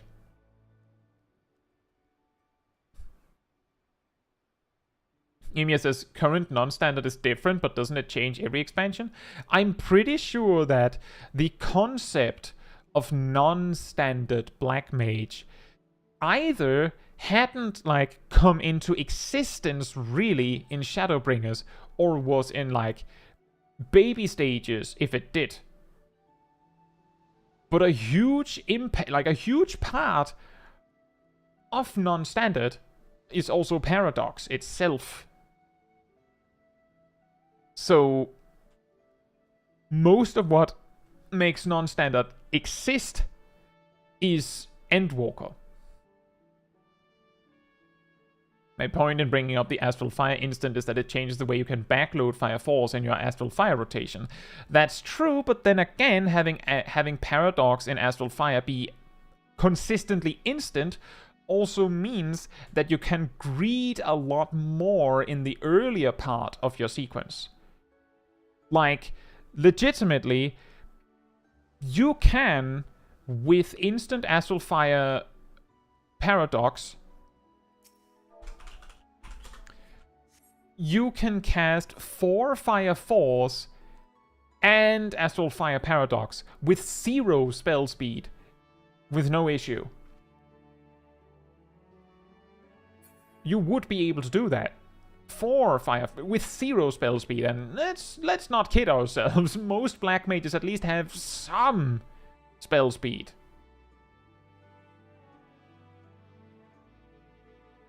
Emir says, why are the Black Mage mains acting like it's the end of the world? That's a weird way to spell summoner. They're acting like it's the end of the world because if non-standard is dead, like legitimately dead, as in the changes to Black Mage makes it so that you basically have to do Blizzard 3, Blizzard 4, Paradox, Thunder 3, like, as your ice mode. And then you just have to do Fire 3, 3 Fire Force, Paradox, 3 Fire Force, Despair, and then Fireball, and nothing else works.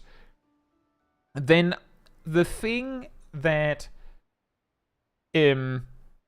made a lot of players pick up Black Mage in the first place, the complexity, is quote-unquote gone. But the thing is that when people say, but then you can only play standard Black Mage, I mean, that's still more flexible than what people make it out to be. Like, standard Black Mage still, like, their lines are, you know, Fire Force and Paradox and Fire Force and Despair and all that.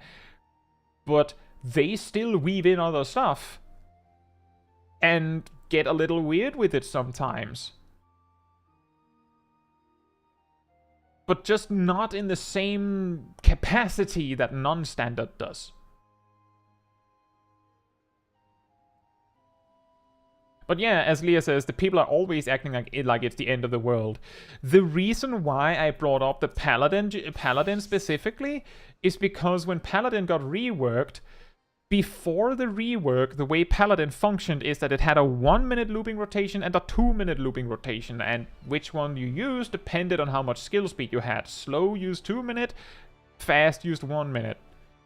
And this looping rotation was so hard-coded that fast Paladin actually had to, if they wanted to be optimal, had to click fight or flight 17 seconds before fighting started, so that they could apply Goring Blade with fight or flight on time, and then go into the magic burst during raid buffs.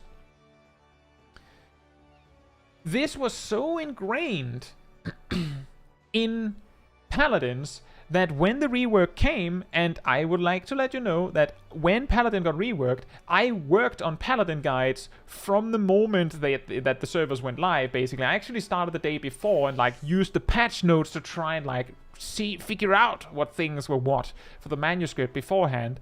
And I was basically changing my manuscript and re-recording rotations as people figured out what worked and what didn't work.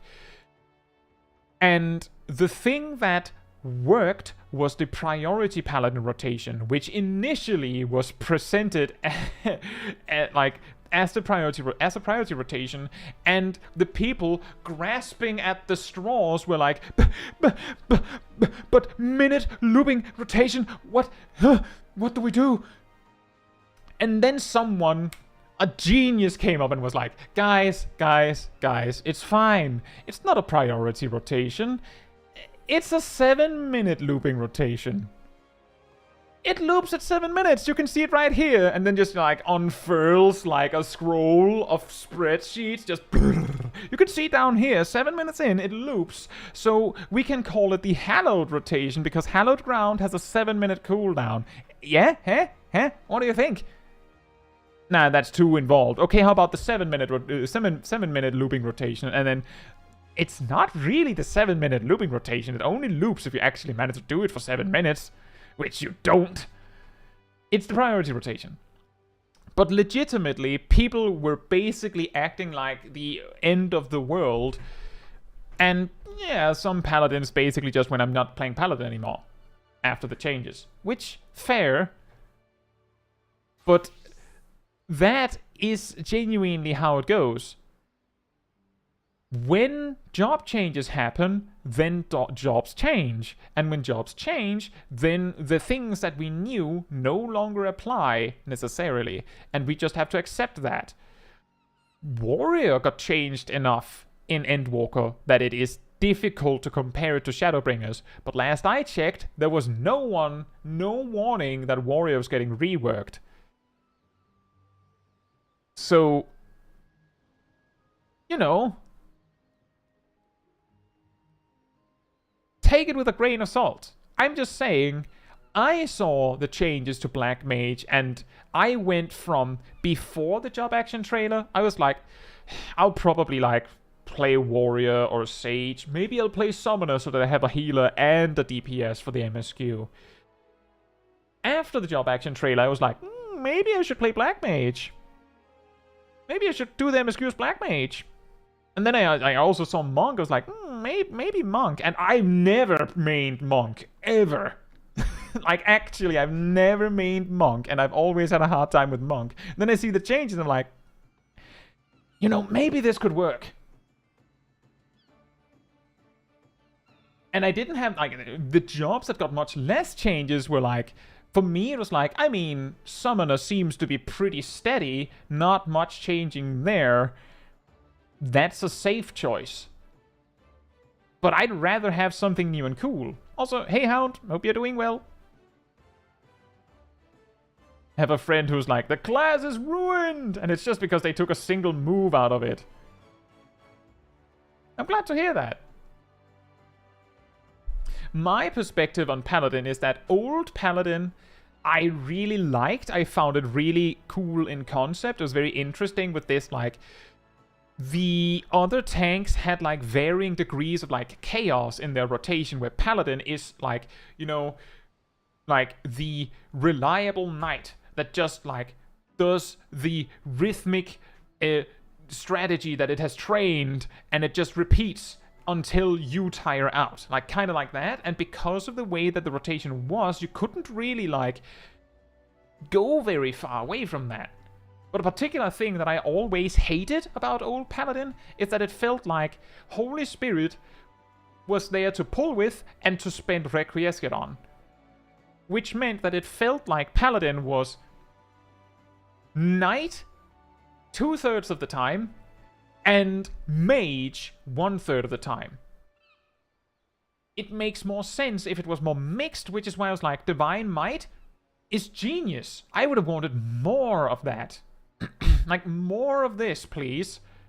More of, like, switching between, like, physical and magical. I think it's silly that your burst is basically just doing this for 15 seconds.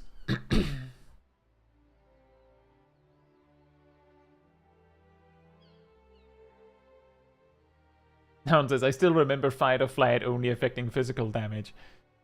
It feels like it's that long ago. Doesn't it, Cat? And yeah, Samurai mains also mourn the loss of Kaiten.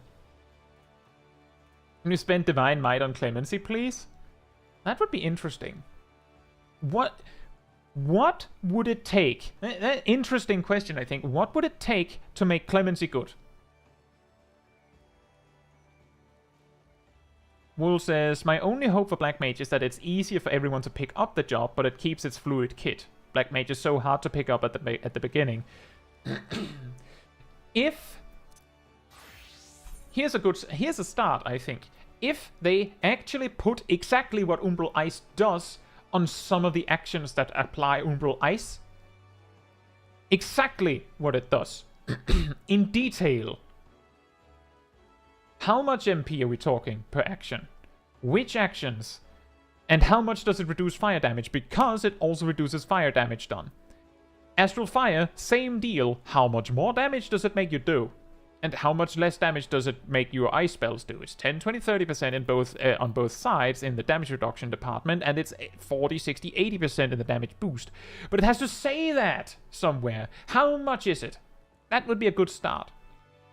And making it so you don't rely on these weird, not obvious MP ticks for your rotation. They're removing that. That's also a huge step up in accessibility for Black Mage. The rest is really hard because it's just that Black Mage is a mage, and while it feel like while you might disagree when I say that mages have the capacity to mess up and be played wrong way more easily than any other job, I'm just saying that with Black Mage, it's not obvious what spell you should use when. With Red Mage, when you unlock the job, and just actually compare that to Samurai. With Samurai, it's really obvious when you're using your GCDs wrong, because they do garbage damage, and some of your buttons just don't work if you do it wrong. With Red Mage, there's nothing preventing you from just spamming the arrow and the thunder. The only moment it tells you that you're wrong, like, clearly, is if you spam the arrow, the gem turns white, and if you start casting black magic spells, you might start to notice that the black magic bar starts to charge really, really slowly. So, like, there's the punishment. There the game goes, you done goofed. But it's not that obvious because the long casts still do good damage.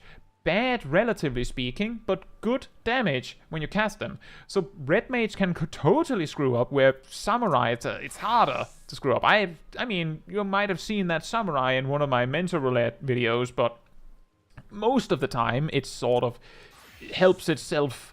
And Summoner is weirdly also the same. With Summoner, you can't see what your rights do, like your gem shines and precious brilliances, until you unlock Summoner, because then you can like scroll down and go, oh, but Ruby Ruin isn't here, so you don't actually know why you would cast Ruby Ruin over regular Ruin, not until you read the tooltip while in combat.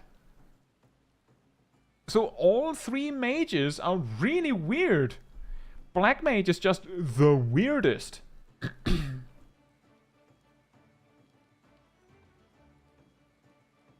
Make Clemency an ogcd. That would be interesting. If Clemency was an ogcd and still cost 2000 MP, but had no cooldown, that would be really, really good. Like, that would actually be insane.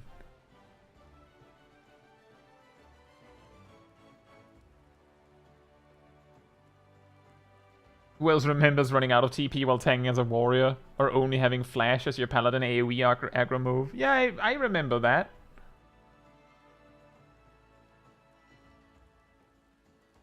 Divine Veil should proc the heal after the shield breaks instead of on cast. I mean, you could argue the same thing for warriors Shake It Off.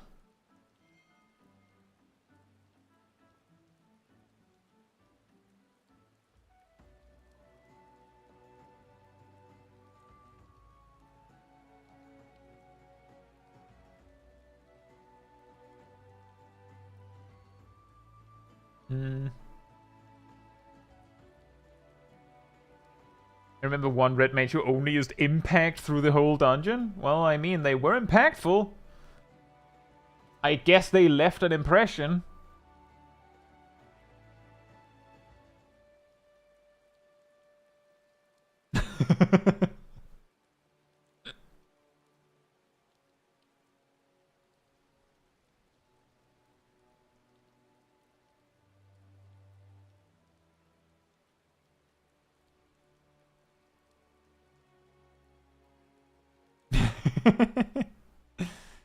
See, Hubston says, I learned Red Mage recently and have been having issues with my poor internet and dualcast not applying quick enough. Oh, yeah.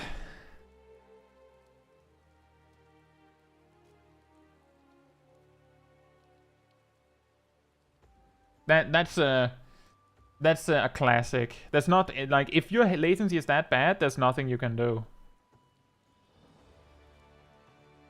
Snile says, speaking of Shake It Off, I discovered yesterday that it's a line of sight. Never knew that.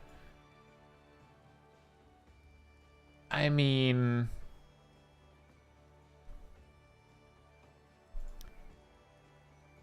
I'm pretty sure that all AoE stuff is line of sight in a way. But it's like never important. That makes any sense?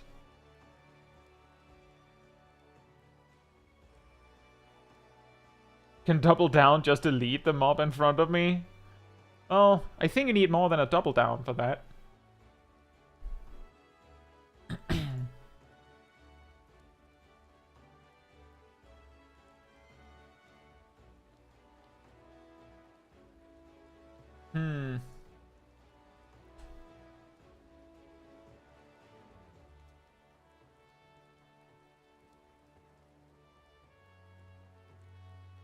Remove or change Dragon Sight for Dragoon? It seemed like Dragon Sight was not used in the job action trailer, so that might be something that'll happen.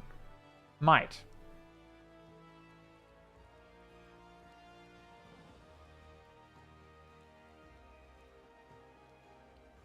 Wool saying, throwback to my Red Mage friend who got both the arrow and the stone and the fire procs, and then used both at once.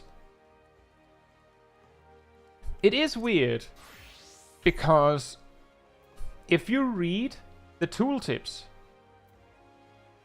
then it is actually kind of obvious that Jolt is the weakest one, but the GCD and the Thunder and the Arrow, I believe they're 300 potency when you unlock them. Could you imagine if they were are they 360? I'm pretty sure they're not. Yeah, they upgrade. Because if they were actually legitimately 360, like at level 50, then it would actually be really awkward, because then using the Arrow of the Thunder would be better DPS than spamming Jolt. But yeah, we don't know anything for sure. The problem is that for each action in the job action trailer that was not there, we don't know if the reason they didn't show it is because they're like, well, nothing changed. I'm pretty sure they didn't show Cure 1 for White Mage, but I'm also pretty sure they didn't show Cure 1 for White Mage in the Endwalker job action trailer, or the Shadowbringers one, or even the Stormblood one, if there was one. I guess there would be. So it would be weird if they suddenly did it now.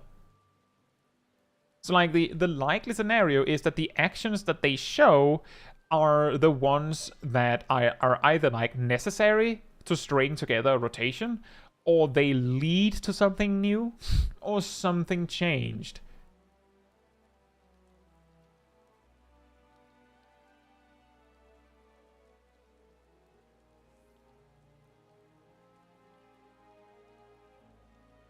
And yet it does look like a very similar animation. It would be interesting if all the tanks and melee DPS just got that. They just get the move to get close to you. They just slide towards you.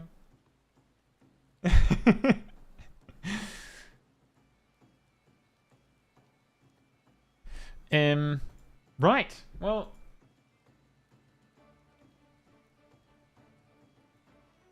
I think we can finish roll action slide. Check something.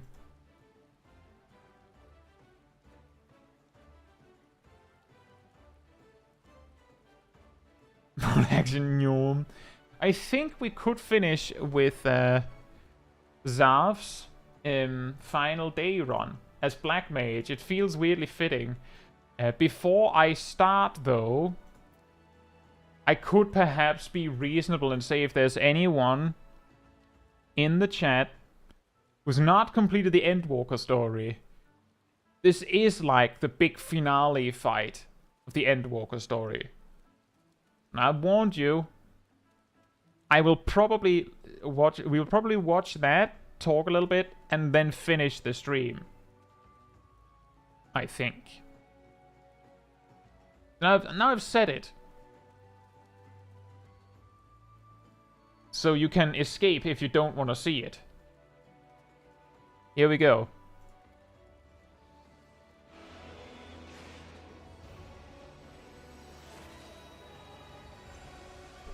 Some people are like, see, the thing is, some people are so far from the finale. Like, if you were in ARR, there's a realistic chance, depending on how fast you play through the MSQ, that you wouldn't actually remember this by the time you reach this. But who knows?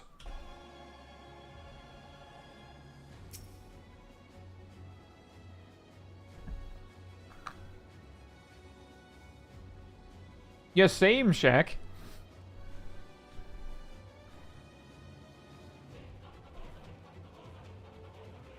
Dun dun dun dun. This fight can also be quite scary as a black mage, actually.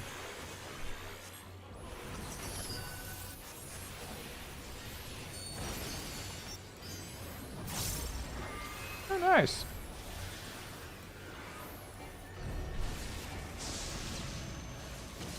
That was close. You should probably have used triple cast for that one too. And here comes the boom! Slam! Just barely lived it. Yeah, you did the classic all-out opener, but you didn't use the second triple cast. That's why it got a little wonky at the end. You also have a 2 sharp cast stacks, so you probably want to use one of those. But yeah, you should move now. Is there an actual difference between a minstrel's ballad and an extreme? What do you mean, Gleaming? Like, the fight? Yes.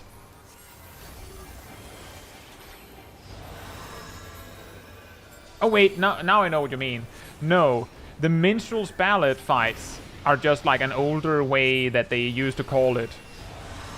Like, it's either minstrel's ballad or extreme. It's the same. Like, practically speaking, it's the same. You should use paradox there.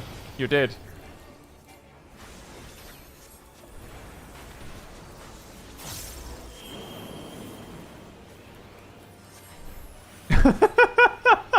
The ultra greed. See, this is what I was talking about earlier.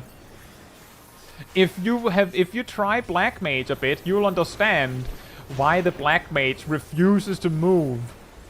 I'm casting Fire 4.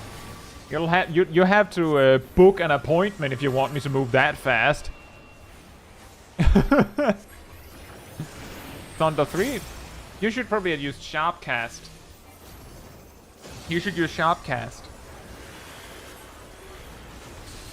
A piece of it, like a thing I would suggest here at least, is if you're using an instant. Oh, that's not right. You should have used Xenoglossy for that. You should have used Xenoglossy. You should actually use Xenoglossy very much right now. It's 2 stacks, 2 stacks, 2 stacks, 2 stacks, 2 stacks, 2 stacks, 2 stacks. Boop. You should have used Amplifier. But yeah, if you're using something with a space for sharpcast, use it. And if there's space for it, use it. You can of course get more complex than that and time it at specific moments, but if you have 2 charges of sharpcast on hand, use one. It's free damage. Also Xenoglossy. Ding, another Xenoglossy lost. You could also use a triple cast. Like, just to take a moment here, if we just ignore what's happening on the fight, and just sit, and let's say like I just like had a button to just take over right now, and just like Zav's character just gets controlled by me for a moment. What I see here is I need to use sharp cast. I have 2 triple casts. I might need one, if we assume that I'm not well acquainted with how this fight plays out as a black mage. I might not feel confident in spending both, but I have 2. Mana Font is available. So what I would really like to do is my next Astral Fire step, I would like to finish it by use. So I will do Fire 4, Fire 4, Fire 4, Paradox, Fire 4, Fire 4, Fire 4, Xenoglossy, Triple Cast, Despair, Mana Font, Fire 4, Despair. That is like a classic sequence that maximizes the value of the triple cast by making sure you have 1 Fire 4 and 2 Despairs in it. You save with no spell speed around 1.3 seconds in total that way, and that's like pretty high if Flare's not in your future. But a key thing is both that Mana Font is available, Sharpcast is available, and Triple Cast is available. And you would want to use Sharpcast. I understand not wanting to spend Triple Cast because you might want to save them for the utility, but Sharpcast should be used. Mana Font is complicated to use optimally, so if you're not super experienced with Black Mage, then it's understandable that you don't like know how to make the most of it. But, you know, just wanted to say, that's what I'm seeing in this exact moment. If I was in the driver's seat, I would not have landed in this position, so of course I wouldn't have been able to play this line, you could say, under normal circumstances, but that's what I would have done differently. Suddenly a pink order appears. And here comes the slam from the right, I think? Yep. You should probably use Paradox with there while you were running. You also did use a Sharpcast, I see. And there, when you started repositioning while your GCD was ready, you could have used Triple Cast there. That might seem wasteful, but it would have meant that you didn't, like, that you weren't doing nothing while you're repositioning. It wasn't perfect, but you would have been doing something. Are you dying now? Oh, Surecast.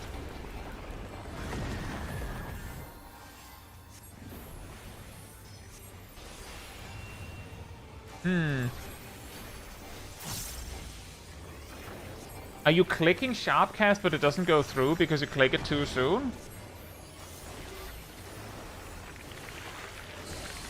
Alright, Emir. See you. Have a nice evening. Hey, I'm walking here. I'm casting here. No. Not like that. Just taking a moment to just do this one again. I don't know if Zav wants all this advice, but maybe it helps anyway. Maybe someone else learns from it. Ley Lines is coming up. Amplify is coming up. You have Xenoglossy. You can use Xenoglossy and weave both of them. And then just continue rotation as if nothing happened.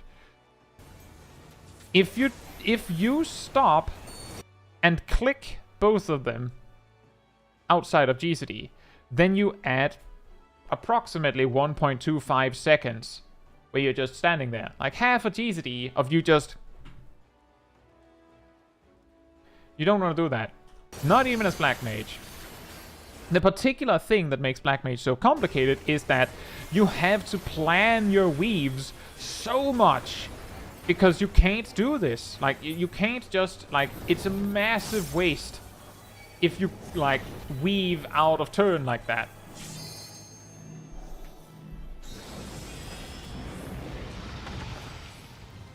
Oh, you're welcome, Hound.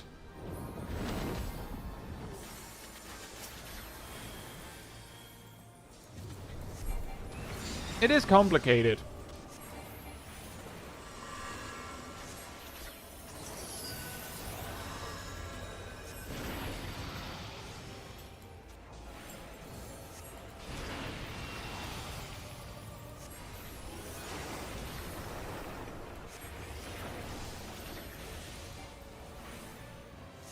Oh, I was wondering why it was so quiet. I was like, oh no. Ah, you didn't make it. You just barely didn't make it. I was wondering like why there was no speaking, but then I remembered Zav just earlier said that they have a button to turn off speech on the characters.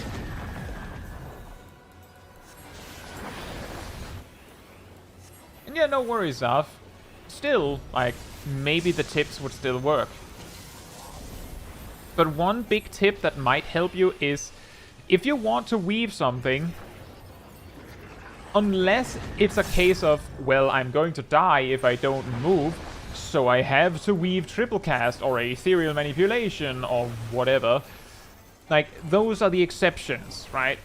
But if you want to weave something that isn't, like, crucial for your immediate survival, then you have to use an instant cast. Otherwise, it'll just have to wait. As in, yes, Ley Lines is ready, but I don't have Xenoglossy because I used it on something. So, and I'm like, I'm not going to reapply Thunder in the near future, and right now I'm in the middle of my fire phase. So I'll just have to finish it without Ley Lines. And then you learn from that. Next time you save a Xenoglossy because you were like, well, last time I did this, it didn't work because I didn't have an instant cast on hand.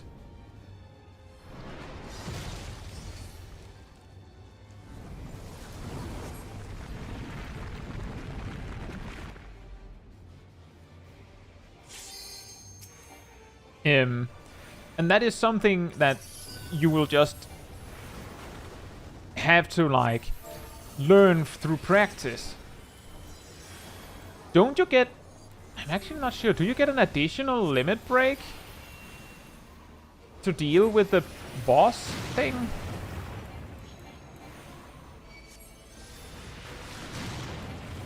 If the tank said use limit break and mentioned that it refreshes.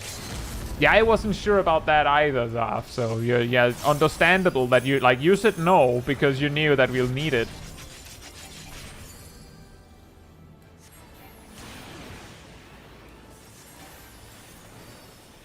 But yeah, if you force yourself as a black mage to go, I can't weave something, you should, by the way, transpose Umbral Soul. Good, you did it. If you force yourself to go, I can't weave something, if it's not an instant cast, then you'll be forced into a position where you will learn where the pain points are. Like, if every time you mess up, you just go, well, I have to ley lines, so I'll just ley lines anyway, then you might not realize where the pain points are. But if every time you want to ley lines, you go, well, I need an instant cast for that, I don't have any, alright then you'll learn, okay, ley lines is coming up in 15 seconds, so I have to plan that one, otherwise I can't do it. I have to make sure this already is planned ahead of time. I have sometimes done this thing, like, where maybe I don't have Xenoglossy. Like, I've spent it for some reason. So when I use Fire 3, I'm like, well, Ley Lines is coming in 3 GZDs, so I'll use triple cast so I can use Fire 4, Ley Lines, Fire 4. So, like, I basically weave the triple cast such that I have an instant cast when I need it. Good try with the Umbral Soul there.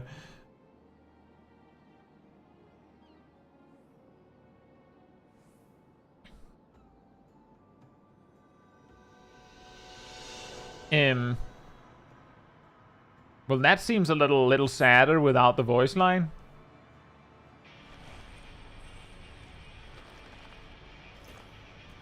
But that's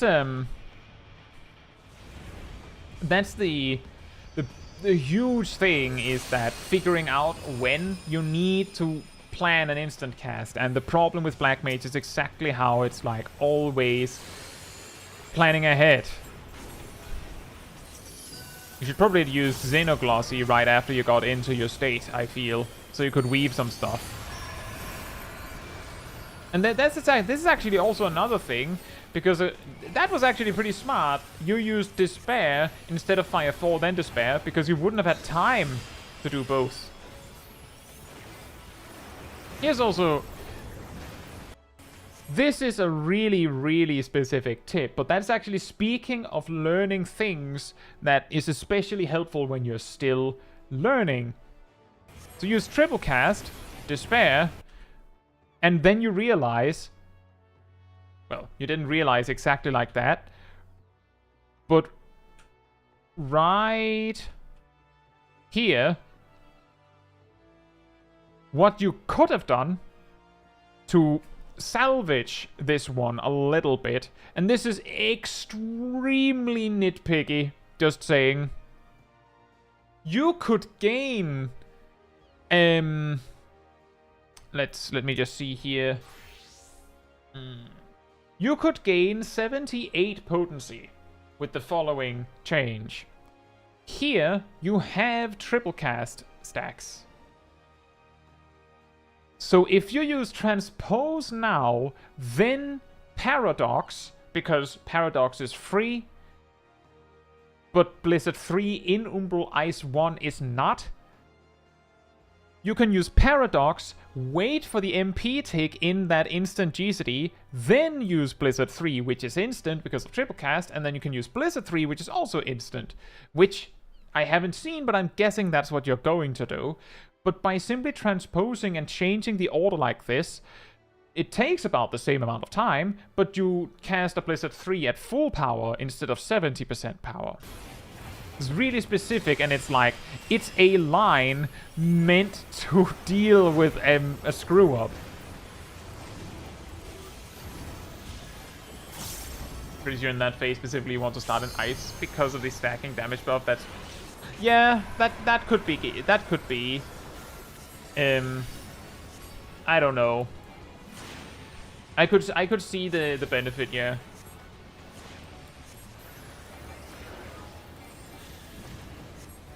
That was a little random. Just another thing. Just mentioning.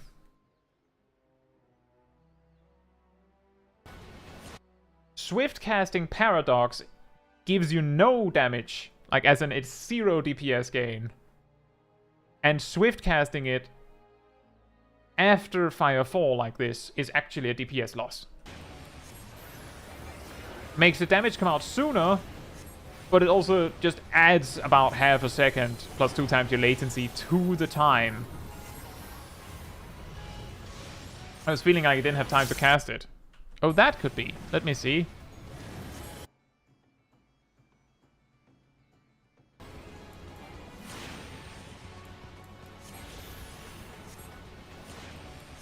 You could have made that. It takes 2.5 seconds. If it says, if it just switched to 3, you should have had the time. But yeah, I think the problem, the thing that's messing me up here with reviewing that part is that because of the amount of times where you're weaving things randomly out of standard, and the amount of times where you're moving while not casting anything, makes it hard for me to gauge how many casts you have left before you have to do something specific. Because that's the thing, the 15 seconds you have in Astral Fire actually gives you a rather specific, space to do a very specific amount of things, but it's a little bit like how we have, rotations, where we, earlier, where I talked about how, if your GC is 2.45, then a 30-second OGCD moves a fourth of a GCD per GCD each time you use it relative to your GCD. That's also something that only makes sense if we assume that your GCD is always spinning correctly, and Black Mage is kinda like that. Kinda like that.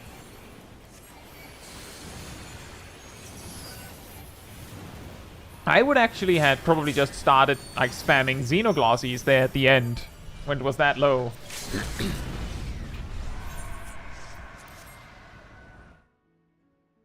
But yeah. I still feel you didn't die. That's pretty good. Black Mage on that fight? Oh no, anime. And you know what, Wool? Here's a really weird thing with the short cast of Fire 3 and Blizzard 3. Depending on your GCD, depending on how much spell speed you have, it might not actually apply. Depending on a few factors. Here comes the final math. It's the final math of the stream. Hey Rami, we've been talking, but yeah, we're just about to wrap up.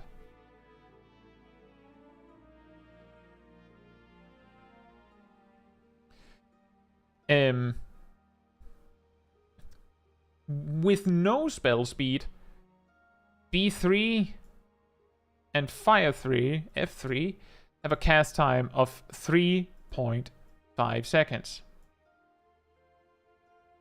Which becomes 1.75 when you're switching state, right? But because of the thing known as caster tax, this is actually 3.6 seconds, and this is actually 1.85 seconds. For some reason, casting anything adds a ghost cast or ghost animation lock at the end, which is 0.1 seconds approximately, where even though you're not doing anything, you can't do anything else. Usually, when the cast time is less than your GCD, this becomes invisible, which is why this is usually not a problem. But this is very visible. This is basically the reason why if you cast Blizzard 3 into Blizzard 3, for example, you'll see the spell bar, like the cast bar, completely fade out and then reappear with the next spell. That's that 0.1 second. I don't know why it's there, but it's there. The reason why this matters is because it takes, 0.5 plus 2x latency for a weave, which means if your latency is 0, then if you weave Sharpcast after switching to Umbral Ice with Blizzard 3, then it takes half a second, which means that that will have finished by 2.35. That's fine. If you have 50 ms, then it takes 0.6 seconds, which means you will have finished by 2.45, which is also fine. If your latency is 80, then you will have finished by 2.51, which is, okay. It's good enough, right? It's fine. But it's not perfect. The reason why this matters if you have more speed is because my GCD is 2.19 on my Black Mage. Like, without ley lines, by the way. And Blizzard 3's cast time is 3.07. Divide that by 2. 1.535. Technically, I think it rounds it. But then you add the 0.1, and it's actually 1.635. We would also just say 4. And yeah, my speed is kind of silly, but it's really funny. Then I weave something.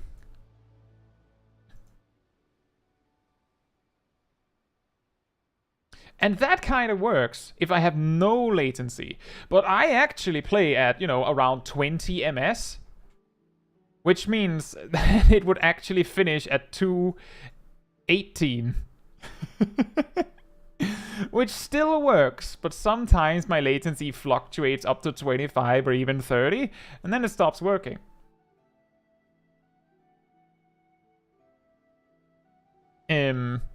South says I also have like 1050 spell speed on my casters. I mean, I have 2,191.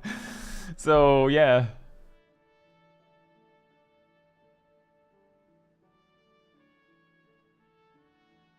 But the point that I was making here is that if you have a huge amount of spell speed, then you might actually not be able to fit an ogcd between the short casts.